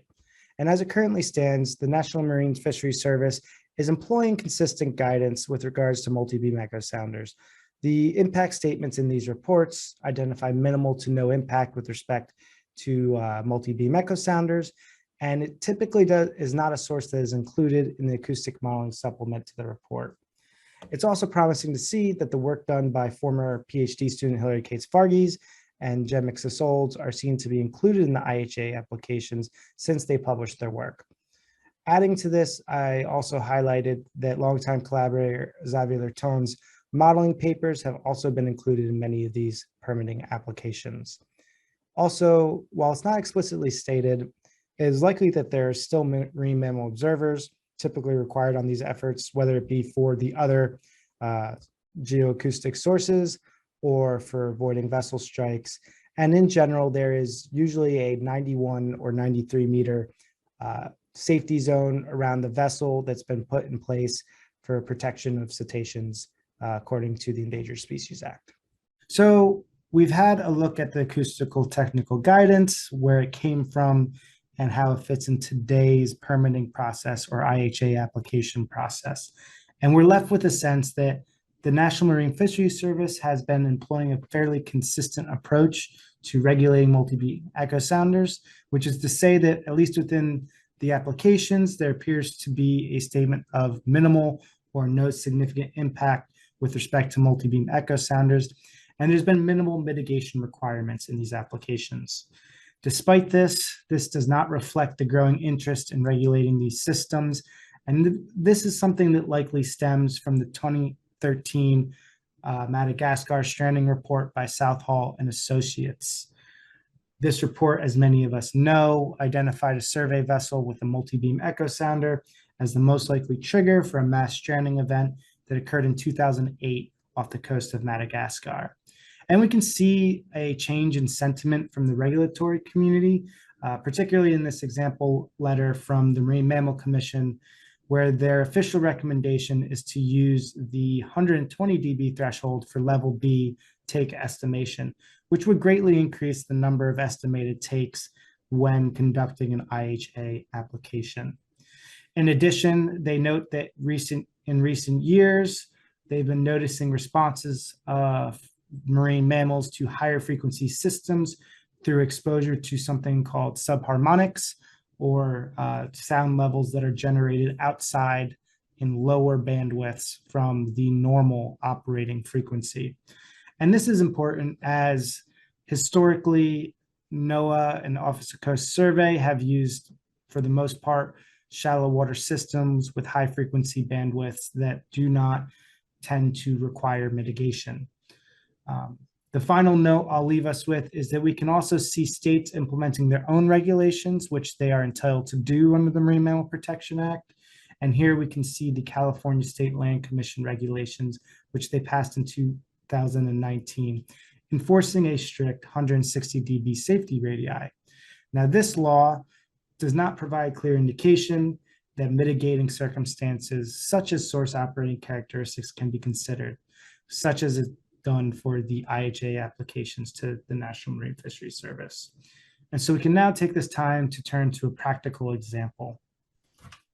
Here, the Monterey Bay Aquarium Research Institute has a new vessel, the RV David Packard, which is to be equipped with a Kongsberg EM304 Mark II. They are subject to the California State Lands permitting process. And so for their first project with the new vessel, which is a resurvey of the Monterey Canyon, they are required to submit a set of safe operation radii, which are to be defined with respect to the 160 dB isopleth. This is something that they contracted me to do as an acoustic source and propagation modeling report. And so I'm going to go over some of the techniques I used and show what type of picture the safety radii will paint. So the modeling done, very similar to the JAM workshop. We used highly accurate element level beam patterns to develop far field radiation patterns.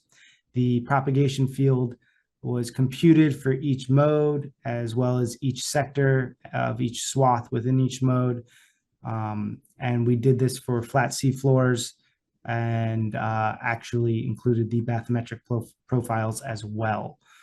The results are converted from sound pressure level to sound exposure level and peak sound exposure level, so we can do estimates of level B and level A takes.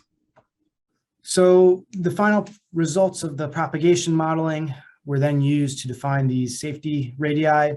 And if we use strict interpretation of the California State Lands Commission's guidelines, this is the maximum horizontal extent of that 160 dB isopleth. And so you can see here in the results for the deep mode, we have the various isopleths superimposed as contours on the propagated acoustic field.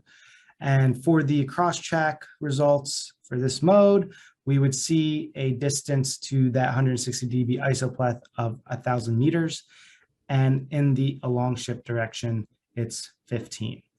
Now, this is quite a stark difference. And if we understand the regulations correctly, they will use the 1,000-meter distance. But we can tell from just these two snapshots that this is not necessarily an accurate representation of the acoustic field and that 160 dB volume of space. And so for comparison purposes, I actually looked at what volume of space would be encapsulated by the 160 dB isopleth. And right now, this animation is showing to scale. But when it goes around one more time, what we'll note is that with a not to scale version, we can see that we do enclose a volume, but it really only extends out to at most 15 meters in either direction.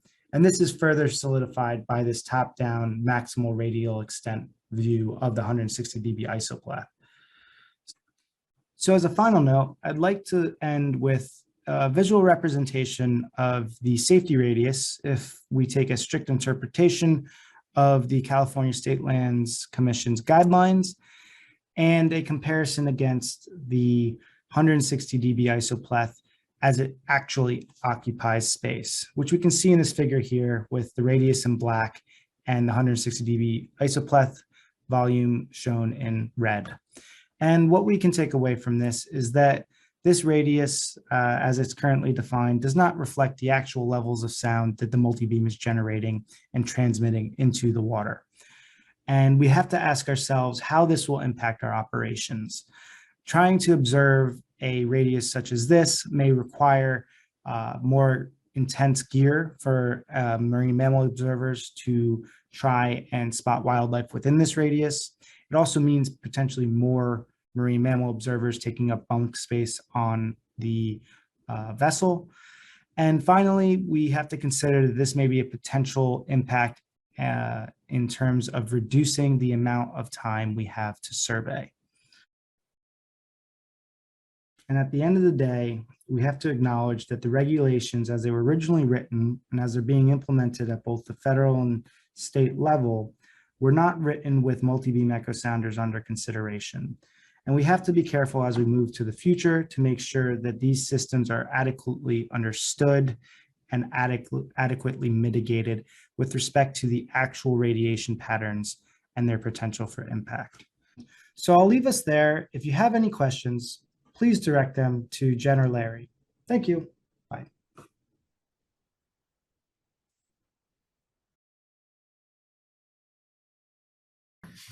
Okay, so as I said, I have two topics to talk about. I'm going to tackle them in this order, what's the order they are on the agenda there.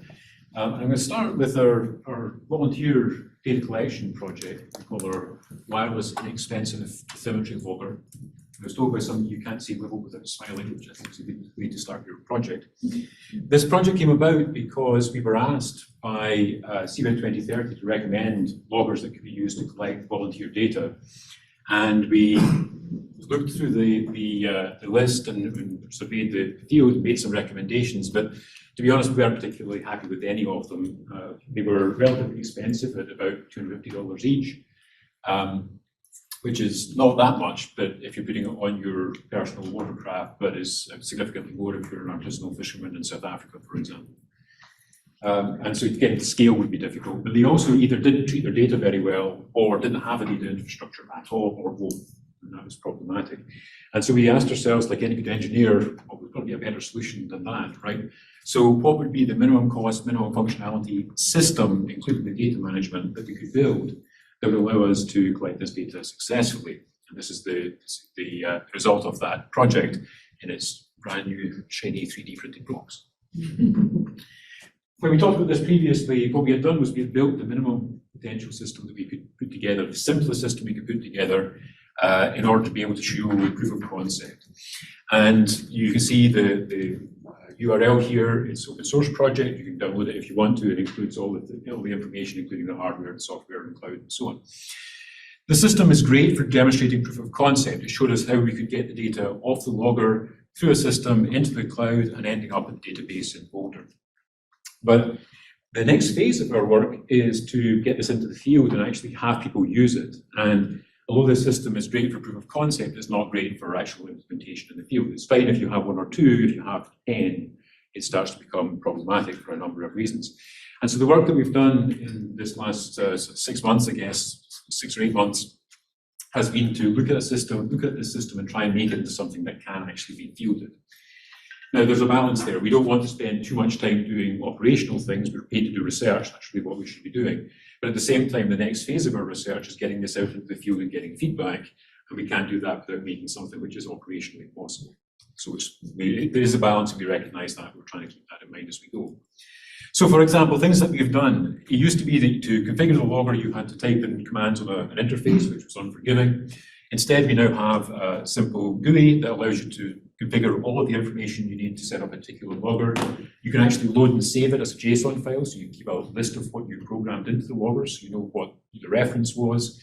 And you can actually query the logger for it, set them as default. We also have a way of having a backup definition, so that if you mess it up, you can actually just do one command and reset it all.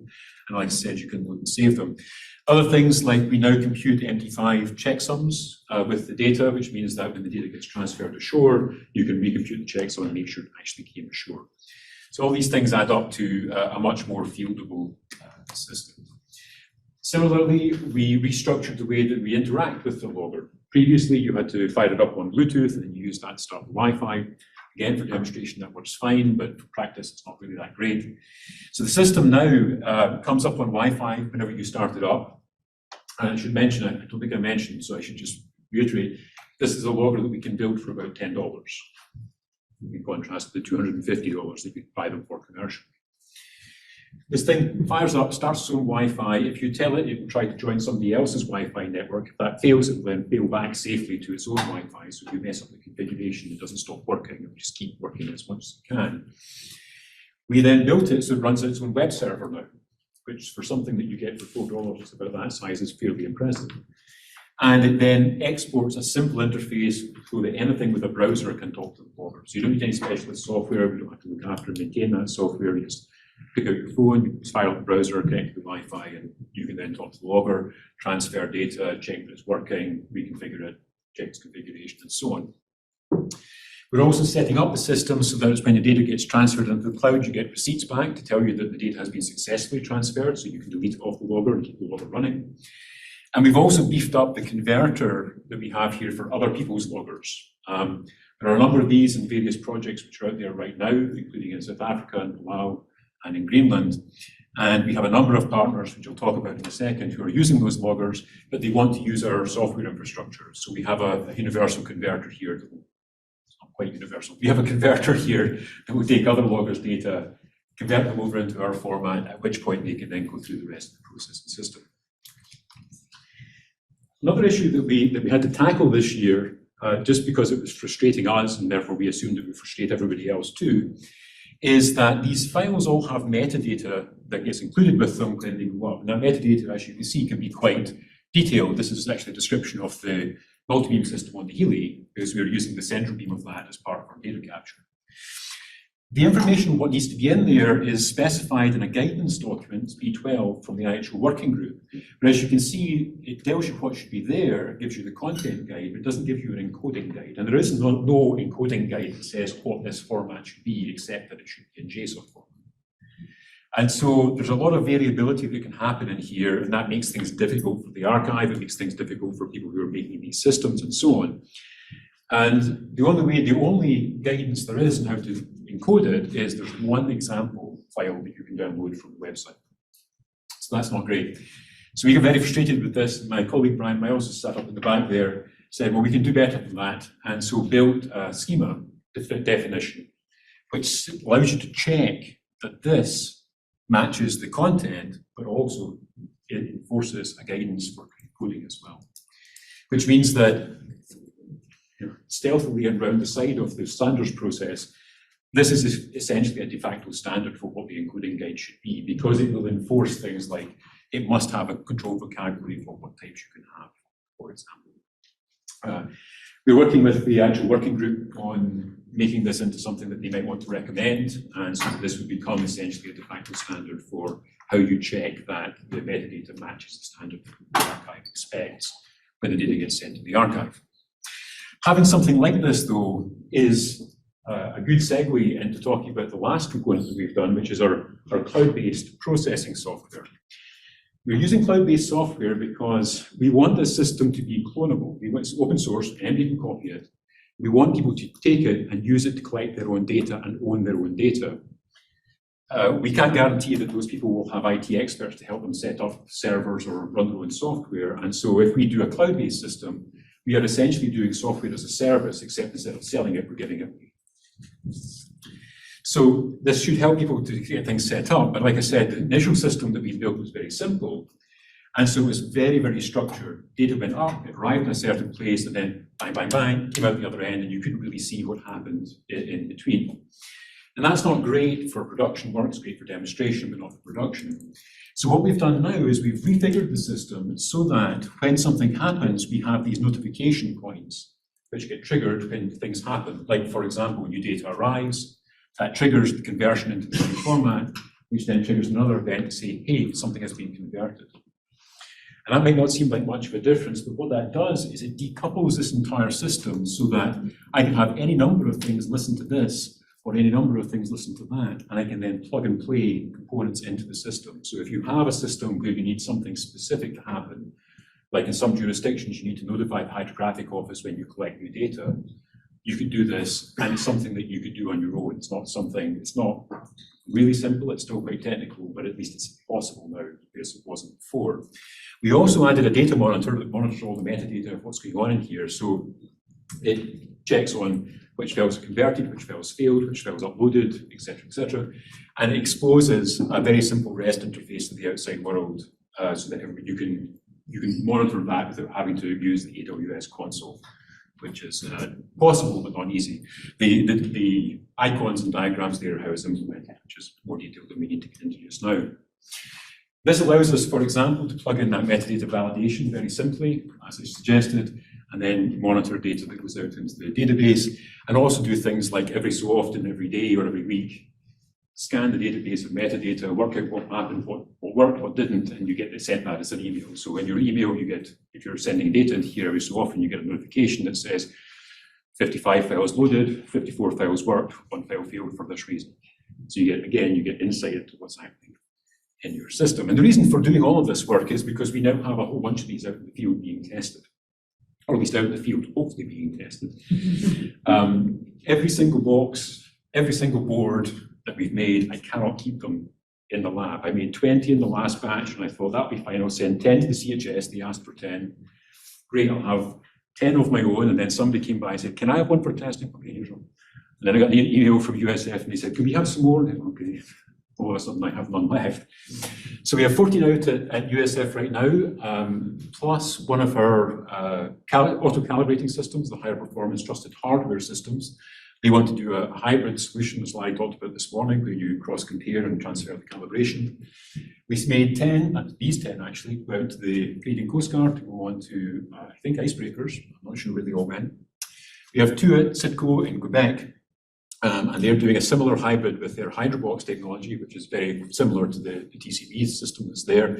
They're currently working in British Columbia. And 2 to Orange Force Marine, they work with Great Lakes Observing System, collecting data of the Great Lakes, and they're looking at using this cheaper alternative to the system that we have right now. And as I mentioned, we have 2 other Seakeepers in CBIT 2030 who are using just our software and other people's loggers. But our biggest collaboration has been with CID, one of our industrial partners, as soon as I told them about the project, they said, we want to build them for you. That's great. This was a commercially supported system, launched in May in Monaco. I was told this morning that the first batch came off the production line today. And if we're lucky, we'll have them in the post tomorrow. That's when we get a couple of these soon. The advantage of this is that when people ask me for loggers, I don't have to make them. I can just point them and say, go over there and buy them. And they'll look after them for you, and they'll run the data infrastructure for you as well if you need it. That's a big advantage for us. It's been a very, very good partnership with them. Right, I want to switch tracks now and talk about the cloud map, which is our data processing in the cloud, sponsored in part through Ocean Exploration Cooperative Institute, for which we're very grateful. There are many advantages of being in the cloud. Data management is potentially one of them. Scalable compute and scalable data stores are other ones. But there are also disadvantages. Instead of paying upfront for your hardware, you're now paying by the month, or paying by the hour, or paying by the second for your hardware. And so it's a question of how we put these things together.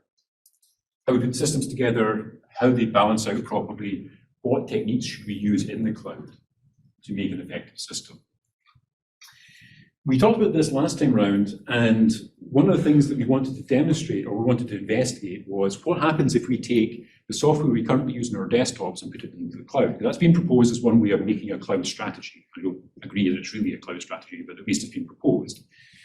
And it's certainly possible. We demonstrated you could do that, and Paul and others at Ocean Exploration have done that as well. What we did, though, is we did performance testing and demonstrated quite clearly, I think, that the performance of a local system is dramatically better than any other cloud option that we tried. We tried a bunch of different options, different storage types, different compute types, and so on. This is, incidentally, time and seconds for generating grids with particular processing software and different variations of implementation there.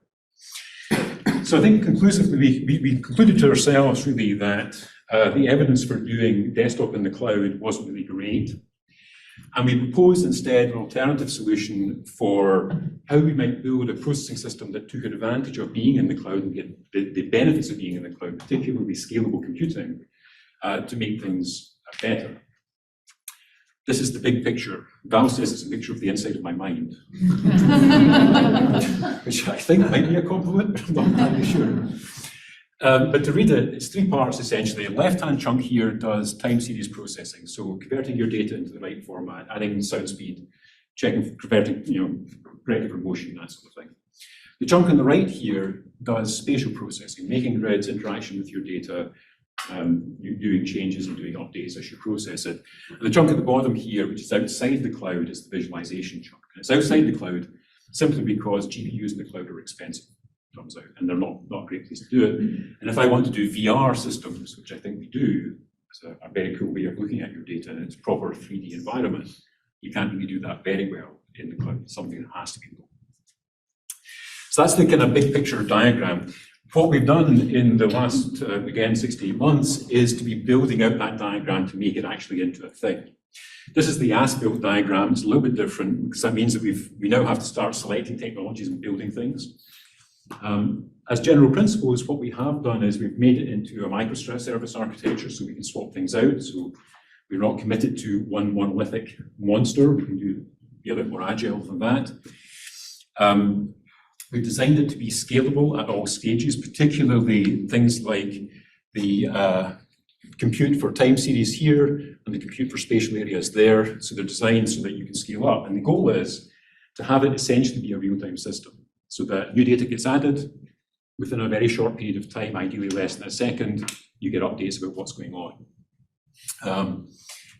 We're using, just a little bit of technical discussion here, we're using Kubernetes to do the deployment and management of this. If you haven't heard of it before, it's just it's a standard way of doing this sort of processing, or setup for systems rather. The big advantage is that it lets us be portable. So we can run it locally, or we can run it in Amazon's cloud, or we could run it in Google's cloud, or we could run it in Microsoft's cloud. It doesn't matter. We're not stuck with a particular vendor. I want to focus on a couple of components of this, just to give you an idea of the sort of things that we're thinking about as we're building out this system and how we have to change our ideas about how things work when we move into the cloud. And I'll start with the database component, we think of our data in two ways, either time series as we collect our data and for initial processing, or area-based once we start generating grids and things. Ideally, we want to have them all together. We don't want to have two separate databases of those. Those of you who remember PFM will remember how much it costs you to load data into the spatial database and then load it back out again once you were done. But there are issues and problems in how you do that and do it efficiently. What we're doing to start with, at least, to see if we can get this to work, is using a thing called S2 geometry to build a spatial index. And this is a really interesting approach to dealing with positioning, where you start with a cube, which you then project onto a sphere. And then within each face of the cube, you then have a space filling curve that rotates around that cube and indexes essentially what is a quad tree scheme, as you can see at the top right there, which gets you narrowed down onto a particular spatial index. The reason why that's important is that it becomes essentially one fixed length number. So you have an 8-byte, 64-bit number. The first 3 bits are which face of the cube you're on, and then every 2 bits after that are a further refinement of where you are on Earth. So you have a number which grows this way as you go to further and further refinements, but importantly, you have a number, which is your spatial index. So we can put this into the database and use that as a secondary index in our data. And so whenever we want to search for things, or even we want to see everything in this group here, everything in a larger chunk is just the first part of this number rather than the detailed part of this number. So we think that will give us enough performance so that we can do this, but the history of hydrography is, or data processing in hydrography is littered with people that said, we'll put it in a database, it'll be fine. So we're not entirely sure. We're using DynamoDB on the back end for this, which is a cloud-enabled system. It's designed for the cloud, it's designed to be scalable, it's designed to be shardable, and all good things that means. Particularly, it's designed to have very low latency, single millisecond latency, and if you run the memory cache, you can make it into microsecond latency. So we hope that that'll be fast enough, that we can get data out quickly enough, that won't be the bottleneck that we're going to have to go deal with. The second issue is just to talk about how we think about processing. In the desktop world, where compute is limited and disks are fast, it makes sense that when you get new data, you pull the intermediate results from disk, you update them, and then you write them back out again. In the cloud world, that's not true, because that disk is almost never connected directly to you. That disk is probably in the next server room over, connected on a big network, and you have to compete for time on that network. So our argument is that in the cloud world, it's actually better not to try and cache these intermediate results, but to throw them away at the end of the compute. So when new data arrives, we take all of the data in the area of interest, we compute it all again from scratch, get the results, throw away the intermediates, and move on. Because the cost to deserialize and pull the data in terms of time, and also in money because you have to store it there, is way bigger than the cost of paying for a little bit extra compute to do the compute on time. And that's certainly backed up by other examples of data processing, particularly in parallel. We think it's true for here too, but we'll find out as these things go on. These are just examples of how we have to think about things. The last piece of work that we've been doing in this reporting chunk is thinking about interfaces. We suspect there'll be two separate interfaces. There'll be one that's just a straightforward GUI interface, 2D interface, like we do right now, and that's for adding new data sets, doing management things, adding metadata, assigning it to somebody, et cetera, et cetera, et cetera. Importantly, we hope by design never to have to assign a survey to an individual operator. The design is such that as many people as you have in your survey room should all be able to work with the same data simultaneously without getting in each other's way. So if you have a big survey and you have 4 people, you're not going to have one person on that survey and one person on that. You have all 4 people working on the same data all at the same time. The interface for visualization, however, I don't want to be a 2D interface. Your data is 3D, you should be in a 3D interface to deal with your data properly. And for years, we have tried multiple different ways of doing that, but mostly what we have is a 2D flat interface, and as soon as it stops moving, all motion parallax goes away, all of your information about depth goes away, and you spend all of your time trying to manipulate your data so you can highlight that point that you don't like against a black background so you can then circle it and make it. That's dumb. So instead, what we're doing is taking advantage of existing technology for a VR-based point cleaner, so you can walk through your data. Stick the helmet on, pick this hand up, this hand moves your data, this hand works for editing, and you can actually walk through your data. And not only could you walk through your data if we get this right, but the person sitting next to you could be in the same data set at the same time walking through the data too. If you haven't seen this before, please go and try it. I'm sure Tom will be happy to show it to you. It's like black magic when you put it on for the first time, really. Just by way of demonstrating what's possible. Kindrat, who's sat back there in blue, came to me and says, we can make it go faster. Great. This, what you're looking at here, is a survey from last year from San Francisco Bay. I asked Matt Wilson to say, hey, we need a couple of test data sets to demonstrate that we can do this on actual proper surveys, not just tiny little surveys.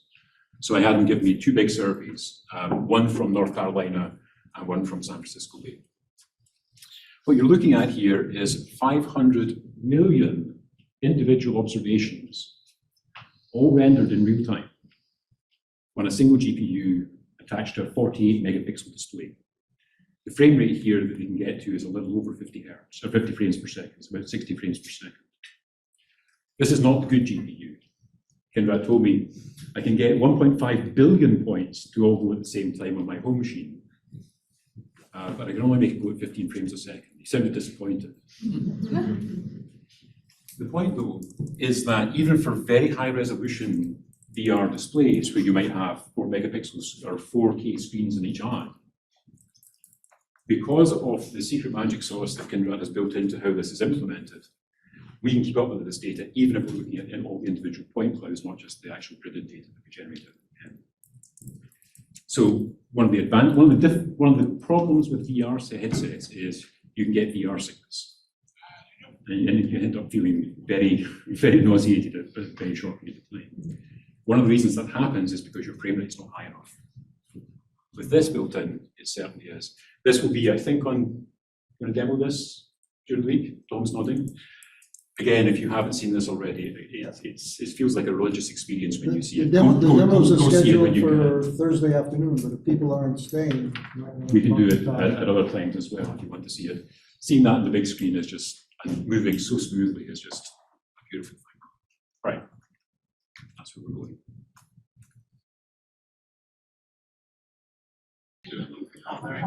All right. You're late for the lead. Yeah, sorry. Hi, everyone. My name is Val Shmidt, for everyone. I lead the marine robotics program here at the lab, and today I'm going to talk about our operations this past year, both with some with DRIX 12, some with DRIX 8, some with our other ASV Ben, and then a smattering of research projects that we've been working on. So DRIX 12 arrived here just after the last NOAA review, and when it did, it was like Christmas, and we got the big box open, and with the team from NOAA and the team from Excel, assembled everything in our other lab facility that's off campus, and got it all ready to take down to the water where we hosted your sea acceptance tests for DRIX 12. And that was abbreviated GO because of delays in shipping, but we compiled a big long list of things that needed to get fixed and changed and didn't meet our sort of specifications, and fixed everything that we could, and then packaged it all up, put it on a trailer, and drove it across the country with our own ASV control van in support to meet NOAA ship Thomas Jefferson in the Port of Cleveland. For about the first week or so, we spent integrating all the systems on the boat. So here you can see a little bit there, you can see the cradle that adapts your standard davits for the DRIX and the delivery system. All the computers were installed on board, the radio systems for telemetry between the DRIX and the boat, and this painter boom up here on the side of the hull. When DRIX is deployed over the side from the davit, it does so while the ship is underway, and you need a way to tow it and keep it out from the side of the ship, and so that's what the painter boom is for. There's some good stories behind that painter boom because we couldn't fix anything external to the hull, any kind of a permanent way or well external to the hull because of the restrictions for the locks going through St. Lawrence Seaway, at least that's my understanding. So we fashioned a magnetic mount with industrial lift magnets and conjuncted it onto the side of the ship. And there was some math that went into this before I jumped up there. But, and it did slide at one point. It was not perfect. And if we did it again, I would do it slightly differently. But by and large, it worked like a champ. When it slid, we were right next to the pier. When it slid. Told you. Yeah, We told him that was gonna be the first question. So when it slid, it gave us an opportunity to figure out how to get a Drix back when you don't have a painter boom. And so in this case, the wind was coming from the port side of the ship, or rather we put the docking system in a lee, if you will, on the starboard side. And then the Drix pilot pilots the Drix into that lee and just waits and lets the ship blow down on it. He matches the heading of the DDS, the Drix deployment system there. And then with a little finesse and a lot of patience, right at the last minute, right in there, and then slides it right in. And it worked really well. And we did this several times in a couple of different formations, but actually, I mean, I think this is like a really nice thing to have in your pocket when other things don't work. We came with a bunch of documentation that was not at all specific to the TJ and handed it to the ops officer and the captain and the crew and said, take this, make it your own.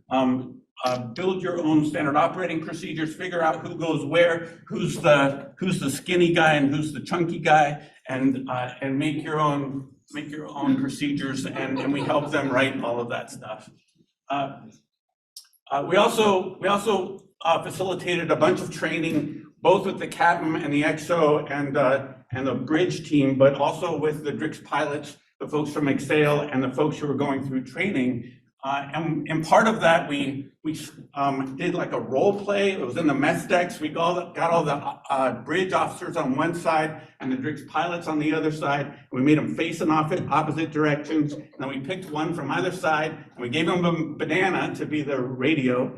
And then we would hand out an index card to give them some scenario, something went wrong in some way, and they would have to radio to their peer in the other watch station, which was right 3 decks away or whatever. And we would sort through all the radio comms and the terminology and what does it mean when you get smoke detected and a funny thing on the HMI display of the Drix. What do you do if there's a fire aboard the ship? Like who's gonna evacuate where and how you're gonna handle that? And what are the radio comms gonna be?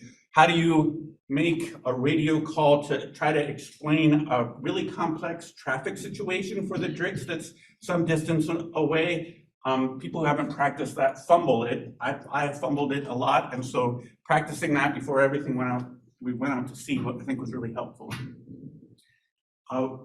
In that first and second week, there was a whole Drix training, Drix supervisor training evolution that happened. This was largely hosted by the Exail folks who were there, but we helped where we could and gave the folks who were participating in that sort of operators outside of the manufacturer's view of all of that stuff to give them another perspective. Okay, so then after all of that, I left the ship, and the ship continued with the Exail folks for another 16 days of operations and production survey. And at the end of that, the ops officer, Lieutenant Michelle Lovano, put together this comparison between operations from their NOAA launches, sort of typical operations, and the operations from Drix 12 during that same time. And I think the big takeaways from this is, as in part results from just the fact that the operations with Drix 12 were 24 hours, like overnight, so 36-hour stretch of operations and then 12 hours off for a kind of recovery, and then another deployment versus the launch, which is typically only deployed for about 8 hours at a go. So that alone is like 2.5 times in terms of efficiency. The other big difference is the launches are like 16,000 pounds and Drix is way less than that. And the differences in the propulsion systems, the fuel consumption of the Drix is only like 14% of a launch. Another big difference is when you can deploy. So I don't have to tell you, you have decades of experience deploying launches in all kinds of weather and have really honed that. And while we can deploy DRICS and operate DRICS in pretty rough sea states, we're still a little bit cautious about needing to go and get a dead DRICS if we had to. And so we haven't been deploying in sea states in which we couldn't safely put humans in a small boat out at sea. And I'm not talking about a launch, but a smaller boat still to do what's a very manual operation to recover a dead DRICS into that docking system. So we sort of felt like a significant wave height of a meter was kind of the practical constraint there. Rob Downs and I and Lieutenant Lovano and John DeRoba, just a little bit before he left, but wrote a paper about this, and we published this at the U.S. Hydro Conference. And I'm happy to provide copies of that to anybody who's interested and hasn't seen it. When DRICS was all done with TJ operations, it came back to the lab here, and we worked with Excel and more of the NOAA folks, more of the fisheries NOAA folks who are also interested in DRICS 12 to repair and troubleshoot a bunch of things late September and October, and then in preparation for the training that was held for NOAA folks, Alex Durbeck, who's like the senior software guy from Excel, came and visited here, and that was really great because we got to walk him like through the biz lab and the computer science department and pick his brain about all of that, and that was really fun. And all of that was sort of leading up to another DRICS supervisor training event that was for the folks deploying DRICS on the Oscar Dyson. And unfortunately, the lead instructor, Danilo Garalucci's mother passed away right before this started. And so he couldn't stay, and we actually gave the training in his stead for all of the folks here. So, but we wanted to make the best of a tough situation. Okay, so then we made a big list of all the things we needed to do, took everything apart, packed it all up, stuck it in a container, shipped it out west in preparation for integration on the Oscar Dyson. I'm not going to talk about the details about this a whole lot. You can see the DRICS there in the davit. They built their own painter boom, big giant pink thing. It's pretty amazing. It's like 8 meters long. And they're actually at sea right now with DRICS 12. And I'm not going to steal Admiral Carey's fire because I think he's probably going to talk about that tomorrow. One of the things that was noticed on the TJ is that this lip on the bottom side of the docking system is meant to fit into this cutout of the cradle. And it's just a pain because it doesn't self-home in there, and it requires the tagline operators to get it just right. And the Dyson guys, they fixed it. They just lopped it off, but it was terrific. Like the engineer was so I take that and send it back to Excel, and because they designed this for us, and say that's what we want, not that.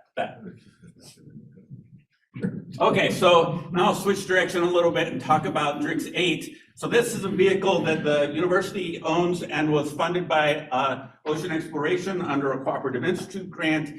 And although the mission of that grant is different from the mission of Coast Survey, as Larry mentioned, like this affords us an opportunity to do a whole bunch of things that are of interest to Coast Survey in your operations. And so I'm going to talk about this kind of generically, and both just with regard to the ops that we've done this past year and the things I think you might be most interested in. So the ocean exploration folks challenged us about 1.5 years ago with figuring out how to put a deep water system into the DRICS on the order of about 1,000-meter capability sonar system. And at the time, you just couldn't do it. Like there was no sonar system that you could buy that had a compact enough kit that you could put into the electronics compartment, such as it is on a DRICS vehicle. And as we were surveying manufacturers and trying to get a sense of what was possible, Kongsberg and Excel came back to us, and they offered to totally redesign the EM712.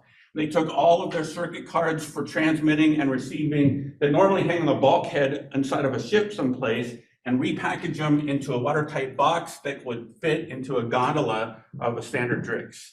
And so this was kind of the first time that they had done this before. It's a new product for them. I mean, it's still the 712, but it's a totally different beast.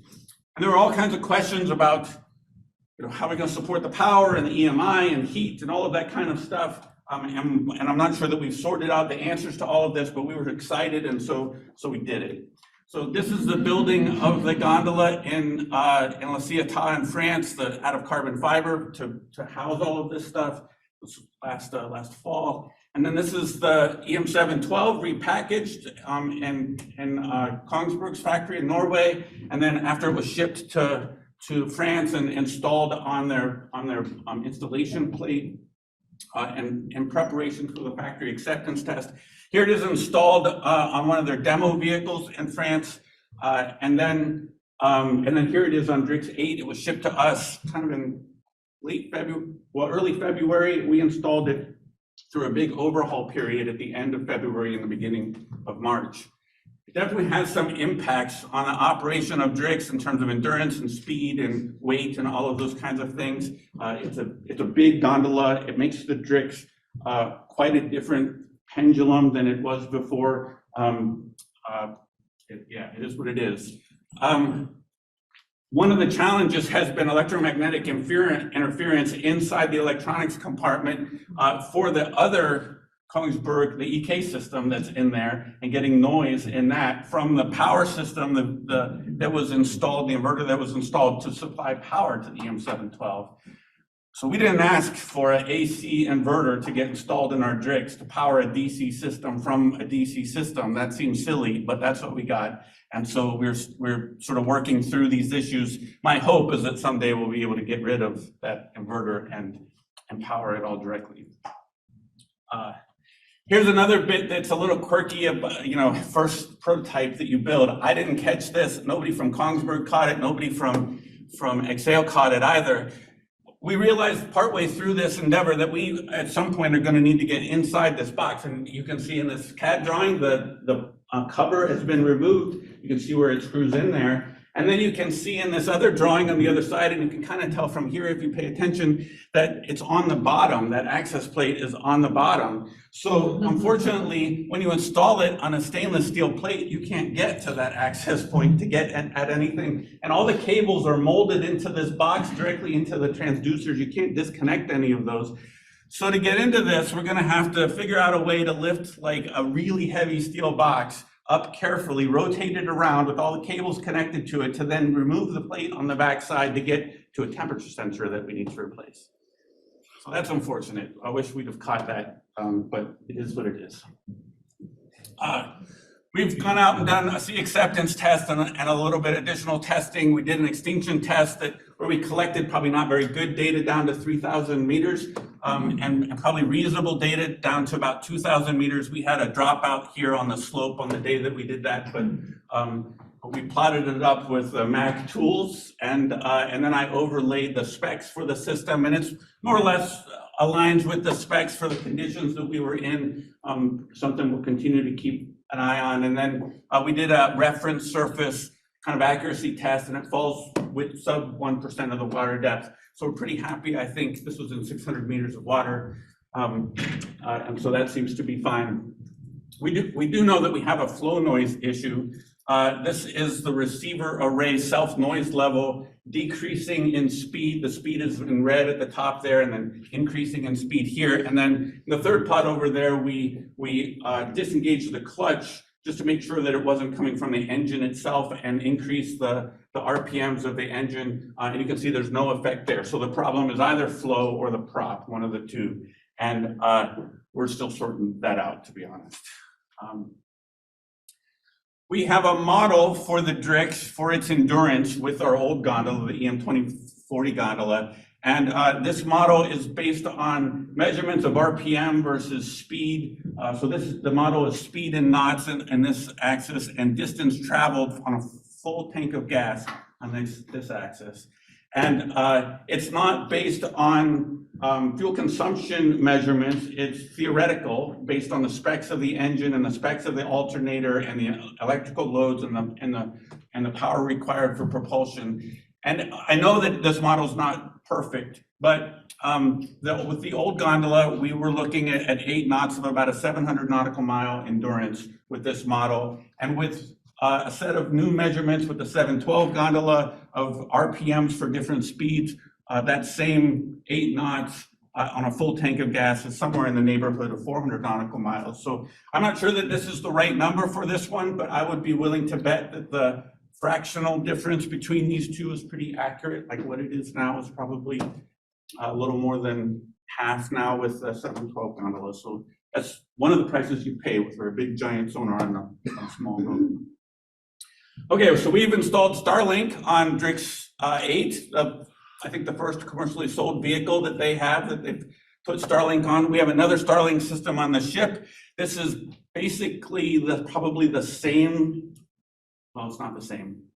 I was going to say it's the same as the Oscar Dyson has now, but it's not. But at any rate, both of these systems connect through Starlink to the internet and then to a server in AWS for an operator station. And I would say sort of, we've not fully tested this. Actually, you guys have way more experience. You sort of leaped ahead of us in terms of Starlink, having it on all of your ships or many of your ships, and much more sort of anecdotal experience about bandwidth and usability and all that kind of stuff.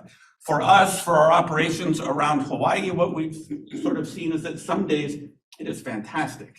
Like the latency from a camera stream to the screen, we've measured like less than half a second through 2 satellite link hops, which is like amazing, and full 6 video streams pouring in all at once, plus all the sort of command and control stuff. And sometimes it doesn't work well, and we struggle to get a connection through. And we're not sure if that's a problem that we have another piece of hardware on the boat or if it's the Starlink system. Nautilus has been testing our second Starlink system for the last month or two out in Kingman Palmyra, thank you. And they've been seeing some quirky things in which for UDP streams, sometimes the packets are showing up on the other end out of order, and reduced bandwidth for TCP connections, things like rsync, which is a utility for pushing data files between computer systems, like unable to maintain an rsync connection. And I think that has to do with traffic links that go satellite to satellite to satellite before they come back down to the planet, to the Earth, to the surface, whatever. At any rate, we're still super excited, like lots of promise. We're just proceeding cautiously, I think.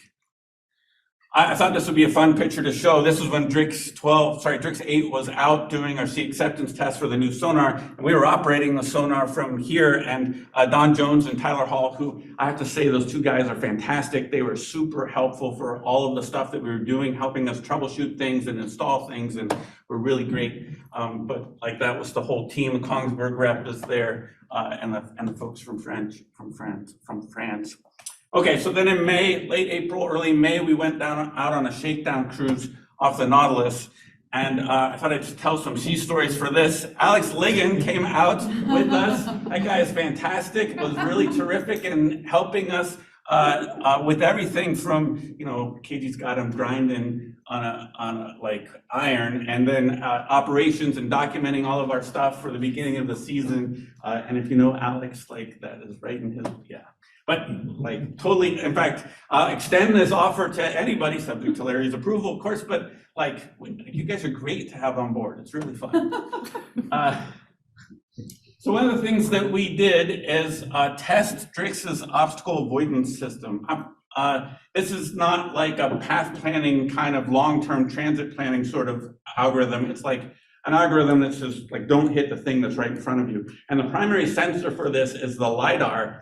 But our LiDAR is kind of flaky, and it's the most expensive thing on the boat, maybe right next to the engine. It's super expensive. And so we wanted to see if we can operate without it in the event that it fails and we don't have the purse strings to replace it as frequently as we'd like. So radar, like the one that's on the DRIX, sends out kind of a RF ping and along different spokes as it rotates around. And each one of those spokes, you get 512 data points back. And if you set the range limit, the maximum range, to 100 meters, you get 512 data points back. And if you set it to 5,000 meters, you get 512 data points back, or 5 kilometers, or 5, sorry, same thing, 5 nautical miles or more, you still get 512 measurements back. So you can totally alias things that are close by with a long range setting. So there's like a trade-off. If you have it too close, you can't see far enough to react. If you have it too far, you miss all the little things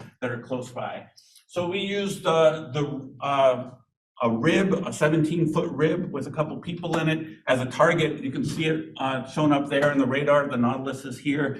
And we ran a bunch of lines by it to test the obstacle avoidance system at different range settings to sort it out. And the short answer is the sweet spot we think is 500 meters. That's like one sample roughly every meter. You're likely to detect really small things with that. We certainly detected that rib with no problem. And there's plenty of time to avoid it. Objects in the algorithm get started, tracking starts at 300 meters, and it sort of plans a path that typically has a CPA of about 100 meters. Of course, that radar is right in front of the mast, and things that are right behind you, where the mast occludes the radar a bit, you get some really funny returns that can be misleading at times. So we realized we have to do like crazy Ivans every once in a while so we can see behind us.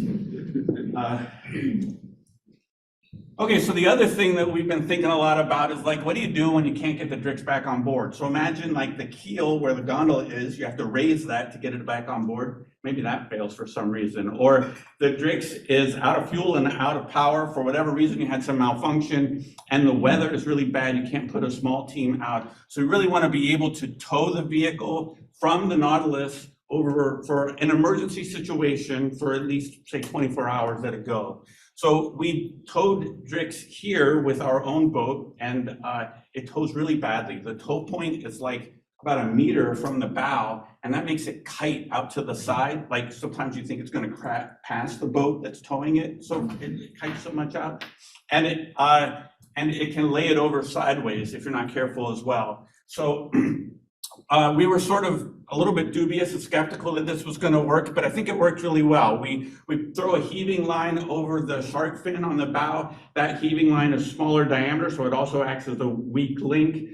The heaving line has a monkey's fist that gets caught on the shark fin, so that it's relatively easy to place the Drix under tow. That's connected to a nylon line that sinks so that we have a nice catenary. It takes a lot of the jerk out of the line, but also bears in kind of the Drix's tendency to kite off to the side.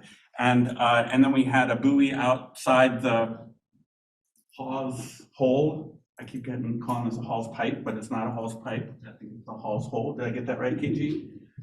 I don't know. There's other people here the other day. know more than me. A floaty thing out here, so in the case you need to cut it and set it free, you can. And KG and I have been working on a standard operating procedure for that as well.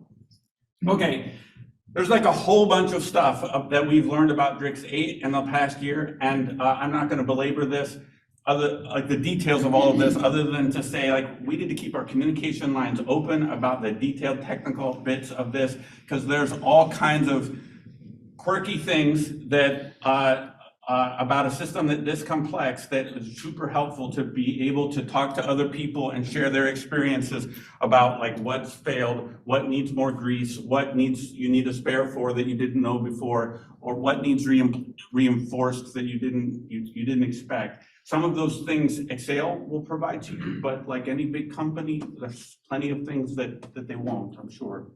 Not for any malice, just for busy. Last year, we deployed our other vehicle, Ben, a couple of times in freezing cold weather, December and January. There's Ben here, little tiny guy. And I just thought I would show you what we were working on quickly. We're sort of working on the data fusion situational awareness. So these screens are part of our operator station, and there's a big giant ship coming in. You can see it in one of the cameras, or a 360-degree camera array. We have a neural network running that can detect ships, so we detected it there. That's kind of fun. Here it is shown up in AIS. It's drawn to scale, and if you look close, there's two little boats there. Those are the tugs next to it, also drawn to scale. And then in this representation, this is the radar return from it, but it's been mapped into what's called a cost map, which is kind of data structure that's used for robotic path planning. We don't have a path planner in place to avoid that yet, but that's one of our first steps to getting it. We, in past years, had built our own 360-degree camera array. This year, we created a new housing for it that we 3D printed to make it lighter and less expensive. It had been an anodized aluminum. Andy presented this at the New England Robotics Conference. Jenna Enot is one of our graduate students, and she's been working on training a neural network that can detect lobster pot floats and mooring buoys, and because, as you guys probably well know, if you've ever been off the coast here, you can walk from lobster pot float to lobster pot float. And for Ben, it's not a big deal because it's a jet drive, but for Drix with that gondola, like, it is a major headache. So so we want to imbue Drix with the ability to say, ooh, that, like, dodge and go around. We have the CCOM Autonomous Mission Planner. It's where we do all of our mission plans for Ben, and we also use it on Drix sometimes. We've been improving that incrementally, and this past year we added the ability, we'd always had the ability to import a background layer to give you context for mapping, but now we can enter like multiple background layers, change the order of them, make them transparent. One of those can be OpenCMap, which will give you kind of an S52 kind of rendering of an ENC, and I'm sure on our list is the tile service, ENC tile service will go in there. Rather than OpenCMap, because I got beat up during our practice session for not having that. We've been working on a path planning algorithm that thinks more like a mariner does. So, like, I've seen a dozen path planning algorithms, chart-based or whatever, that can navigate a boat from one place to another. But when they're in danger, they just change direction and they don't slow down. And like the first thing you learn from as a mariner is if you're not sure of the situation, or if you're driving into a place that might be dangerous, the first thing you do is you slow down and buy yourself more time. And so we built a path planner that will do that. We'll slow down when you get into places that might be risky. We wrote an algorithm. This was like, an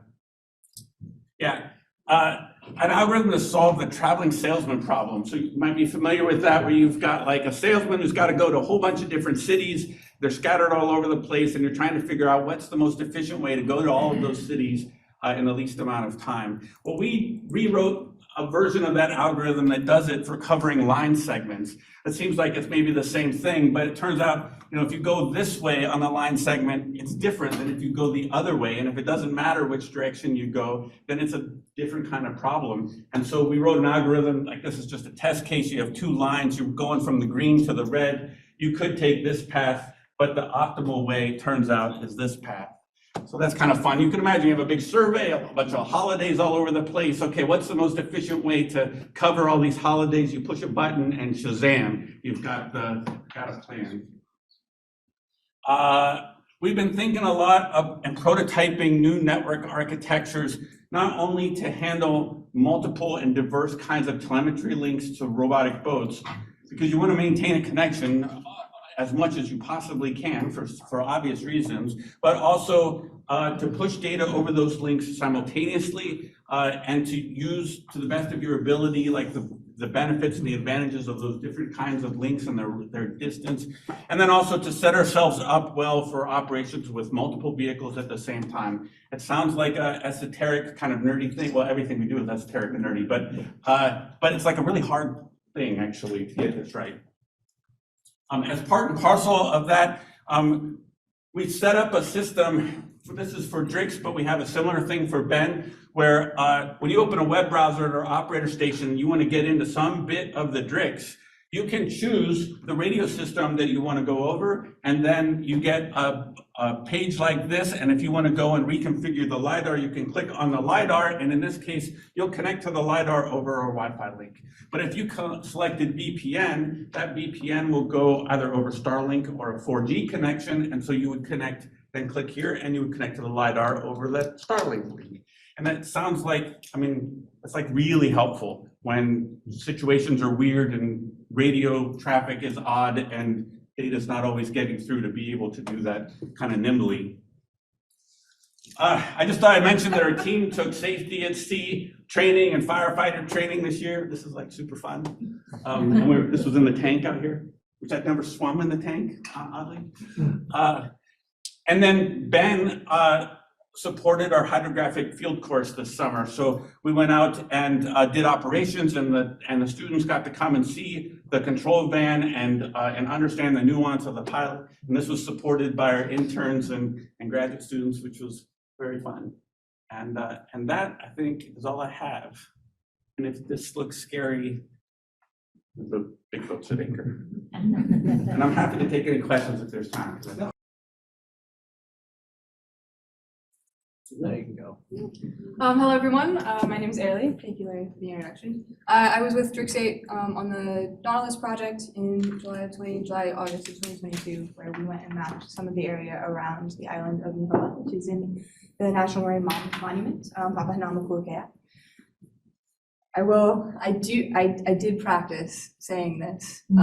This is the name of the project. So every project that occurs in Papahanaumokuakea gets its own Hawaiian name. I can say it. I don't know if we want me to, but I can. And every piece of the name has a different significance. It's all crafted by Hawaiian people. So it's very cool. So this was in the initial kind of project overview. This was the initial plan, if you will, project instructions, for lack of a better term.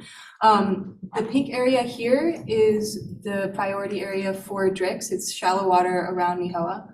The grayscale is existing bathymetry. The dark blue areas are the areas for Nautilus to map, so unmapped. And so, well, the blue polygons are areas for Nautilus to map. So these are the deep water areas. And then this green is the shallow water Drix area, specifically this pink area here. There's also some existing LiDAR that we were working on junctioning with, and that exists kind of right around the island of Nihoa. It's not in this image, but it will be shown later on with the full coverage graph.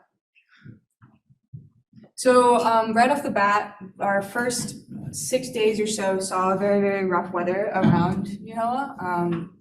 6 to 10 foot seas, 20 to 25 knot winds, and we didn't feel comfortable deploying Drix in those conditions, especially for the first time. We did practice at the pier, but with a brand new team, and even with the Nihoa does offer a slight lee that we took advantage of later on in the project. But for the first deployment, we made the decision to actually transit back all the way to the island of Nihoa, the Kaulakahi channel between Nihoa and Hawaii, and deploy Drix here. And we had a limited time frame to do so because we had permission from the Navy, and the Navy was gonna come and take that permission away. So we transited the 125 nautical miles back to Nihoa, deployed Drix. We did a couple of hours of LiDAR testing and then had to cut that short because the Navy actually came early. So we didn't get to do all of the testing that we wanted to, and we never actually had a successful LiDAR docking here, but we tried multiple times. So on the way back, so this is Middle Bank. This is where this is where we were going to do our patch test.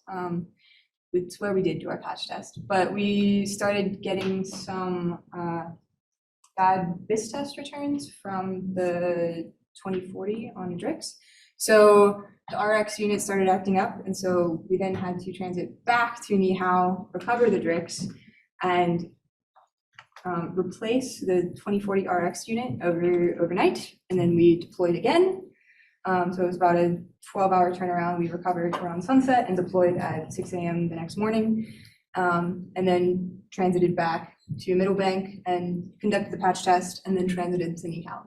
And all of this was possible because of the endurance of Drix. You couldn't have done this with a launch. You couldn't have taken a launch and driven it 125 nautical miles.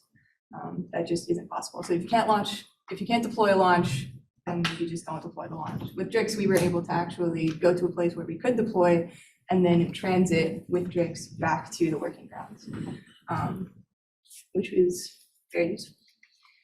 So Operational model was much like TJ's, almost exactly, I would say. It kind of operated under the 72-hour paradigm. We deployed at sunrise, did a fins calibration, which is the IMU GNSS system, the navigation system on Drix. IMU GNSS. And then transited to the survey area and then conducted dual survey ops with, well, initially Nautilus was mapping in a deep water area near Drix. But then eventually ran out of deep water area to map, and we had some restrictions with our CTD winch. And so we ended up having Nautilus map with Drix in conjunction. And it worked very, very well to ops. So we mapped the shallow water area actually with Nautilus's EM302, and the data actually looks pretty good. And then at sunset, we were operating under some permitting restrictions. We actually were not allowed to operate Drix. Well, we were allowed to operate Drix. We're not allowed to collect data overnight. So we were not allowed to collect data due to some permitting confusion when the sun was not up. So during that time, we would stop surveying with Drix and we would go and station Drix within range of Nautilus. Nautilus would go and continue to survey overnight, and then we would recommence survey the next morning at sunrise. So we would plan to arrive at the working grounds at precisely sunrise every day and start pinging. And then at sunset that day, so this is approximately a day and a half after we deployed, we would recover Drix and do the overnight fueling checks, etc., all the maintenance required. It was about a 12-hour turnaround in answer to the previous question. But I would say everything was pretty much done in 4 to 5 usually, because there was some sleep that occurred during those nights. Not much, and sometimes less than others, depending on what went wrong while Drix was up. Deployment and recovery, so always a challenge, more so on Drix than with the launches, unfortunately. But we have much less practice with Drix, so I think we will get there eventually. Nautilus has this crane on the back called the banana crane, because it's painted yellow.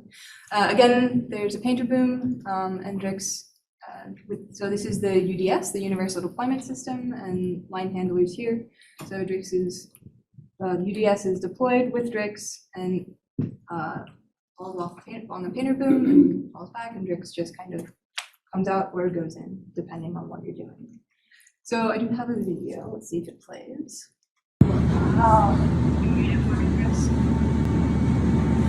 So this is deployment. I thought I would just show a video of how we do it. One interesting thing about this is that we actually shift line handlers, which isn't unusual. We do it on PJ and do it on a number of other platforms. However, usually when we shift line handlers with NOAA, the launch is at the hip, so that's not the case for EDS. It's not completely floating, but so you have to deploy the gondola here. So prior to Drix going into the water, otherwise it's unstable.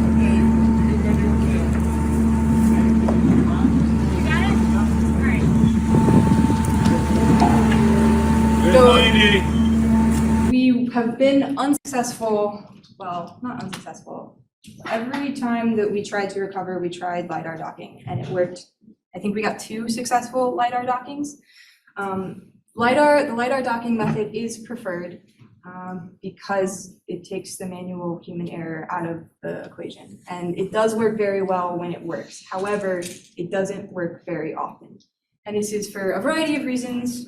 We kept getting a heading differential error with our particular case, which is the heading of the UDS and the heading of the Drix. There was too much difference in between them, and so it could not get an acceptable solution, and so the Drix just falls off. So, can you hit play on this video? Mary Beth there, by the way.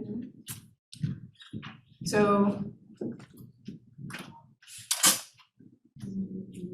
And this one is in 2 times speed, just as a note. So initially, everything looks great. UDS is fine. UDS is just kind of sailing behind the ship, a little bit aft of the quarter, and Drix initially looks like everything is good, and then it just stops. And that happens multiple times. And we, I think, ran into a little bit of a trap with this because every time we tried LiDAR docking 4, 5, 6 times. And what that would do is that would take Nautilus outside of the lee of Nihoa, and that would make the eventual required manual docking even riskier. So we would start to feel more of the swell, and we would get mixed seas, and and usually sunset was approaching. So everything just got a little bit compressed and a little more, there was just more roll to contend with, which I don't think was ideal. And it just took longer, which that's not a great thing. For deployment, the average time was an 8-minute deployment, minimum was 4, maximum was 16 minutes. For recovery, the average was 16 minutes, the minimum was 14 minutes, and the maximum was 32 minutes. And that's a lot of time in the water, in my opinion. A total of 6 deployments and recoveries, by the way. On the 4th recovery, Drix impacted the side of the UDS as we were manually docking it, as the Drix pilot was manually piloting it in. And the nose cone of the Drix, so it just, the nose cone of the Drix actually disconnected and came off. So it's attached via this aluminum plate here with 2 bolts and I believe epoxy. Correct me if I'm wrong. So titanium plate. Thank you. I apologize.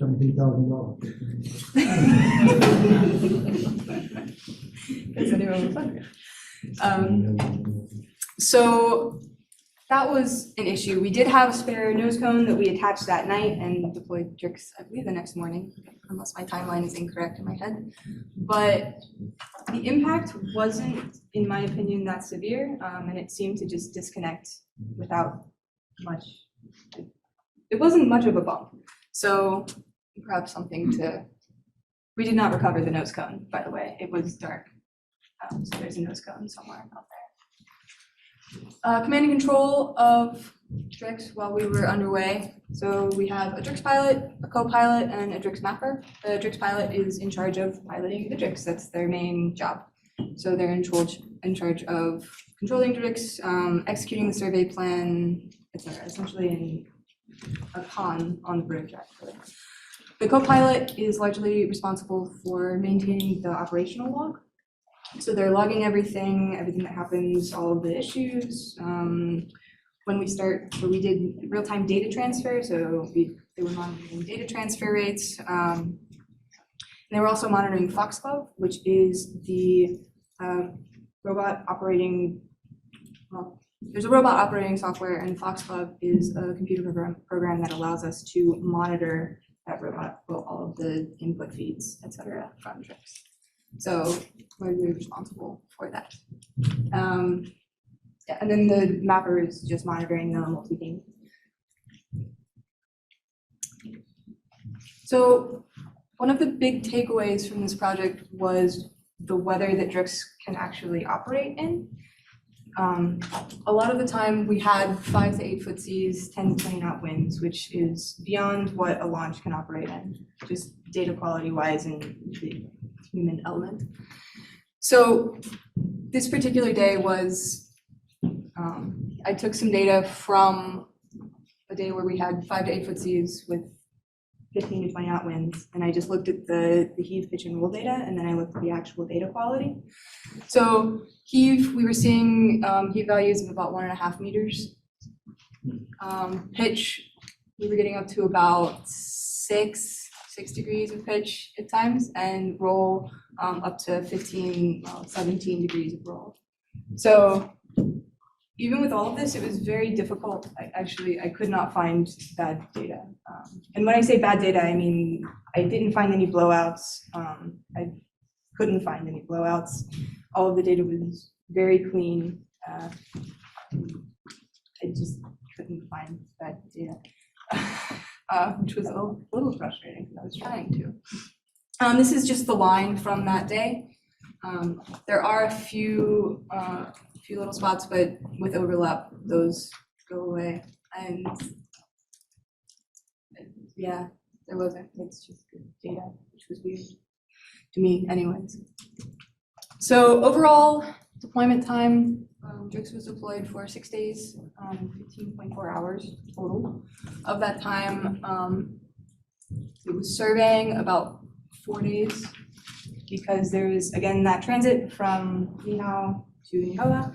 And also we were moving about smartly overnight. So there was a lot of dead time in there. Maximum deployment was 37.3 hours. So right in that day and a half range. And Drix surveyed 719 linear nautical miles around the island, well, total. Nautilus was 836 in dual ops with Drix, and the average survey speed was 7 3/4 knots. So this area here is the LiDAR that we were junctioning with. The orange is the Drix data, and the blue is the Nautilus data. The Nautilus data and the Drix data agree. They agree. The LiDAR data is a reference to the ellipsoid, and so it's off by the ellipsoid value, essentially. So it largely agrees as well. This is what everything looks like together as a rainbow color. Getting that LiDAR data around. Big takeaway, overall successful. Drix collected very good data in sea states that I think the launches would have had a lot of trouble with, both the humans and just from the sheer weather. We successfully conducted dual mapping with Nautilus, which doubled the productivity. I will say Nautilus and Drix both logged during turns. So initially when I ran the numbers and it said that Drix was only a little bit more, it only mapped a little bit more linear nautical miles per hour than Nautilus, I was like, what? But then I remembered that Nautilus collects during turns and so that actually makes sense. The operational flexibility and endurance of Drix allowed the relatively long transit from Nihoa to Nihoa, which would not have been possible with a manned launch. And so I think that operational flexibility is a big pro in the Drix pro-con list, just because we do have that ability to transit long distances if we decide that we don't have a weather window in the next 36 hours to recover Drix. We can go somewhere else. Deployment and recovery procedures need improvement, and I think everyone is aware of that and everyone accepts that. I don't know if we have a good operational plan going forward on how to fix those. I think the davits on the NOAA ships will greatly help that. I don't think the one pink point of the crane is a good solution. I haven't personally seen a deployment and recovery with a davit with Drix, except on videos, but it looks much smoother. So hopefully we get a better solution with that. Permitting frustrations, that was, I think, felt pretty heavily because we could not actually operate Drix for the full time that it was deployed. So I think everyone was just a little frustrated with that. However, again, we were able to keep Drix out overnight and just motor about. We are still having SBET processing issues. So the SBETs for Drix are processed with Axial's software apps, and that consistently did not give a good solution for us while we were out there, which was frustrating. So still working through that. We're working with Axial on a better solution for that. Axial is now working with GraphNav, which is a post-processing software, to incorporate that software into their post-processing suite. Part of the problem with that was the remoteness of the area in terms of. The remoteness of the area, we didn't have any base stations around, but also for whatever reason, the solution at the beginning and the end of the line, it just trailed off and just wandered, which was, we don't know why. We could never figure out a way to make that not happen.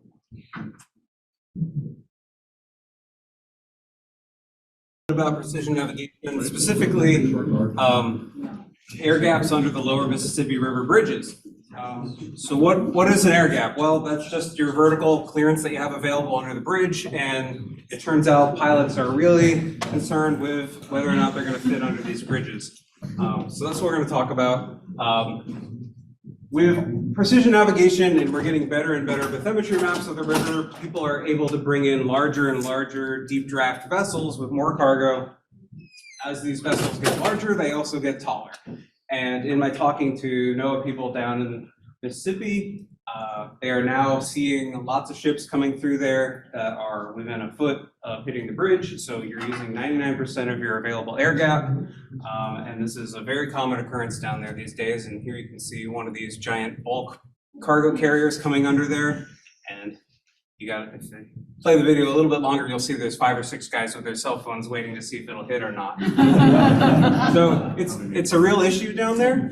And how are pilots figuring out how much air gap they have available? Well, you got this little pilot card here, and it's got diagrams, and you've got vertical clearances for each of your bridges. So it says 158 feet minus the reserve gauge. So you go call up the Army Corps of Engineers, or you go look at the gauge and they'll tell you how much the reading is, so you can use this high-tech spreadsheet. That's what the pilots are using, and that'll tell you your air gap. So that's for most bridges, that's how it's done. Some of the bridges actually have air gap sensors, so either a microwave or a laser rangefinder or both, and that'll be put under the bridge, and then that gets put into the NOAA Ports website, and then mariners can go on here, and there's a little static diagram image of the bridge, and then a single reference point, which is the low steel on the main span. It'll tell you what the air gap is there. It'll give you over time there. And that's kind of the way that works for those 2 bridges. 2 more bridges are going to get air gap sensors, but it's taking a long time for whatever reason. And then the pilots will just bring it up on a mobile device, and you know whether or not you can go through. So is what we have good enough? Not really. So we hear a lot from different pilots and stuff. They're pretty vocal about wanting more detailed information than what we're seeing on that port's website. They know that there's a few more feet of vertical clearance in the center of that span, so they want that value rather than the low steel reference point. There's been a lot of requests to improve things about the visualization that's provided on ports. And there's been a lot of questions that come into the ports people about confusion, where, where's the sensor, where is this value coming from, that type of thing. Is it really worth us going in here and trying to improve this? Yes. So 5 years ago, a crane barge was coming up the river and crashed into the Sunshine Bridge. So that caused $7 million of damage to the bridge, but more importantly, it shut down the bridge to vehicular traffic for 49 days, which is a significant impact, and it could have been a lot worse. So the engineers said that bridge should have collapsed. And really, if the waterway had been blocked by a bridge collapse, that's really, really bad. They estimated $300 million a day economic impact with how much cargo goes up and down the river. And 60% of our grain goes to market through this river, so it could spike global food prices and cause unrest elsewhere in the world. So pretty significant that we don't have this happen again. So what caused this? Well, there's multiple navigable spans on that bridge, but most sources of navigational information only list one vertical clearance for the main span. So they were using Rose Point, Ectus, and you see whichever span you click on, it just says 132 feet. The NOAA chart that they were using just lists the vertical clearance for the main span. So in their conclusion, NTSB recommended that, even though it was the pilot's fault and the planning people's fault, that NOAA update all their bridge clearances to give information for all the navigable spans. So there is demand there to have clearances for all the spans, and then you hear a lot from the pilots about wanting to know multiple points along a span. What's in the middle where it's highest? What about why I like to go under here? That type of thing. So there's a lot of demand here for additional information. Of course, there's also a lot of challenges in providing more detailed air gap information. So there's all sorts of components that get stuck under these bridges, different transmitters and cables and things, and sometimes they're temporary, they're always getting moved around. So how do we accurately and efficiently capture all of those things that are under the bridge and then present that to mariners in detail? Well, we got these really nice LiDAR scans. So we got these a few years ago. This was collected by David Evans and Associates as part of NOAA's Mississippi River precision navigation project. And you can see it's very high resolution. So these two spans here in New Orleans, this is about 45 million points on just the bridge alone. So you can see, incredible detail, very high accuracy on these. So we thought, well, boy, we could use these to do air gap clearances. And can we actually do that? Up until recently, not really. So policy limited the chart division to using just the Coast Guard's completion reports. But back in December of last year, they actually said that the LiDAR is good enough, it can be considered authoritative, and you can now use it to revise your bridge clearances. So that's great. And we've, in practice, already used these to do air gaps. So this is our ship simulator that we use for VR and AR studies and things like that. It's all built inside of a Unity engine. And so we have the entire point cloud model in there, and then you can bring in a model of your ship, and it finds the closest points between the ship and the bridge, and it downloads the air gap data from NOAA ports, and it uses that to set the water level, and then we just find the closest points. And it's great, it works, but it's needlessly complex. You don't need all that data, you don't need to do those very complicated calculations. So what we really want to do is we want to take these bridge models, this data, and we want to simplify it. So we want to reduce the dimensionality down. So if we know the direction that people are going under this bridge, we can flatten the whole thing this direction, right? And then really, then we can further simplify this down to a 1D problem. We really are just interested in what is the lowest point all along underneath this span. And here, we want to get this little contour line fitting underneath there. And so we have two methods for doing that. The first is an off-the-shelf method using Cloud Compare to build that contour. And then we're also been working on a custom QGIS script that kind of binds together all the minimum heights across there. So you can very quickly go from having hundreds of millions of points, you can crop your way down, you can get to about 4,000 points with the contour line, or you can get between 1 and 2,000 for these min heights. And that's great because it matches the resolution of this final display. People are going to look at this on a little monitor on their cell phone. You only have 2,000 pixels or so wide, so there's really not much point in having the data be more detailed than that. And the first thing that you got to do is you got to clean the data. So these methods are very sensitive to noise and flyers. And you can see what happened to the contour line here just from a few little stray points underneath there. LiDAR data is notoriously pretty noisy. So this is a particularly noisy section of that Mississippi data. You can see how much noise is in there.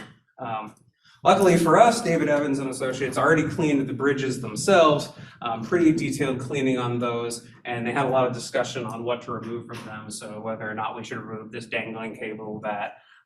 So it's 99% clean, but we had to go in there and remove some random points underneath. A lot of times it was a point that was black, so the problem with that is most of these editors have a black background, so you never see that point. So in our editor, we flip the luminosity of things if they're too close to the background. We also wanted to clean up some of the shorelines around the bridges because we use those for our reference images. And for that, we used our VR point cloud editor that I think has been mentioned a couple of times here. So if you were here last year, I presented it. I've used it personally to clean about 90 miles of this Mississippi River data. I think it's great. We've been receiving a lot of positive feedback from people that use it, so it's available on our website. It's great because you get, as Brian said, actual 3D perception. You have depth perception from a 3D display plus motion parallax as you move your head around. And then having 3D handheld controllers is just so much better than a mouse. You can really just reach in there and work on the data. But I encourage you to come try it. So if you were here last year, here's kind of what we've been up to. In our goal of supporting NOAA and NBS work and other hydrographers, we know you don't just delete points, you flag them as noise. So we added a classification mode. You can go in there, you can flag noise, you can keep it, you can label and classify points. You use S57 feature types. And you can do this all with voice control now. So in VR, you don't have a keyboard because you can't see it, and VR menus are really fumbly. So you just say what you want. I want to label a dock or a vessel, and it surprisingly works really, really well. And you can set this all up and customize it.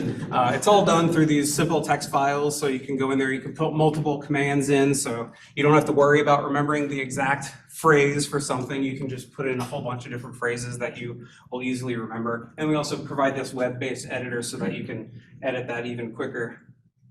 And the nice thing that we've also been working on is a QGIS plugin to kind of integrate this with your existing workflow, right? So you might be doing a lot of stuff in QGIS. You just want to make a quick edit in VR. So you can hit the edit in VR button. It'll load up the VR editor with the data that you've been working on. So here I've got some airborne LiDAR of no color or anything, and I want to go mark this as a vessel. So I go in there, I tag it with the vessel command, and then I'm done marking it up. So I'm going to hit save, and then that'll save that out. It'll exit the VR thing, and it loads it right back into QGIS. So it's a really quick way to mark up your data without having to switch back and forth between multiple interfaces. It really just gives you the 3D when you need it. So again, that's on our website, and if you're NOAA people, we really love you, so we'll give you all the latest versions and personal support, and if you ask really nicely, we probably could give you a loader headset or something. So anyways, your data is clean. How do we transform it for use on the visualization? So this is the cloud compare method. So cloud compare, easy to use. You go in here and you set up your kind of bounding boxes around your bridge spans. You pick your axis of travel under there, and then you go use their contour generation tool. It's a little fiddly, but it works. And then that'll get you your contour line there you see in green.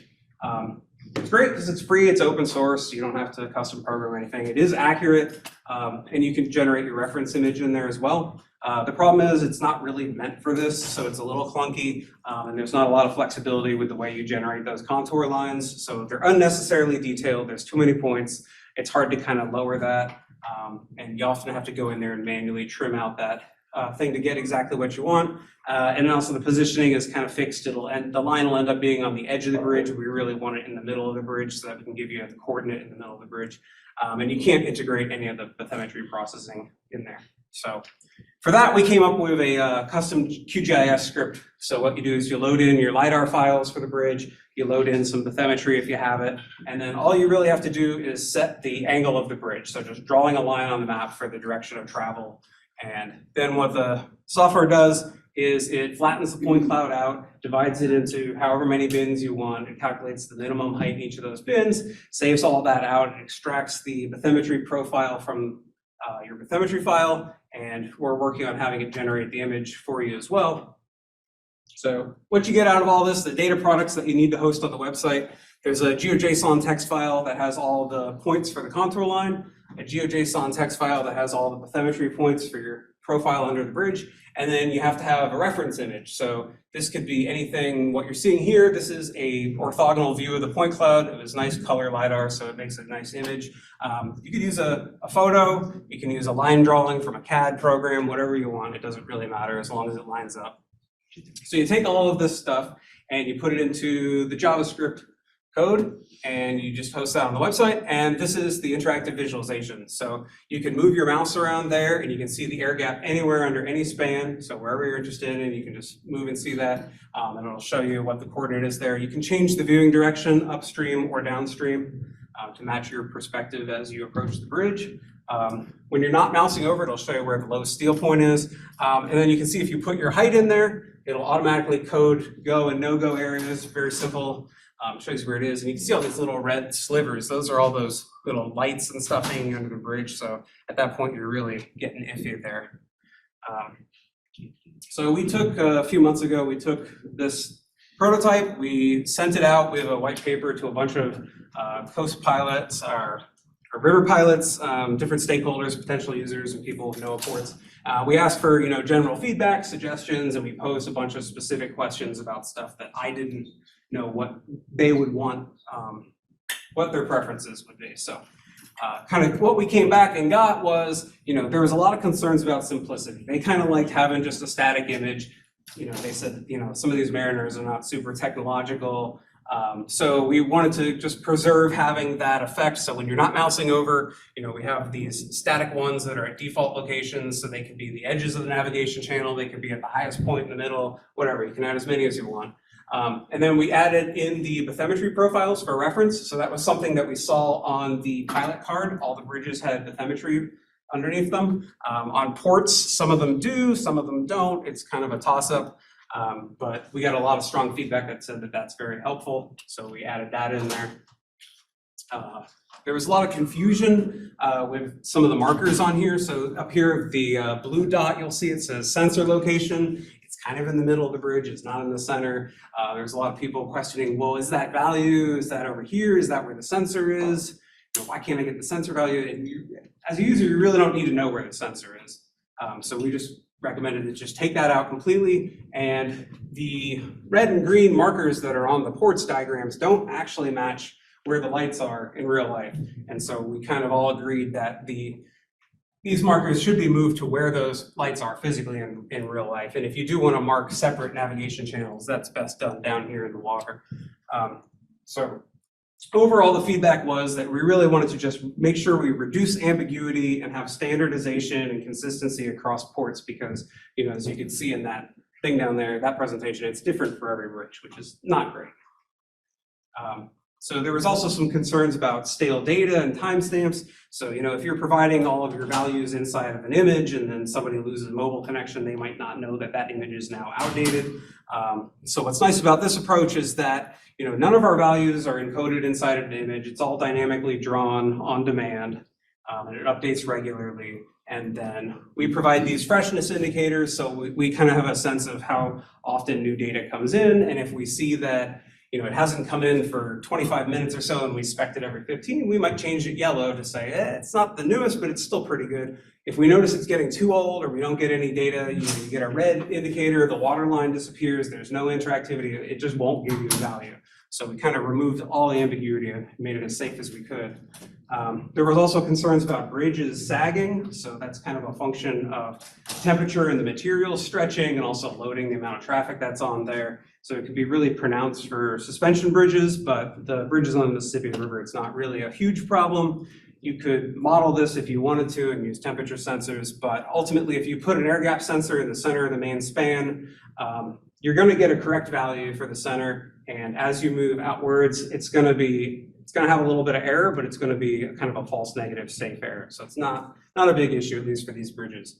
It's pretty flexible how you can tie multiple instances together. So here on the right, this is an example. We put together kind of a Baton Rouge to New Orleans dashboard. So you just put your ship's heading or your ship's height requirement in at the top, and then this just continuously shows you, you know, which bridges you can easily get under or not. The Huey P. Long is usually the problem bridge there.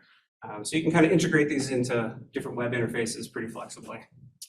It's also applicable to things that are not just bridges. So we saw some emails back and forth questioning, how do I figure out the clearance under a set of power lines? The Army Corps of Engineers says to use this river gauge, but it doesn't exist anymore. And we said, we'll figure it out. So the power lines are in the LiDAR data. It was really easy to extract those, and we can come up with a little visualization using the nearby river gauge for that. And I actually went and talked to the Ocean Engineering Department chair about having a senior project for the engineers to try to build a clip-on air gap sensor that we can stick onto power line cables and kind of parasitically pull a little power out to run that and see if we could come up with a real air gap sensor for something like this. So we'll see if that happens or not. Also, you know, ports displays data over time, so it'll show the last 18 hours or so.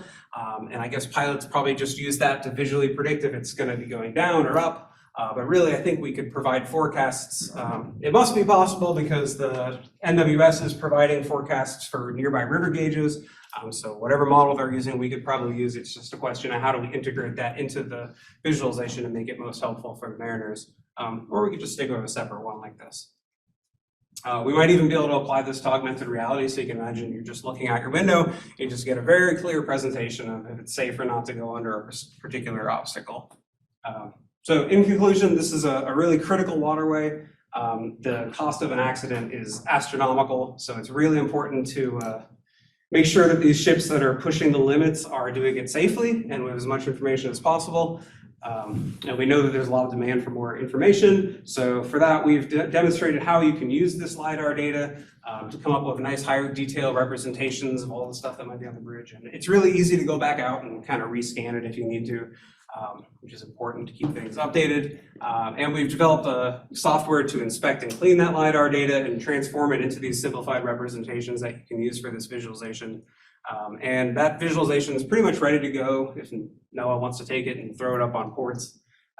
We kind of looked at all the feedback from the pilots and stuff, and we're still open to changing anything based on any feedback that you guys might have. So with that, I'll thank my collaborators. So Tim Osborne at NOAA has been very helpful, Chris DeViglio as well, Sean Duffy and Captain Ledette and Scully have been they sent me very detailed feedback, which is super appreciated. So with that, I will take any questions you got.